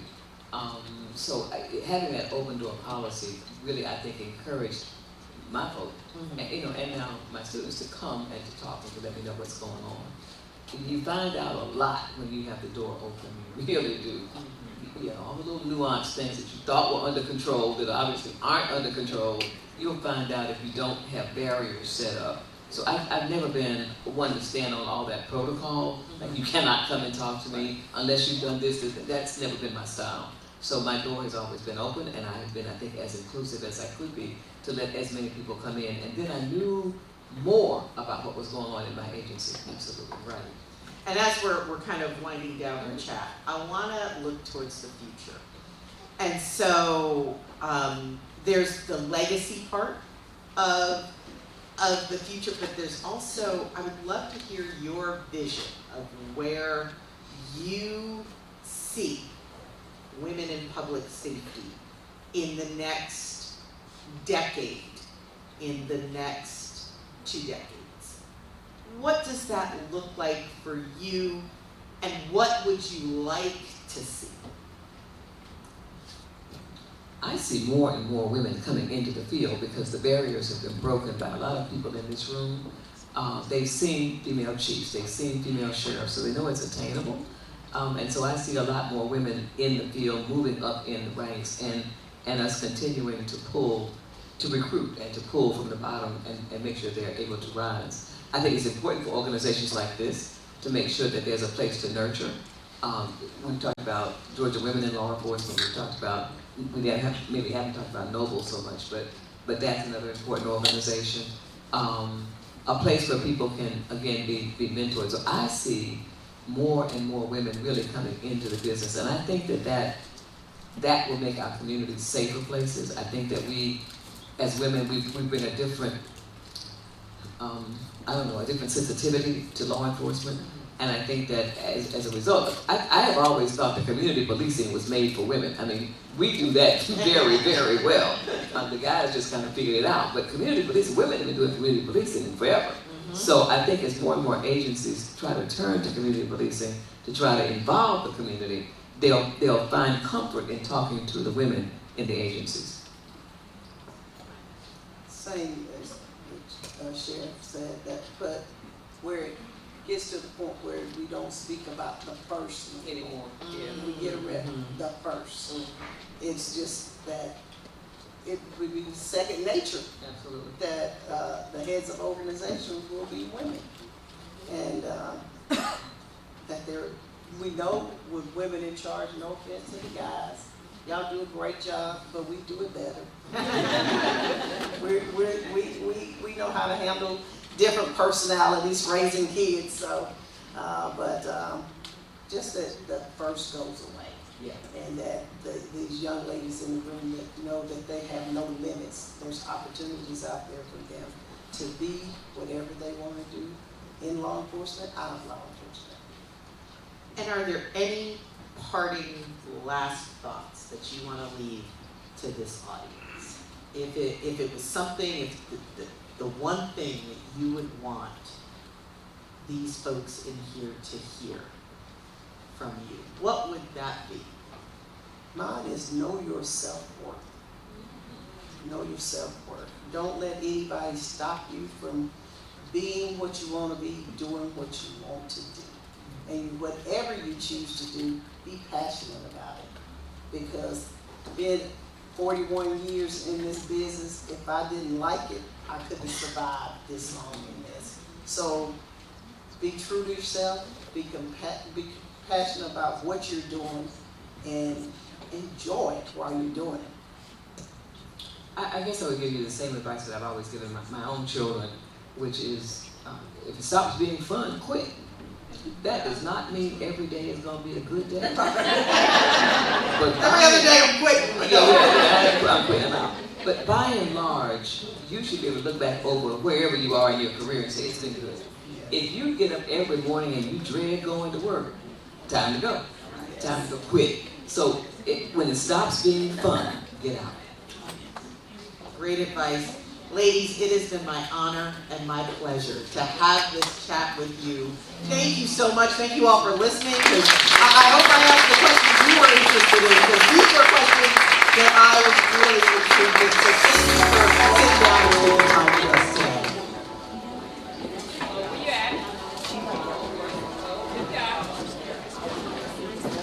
Michelle, first of all, I'm going to start with you. All right. The blessing of being able to have this award-winning, do this historic interview. Thank you very much, Michelle. Thank you.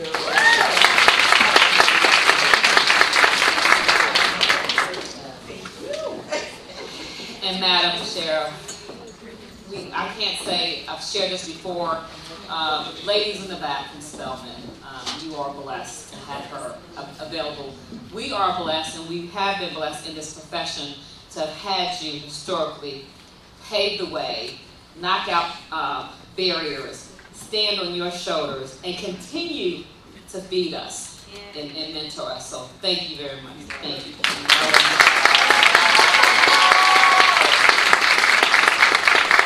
And then, of course, our very own Chief Anderson. We love you. We love your storytelling. And I just love your cool, calm demeanor.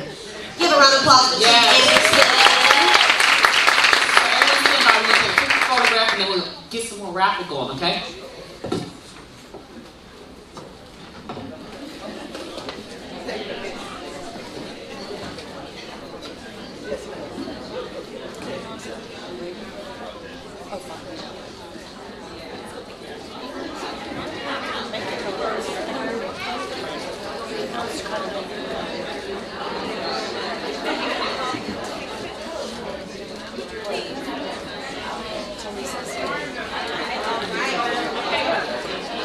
Okay, so ladies, as our fireside chat leaders come off stage, we got a lot of prizes to give out. And you gotta be here to win, so guess what, chances are high. But, so we're gonna roll this. Personally, my share for allowing us to do that. I'll say I kid with him all the time. We're like a brother and sister, he and I. We have conversations that we probably get on each other's nerves, but I love it. I love him, and I want to personally thank him publicly, I say this all the time, for giving me a chance to be his chief deputy, and also allow my friend to come back here to be the assistant chief. Gina and I go back 20 years or so. Our children are 30-something now. We met while they were doing sports. So that's how Gina and I met. We had, just like you all, have the same or similar, we had children. We were in different fields, same field, but different agencies. But we also had Christ together. And so years later, coming back and working for the same agency. So thank you. I do want to say, I want to just say one other acknowledgement, Sheriff. You mentioned earlier, actually, Mrs. Owens mentioned that it was my vision. It actually was not. And this goes to, you never know when you empower people to say something, all you need is a little seed. The actual seed, and I'm going to ask Captain Hope, Randy, and Jonathan to come up on stage. It was actually Randy who just said, hey, I think we should do something for Women's History Month. You know, she's got a lot of energy. But she doesn't realize when she makes a suggestion in fully rich soil, we're going to take it and run. We ain't doing nothing halfway. So we're going to say, oh, no, baby, you don't understand the vision you thought you had. This is the vision that's about to grow. So she actually came from her making a suggestion.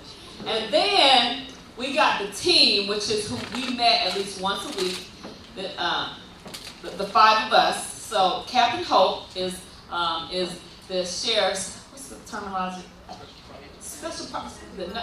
She does everything he wants, whatever. Bless her heart. So she's busy.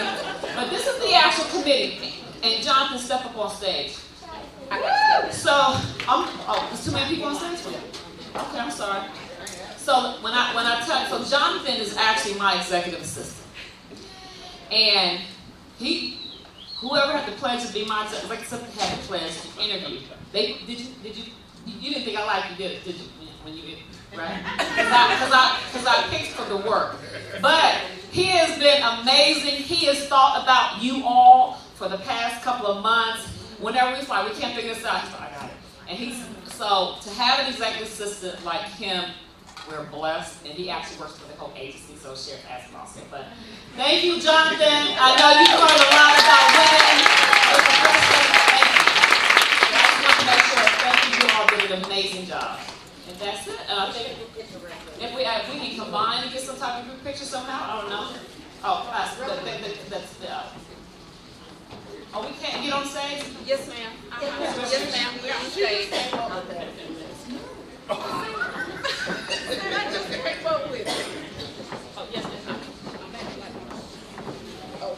And as they set up, we strategically put different spots.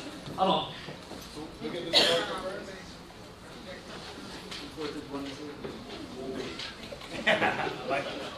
Confidence. Right. Video? I got you all the time. Okay. You ready to go ahead? Yeah. 3, 2, 1. 3, 2, 1. Thank you. Now, as we're about to close out, there are things on the table. Pass me one of those. I am looking for maybe about 4 or 5 women leaders, the women in the arena. And I want to do it so that we can capture a little video. If you read this, I'm going to read it out loud so you understand. The woman in the arena, it's not the critic who counts, not the woman who points out how the strong woman stumbles, or where the doers of deeds could have done them better. The credit belongs to the woman who's actually in the arena, whose face is marred by dust and sweat and blood, who strives valiantly, who errs, who comes up short again and again. But there is no effort without her error and shortcoming. But who does actually strive to do the deeds? Who knows great enthusiasm, the great devotions? Who spends herself in a worthy cause? Who at the best knows in the end the triumph of high achievement? And who at the worst, if she fails, at least fails while daring greatly? So that her place shall never be with those cold, timid souls who neither know victory nor defeat. So this is to you all, because all of you are in the arena and doing it well. So great job. So I want some volunteers who can read this, because we might try to capture them on video and mirror it up, okay?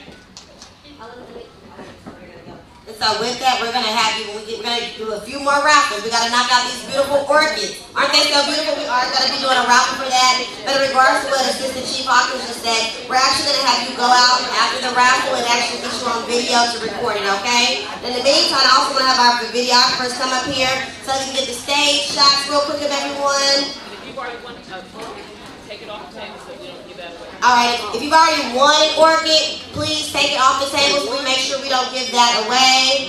Okay, all right, so let's get our wonderful, away. If everybody can stand up real quick. Come a little closer for a second. We gotta get the visual. If we could all just try to pile up right here in the center and get as close as possible, like a law enforcement family, this would be great.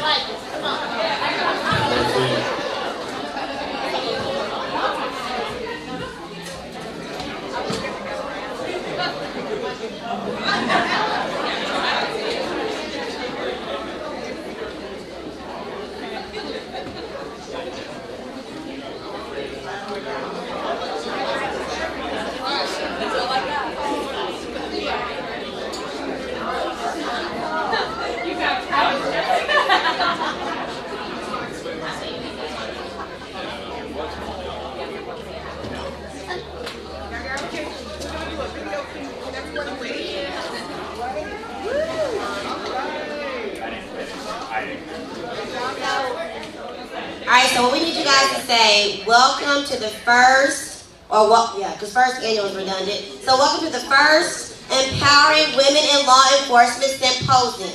Alright, it's written here. Welcome to Women's History Month 2024. Is that better? Yes. Alright, here we go. Some people need to go. In 3, 2, 1. Welcome to Women's History Month 2024. Now let's get a group selfie.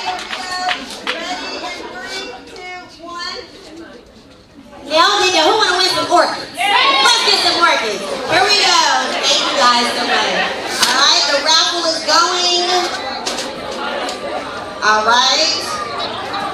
So our first winner of a beautiful orchid is Alicia Jackson. Alicia, grab that orchid that belongs to you. All right. Is that Alicia? Yes. Okay, let's do another one.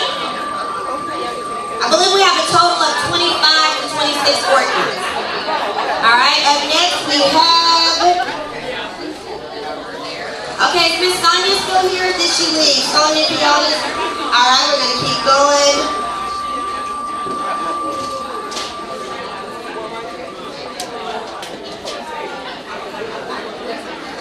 All right, Kiana Robinson, are you here? All right, she's not here.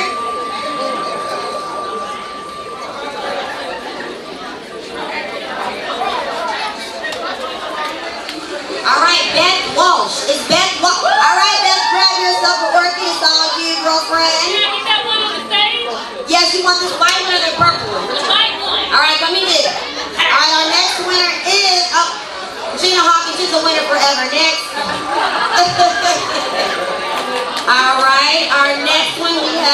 graduation. Yes. We have Kamar Higgins. Kamar Higgins went outside. They can't win. We're gonna keep it moving. Who said that? All right, the next person is Kendall Andrews. Kendall. All right, Kendall's here. Kendall, grab that orchid on the table. That's yours, boo. All right, up next we have Johnny Muller Reed. Is Johnny here? Johnny, there's you an orchid. Thank you, Johnny. I love unisex names. All right, we have Sean Godsey. Is Sean Godsey here? Sean? She's here? All right, okay, Sean, grab your orchid. All right, our next winner is Gianna Jones. Gianna Jones. Not here. Sorry, Miss. Oh, I was gonna forget. All right, grab your orchid.